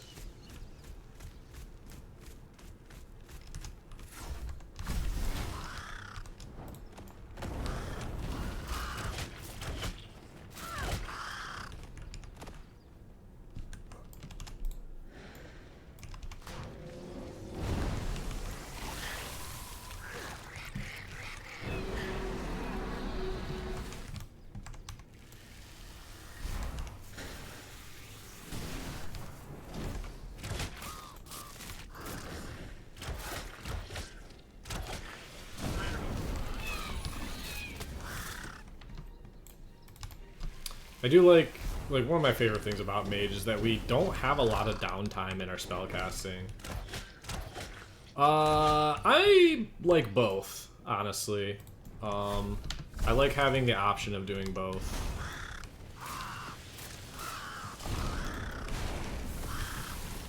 I like that Mage's AoE abilities are also effective versus single targets. They're not like a waste. Like if I throw this down, it's not a waste on one target. It still does good damage.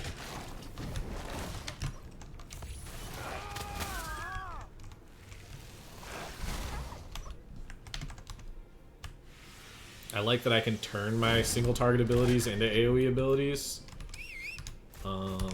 With stuff like Shattering Shards, stuff like Lightning Strike Shatter. Like, that's really cool. I really like that design. I think Shattering Shards is one of the more slept on abilities for mages. Because you can Lightning Strike somebody and then hit him with one Frostbolt, and then it splits to like three or four targets, and then you can actually hit Cone of Cold to freeze multiple targets without using Orfrost, and then that way you still have Orfrost as a way to like AoE chill somebody or instant cast hit somebody from range. Like Orfrost actually does fairly decent damage as just a instant cast AoE spell. Like that from range. 100%. I would like Bards would hate this, but I said earlier that if they switch Slumber, gave that to Bards, and then gave Mages the Bard AoE silence, I think that's one more fitting to the what's the word I'm looking for?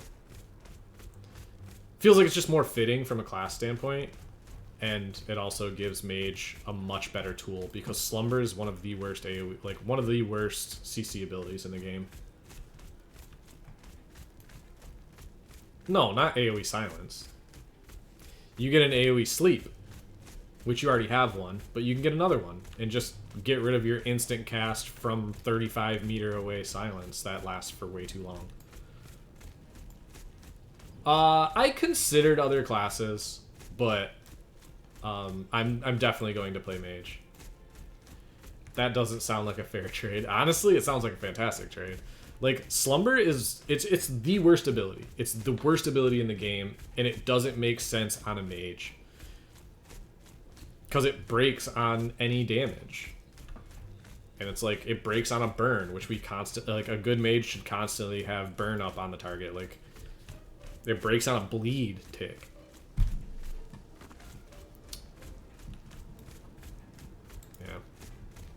Yeah, I think bards are definitely... Good bards are S tier right now, I think. Also, highest skill cap in the game for any class, I think. Summoner may or may not change that, but right now I don't think the class is good enough to make it S tier. The players might be, but the class just isn't good enough yet.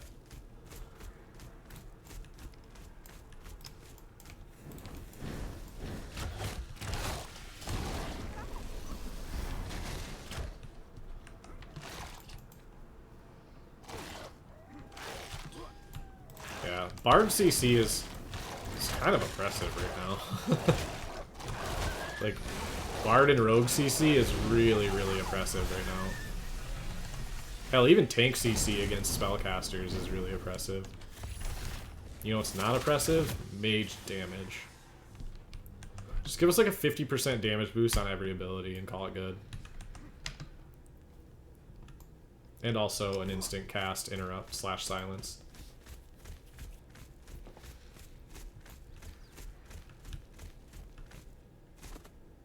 Mage had that lightning ball.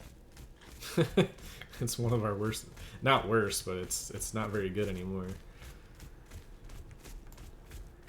What's Mage's CC? We have Slumber. And then we have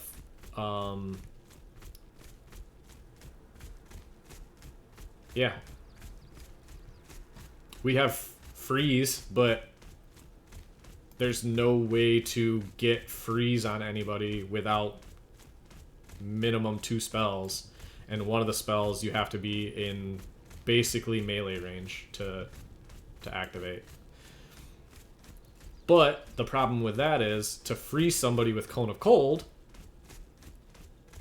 it also gets rid of your only spell interrupt.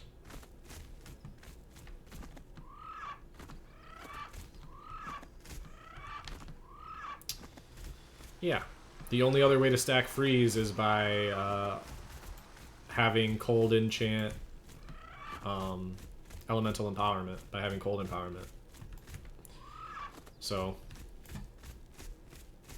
that's honestly, like, it's not even just the just like the CC just isn't generally good. Do good armor with resistance, negate AoE and ashes. Mitigation is pretty strong right now. I don't think there's any way to, like, negate the AoE, but there's definitely ways to negate the, like...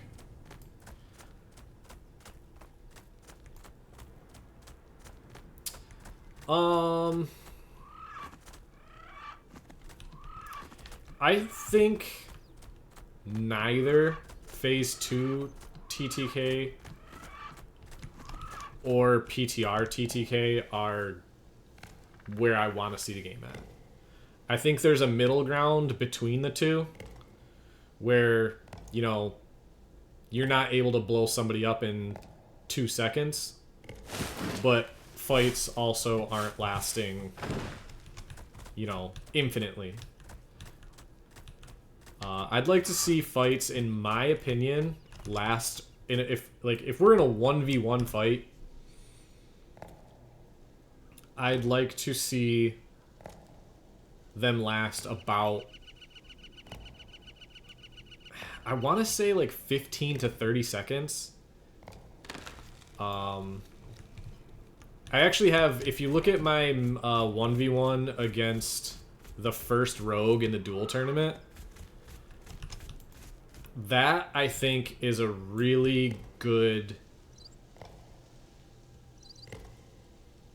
example of how, like, long a fight should last.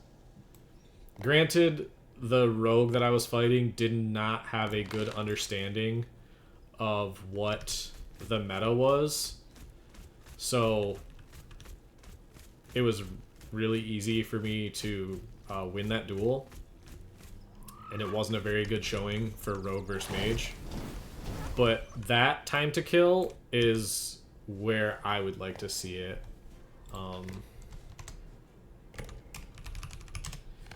Here, I'm just gonna link the video.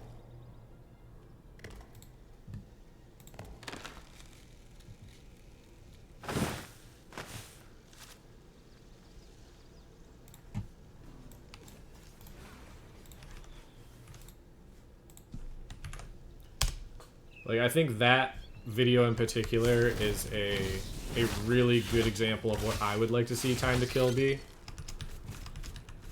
It's a little bit skewed because, again, the rogue just wasn't really, like, up to date on what the meta was. But that fight felt good, and I'd like to see it be around there. Is Bard good DPS? Yes, Bard right now and probably in the future is always going to be fairly decent DPS.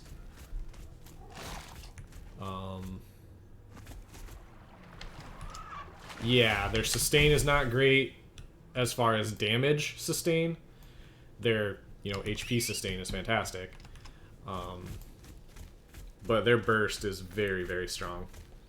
Very strong. I don't think there's anybody who can contend with Bard burst currently. He doesn't use melee. Bard? No, Bard is more of a ranged class. You can melee, and there actually is a viable... I don't know if there is anymore, but there used to be a really, really viable melee build.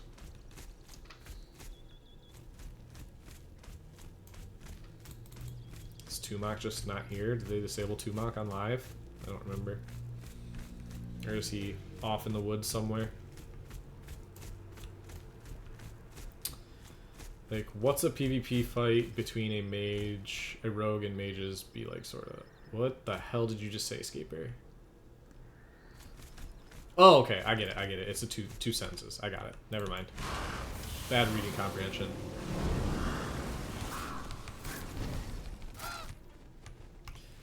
Again, that, like, I just want to reiterate, like, that rogue did not have the right build for that tournament. That rogue, I think, only had like 11,000 HP when most everybody else was sitting around 20k.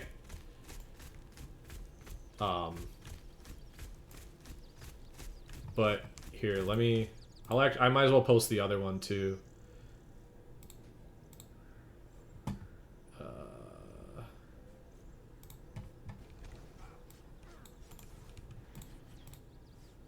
Like, this is the same matchup, but with a different rogue who had a much better understanding of what was going on. And you can see the difference. Like, I'm still able to, like, survive in that fight, but in the first, like, 30 seconds, I cast, what, three abilities?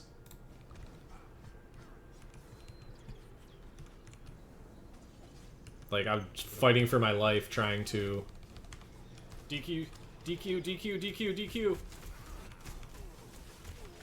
Just to, like, get spell cast off. I'm, like, fighting for my life in that video. Okay, I've got him down to quarter HP.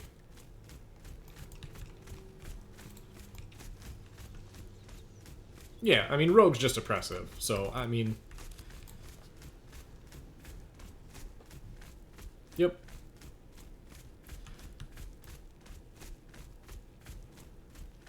But the other thing to remember is I have no way to heal. If I had a way to heal myself in any capacity, that fight would have gone on way longer. Probably another, like, minute or two. What is Aldrin doing out here? What the hell? Very strange.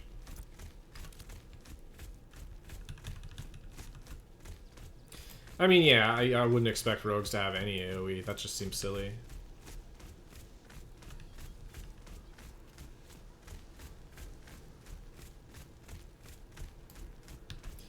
The problem with the like the time to kill on PTR, I mean, people already know what the problem is. We don't need to get into it. We've had this conversation in Roundtable 100 times in the past week, and like Emu said, tired of hearing TTK. It's frustrating to say, it's frustrating to even talk about.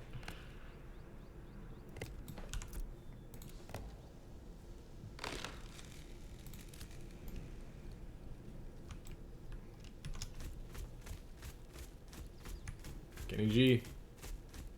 Yes, sir. Happy Thanksgiving, man. I actually like the cooldowns on Mage are great. Like, everything flows really well. Like, the abilities, like, roll into each other really well. It's just... The CC is just not effective at all. The CC isn't effective, and having our only interrupt tied to one of our only ways to freeze, which is one of our best ways to get damage out, and having that ability on a 20-second cooldown and only be usable in melee range, kind of rough.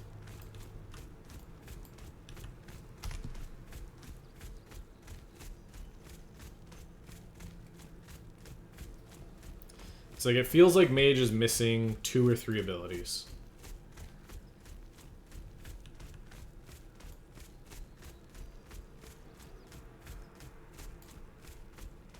Yeah, oh, dude, just combat in general in this game is fun. It's the biggest draw, in my opinion. They still have another round of PTR stuff to like, go through. So hopefully we see some pretty big changes next week. And then we'll have, what, 10 days of PTR testing before we get to Steam. It's coming out fast.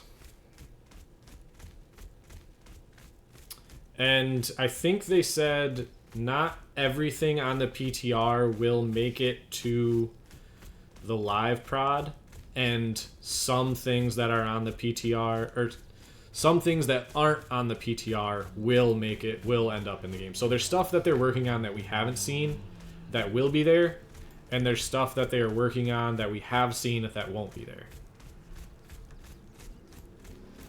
There's a lot of stuff going on.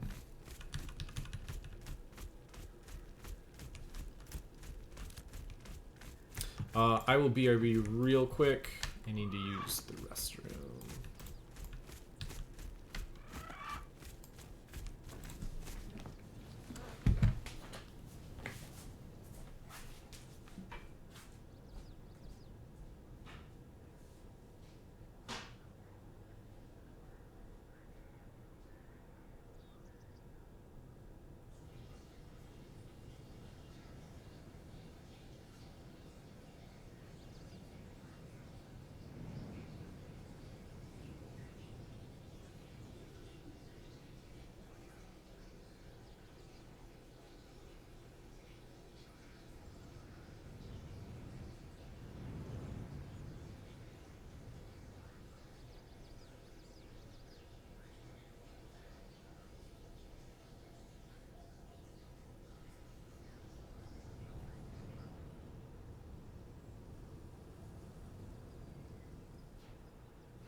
Alrighty.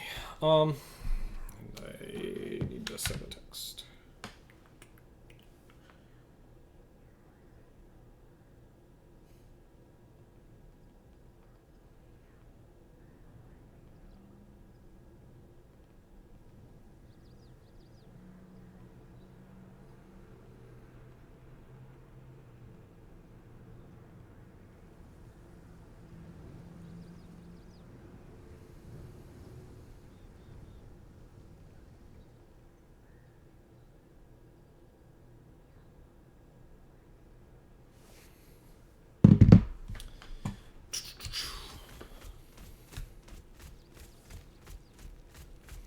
Yeah, I mean, they still need to give us level 30, 40, and 50 before they really get super in deep with the balancing, but I'm ready for it.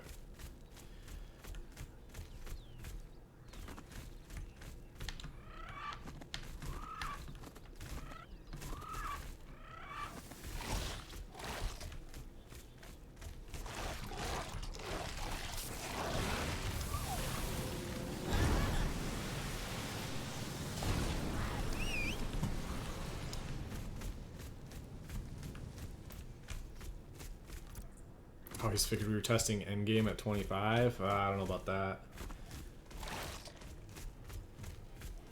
I mean, I like to think that with all of the testing they're doing now, that they're building a baseline. Crucible next, then 30, then Badlands. Crucible, for sure. As far as we know, the level cap is going to be 25 at the start.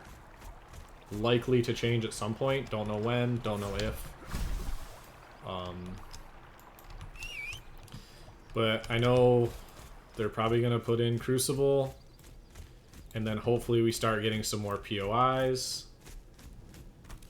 Some of the bigger ones would be great.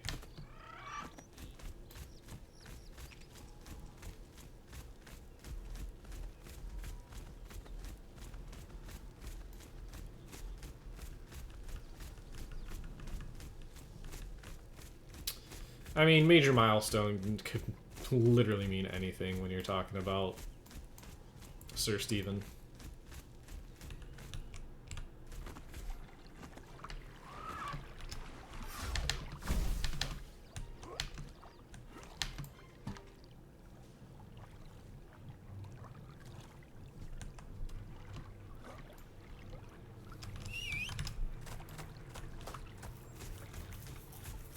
Yep.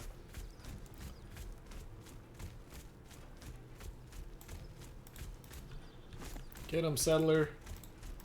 Get him.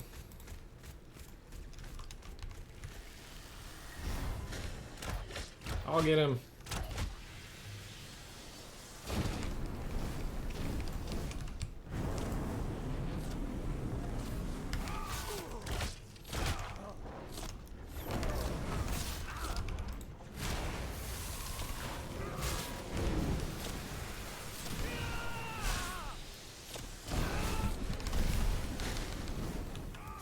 Got him. Gravebound helm.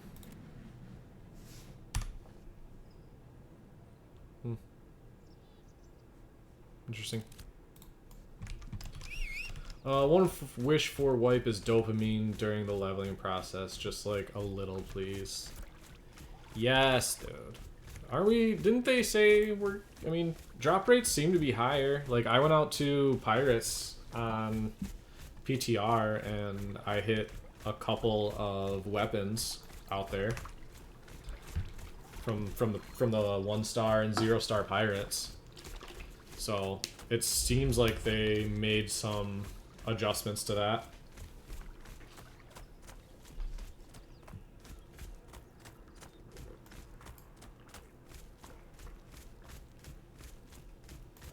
Have I tried the new fishing on PTR? I have not. I believe you can talk to Scaper about that. I have not touched the new fishing. It's not something that really interests me that much right now.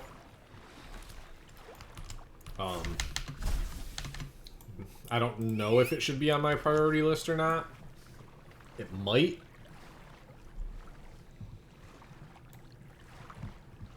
Oh, the snow patches? Yeah, it's still winter. A little bit. So. And yes, there are some spots where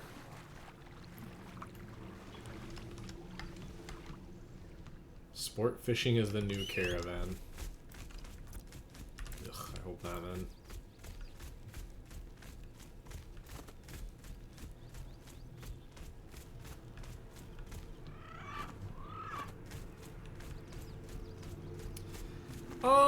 Will it though? Like, I mean, there's definitely going to be pirates out there, but do you think people are going to, like... I mean, people are definitely going to focus it at some point, but do you think people are going to be extremely aggressive about going out and targeting fishing boats? Or do you think it'll just be, like, novelty for a little while?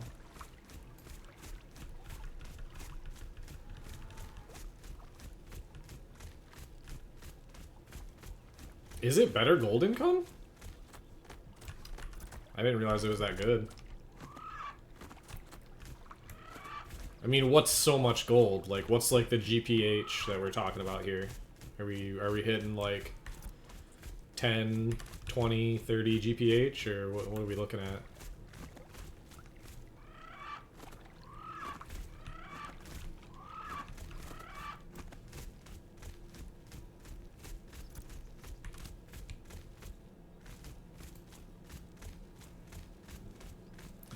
Well, don't you have to, like, catch a fish and then take it back, and then catch a fish and then take it back? Or can you, like, load up your inventory with a bunch of fish?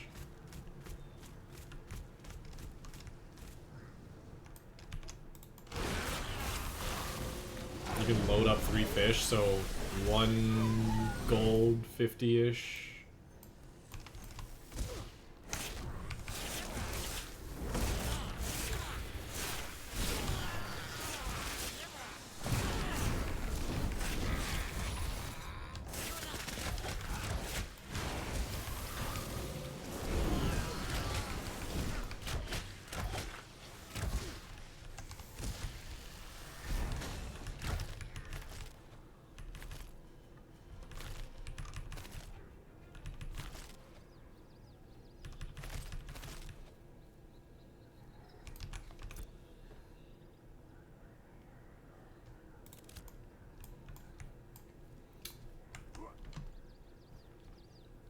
Okay.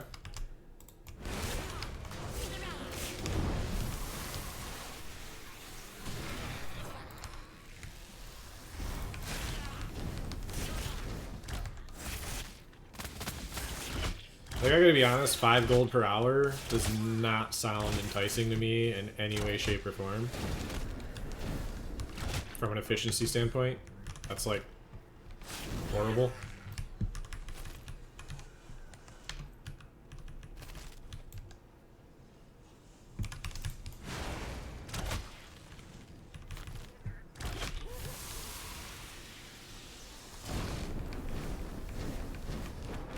If there's a boat run that involves thousands of gold, then it's gonna get nerfed.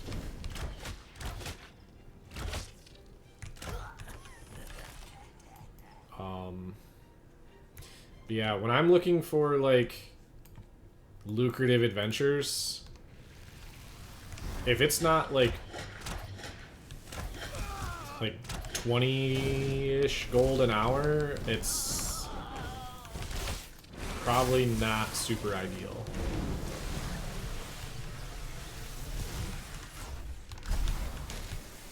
I mean, obviously at the start, then yeah, 5 gold an hour sounds fantastic, but...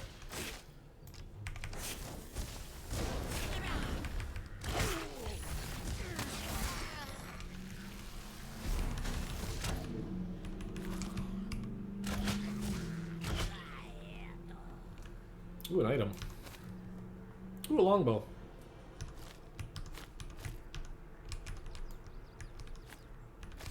Thord Stride long spell bow. Man, that recipe could have sold for 20 gold back in the day.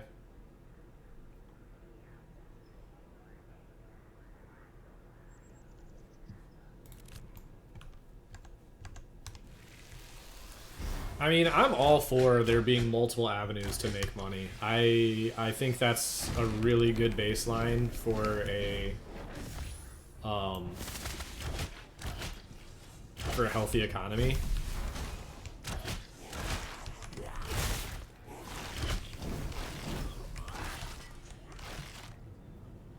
Like, having multiple ways for players to make money is extremely important in MMOs.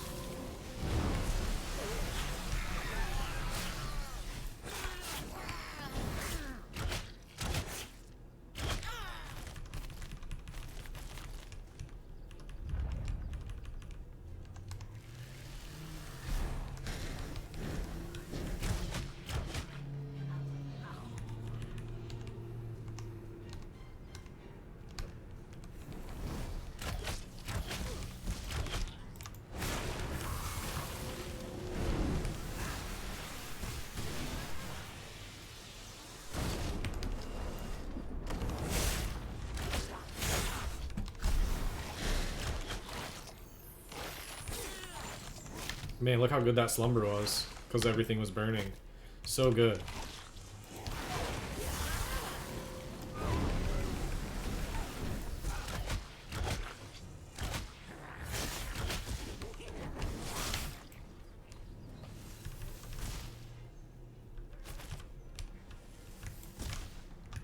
I mean, hey, if there's money to be made by robbing boats, I'm sure we're gonna be out there doing it, you know what I mean?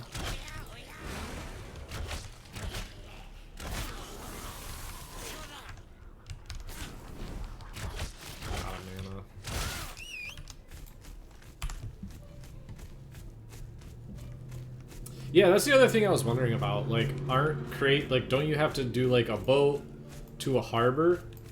Or, like, a boat to a town? Or, like, does it matter how far away you are from the fishing spot? Like, do you get more gold for taking a fish to a certain spot versus another?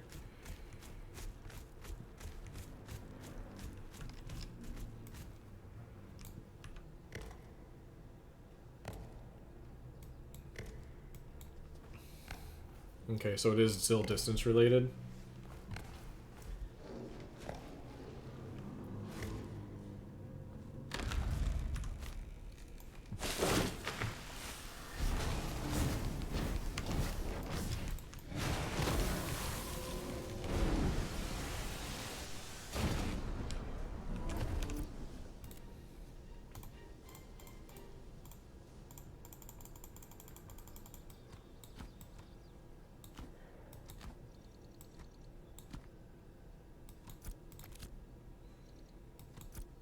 wondering what the heck was going on with that, why they weren't stacking.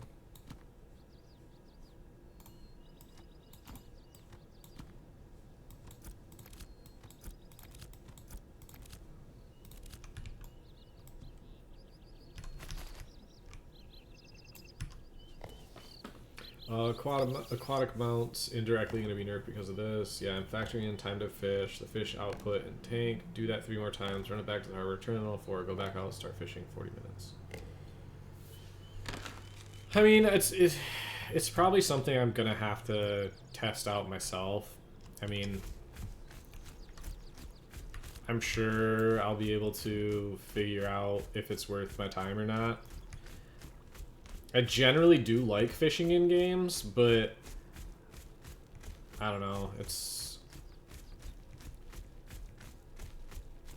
we'll see.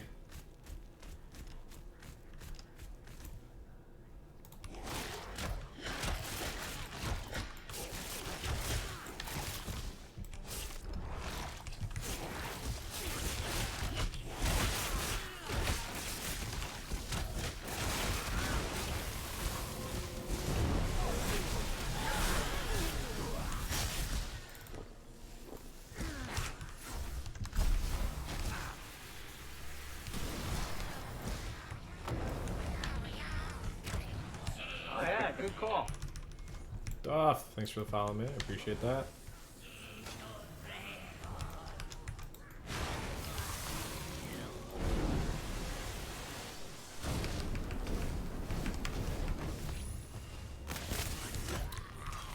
Because the damage that I would get from that is not as important as staying alive.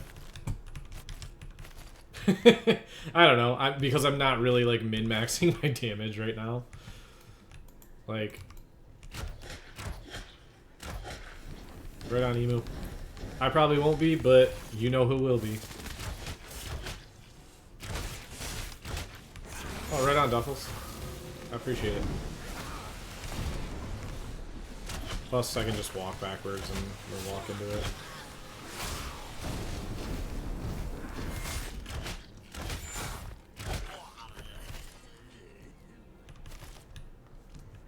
Yeah, I mean, there's always ways to min-max and stuff, but I'm like I'm not really paying attention to what I'm doing right now. Just kind of vibing out, playing, keeping my fingers warm, waiting for the Lions game to start. Ooh, which starts in like half an hour. Very nice.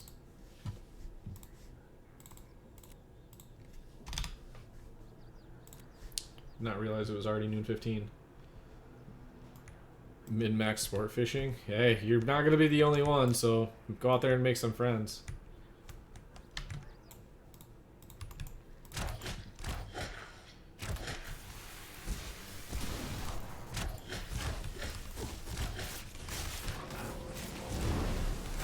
Like, yeah, I could just do this.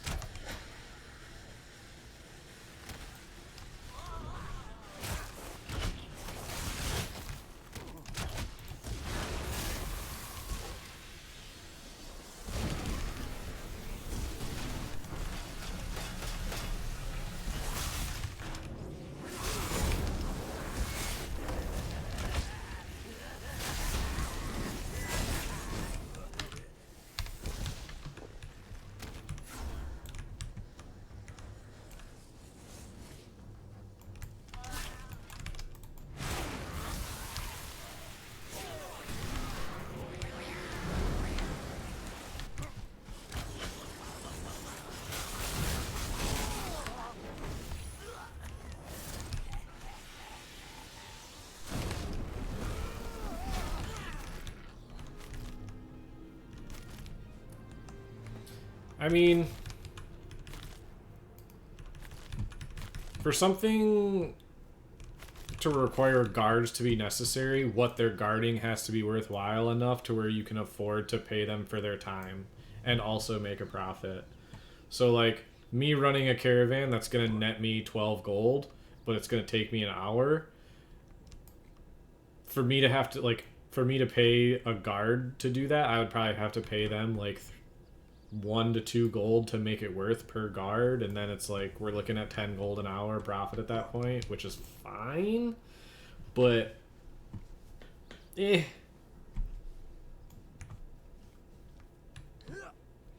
that true, you know, each person can get their own fish.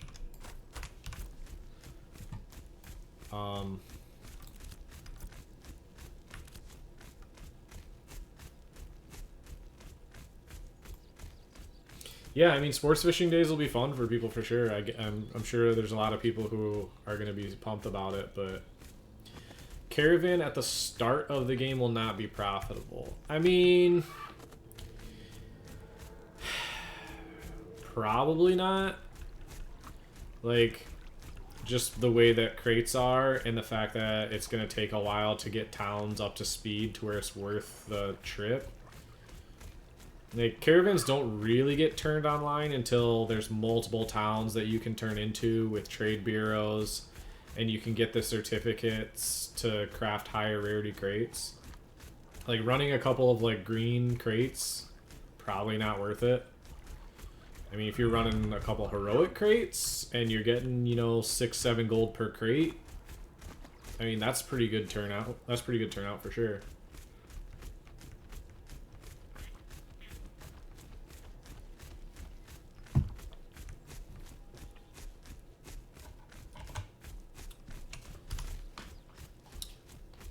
What? That it's over?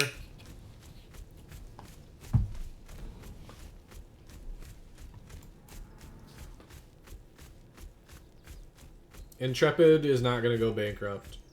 Steven already has the funds put into place to finish the game. Anything else that goes into it is just going to help speed up production.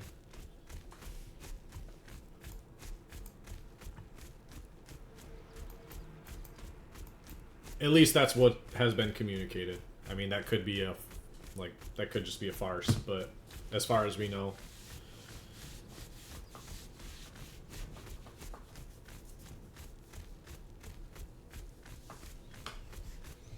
Hello ladies, 1 pound fish.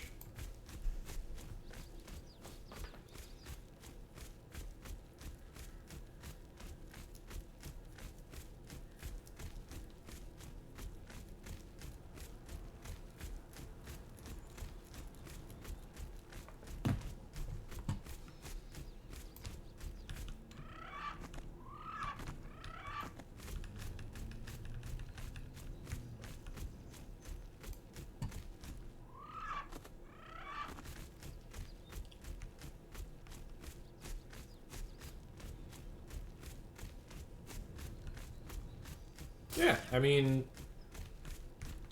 anything that's going to provide one, like, Dusty loves his triangle, so here's my triangle. Fun, profitability, and repeatability.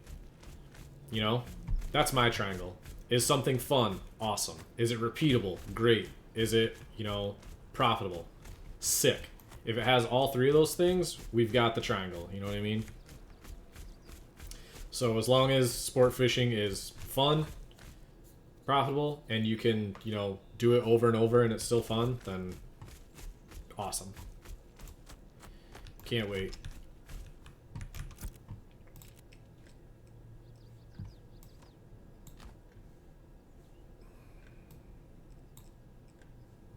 Why am I even storing any of this stuff, you guys? Like, what the what am I doing? Oh. Yeah, I mean, I don't see any reason to believe that we're not going to get a finished product.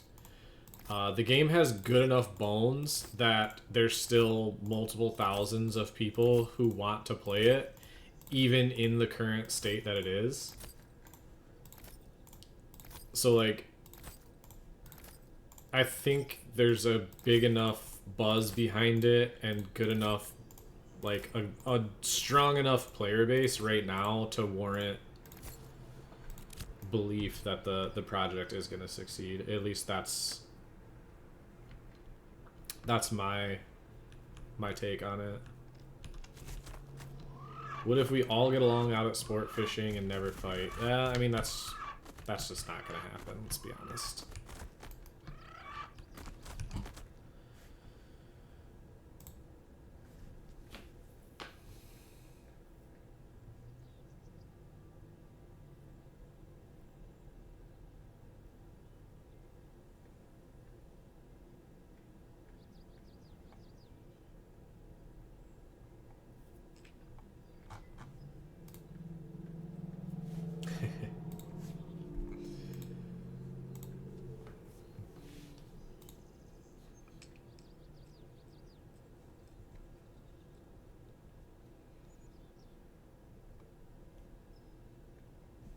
Man, there are a lot.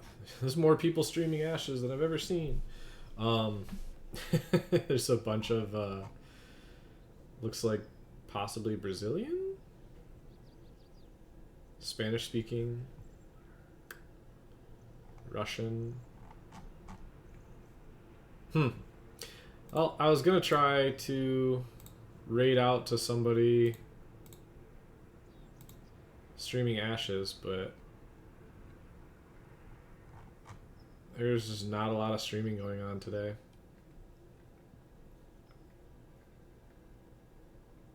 I think Nova might actually be making a comeback, I'm not gonna lie.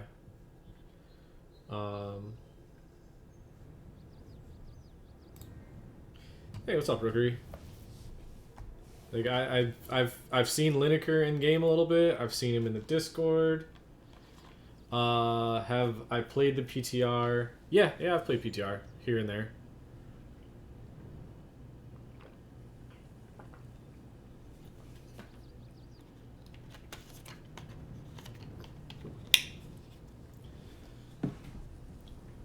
Yeah, I'm a pretty big fan of what they got going on PTR. Things look good. Just need to get them up to snuff.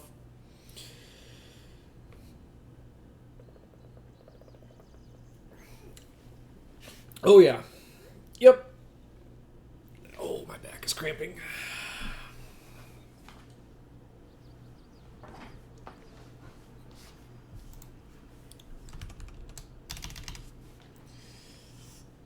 Oh, god dang it. Nice stretch.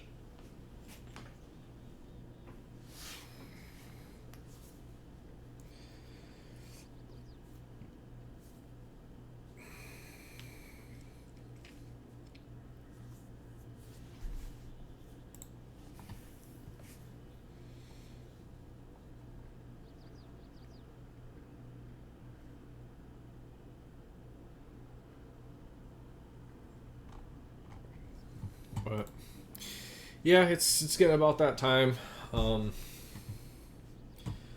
Just find like a random, just like a completely random person to raid here.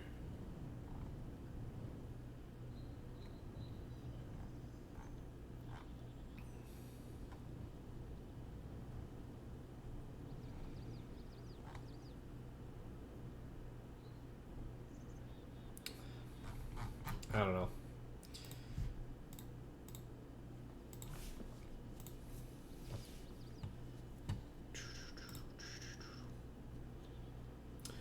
Do they send Steam code players who bought the game before Steam launch? I do not know.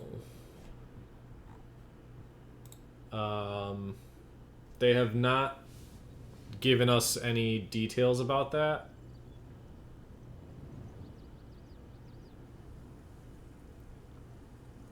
As far as how the Steam integration is going to work. I'm sure there'll be a long write-up about it coming shortly. That'll give us all the information we need. What's up, Meta?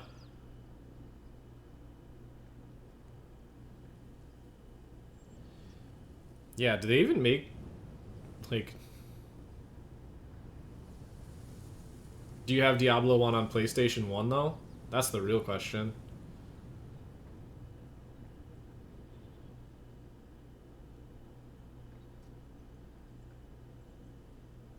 I'm not gonna lie, I would pay a decent amount of money for a Diablo 1 mint condition PlayStation version.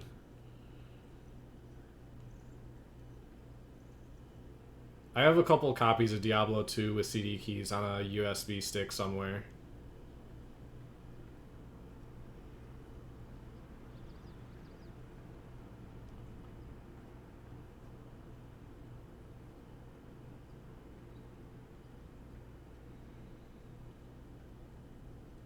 Remember back in the day when you could install video games on USBs? Those were the days.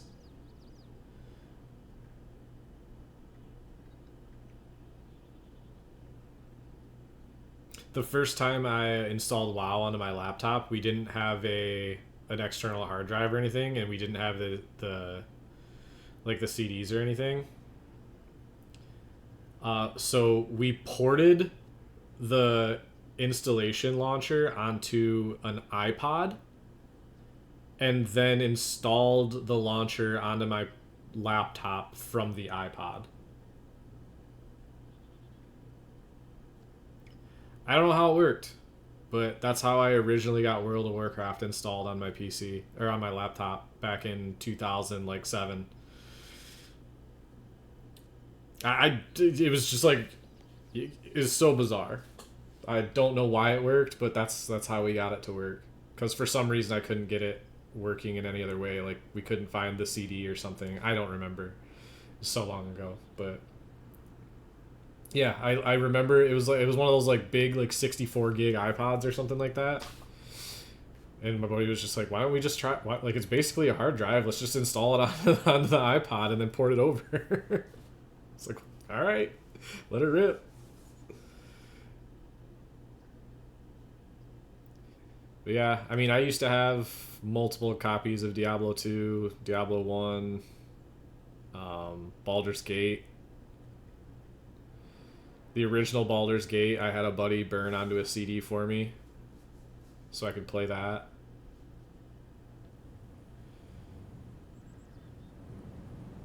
What other games? Warcraft 3 was the same way. Just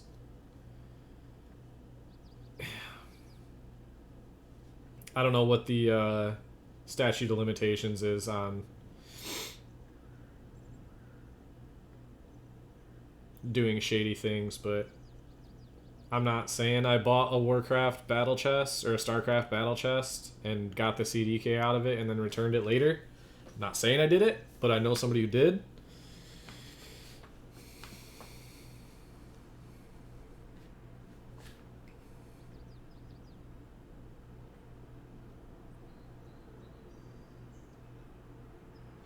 Yeah, that's kind of...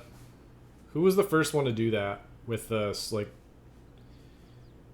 which game did that first? Was it Ubisoft or EA? I can't remember.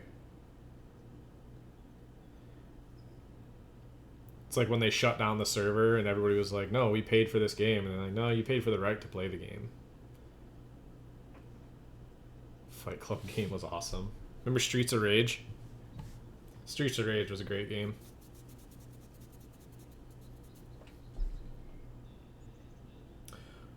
Anyways, I need to order myself some Chinese food.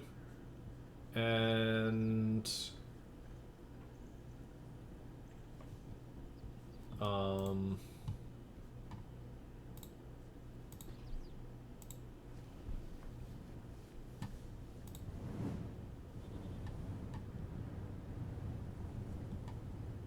this person looks like they're English. Let's see.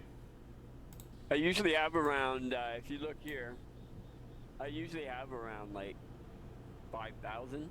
That's like a very low number for me. You can buy stuff that I don't know. I don't know who this person is. Shiv420 TV, but they're English speaking and streaming Ashes. So yeah, I'm gonna send you guys over that way. Say hello. Anyone who stopped in, appreciate you. We'll see you next time. Probably be back on December 1st for the event if it happens. But yeah, have a good Thanksgiving, everyone. See you.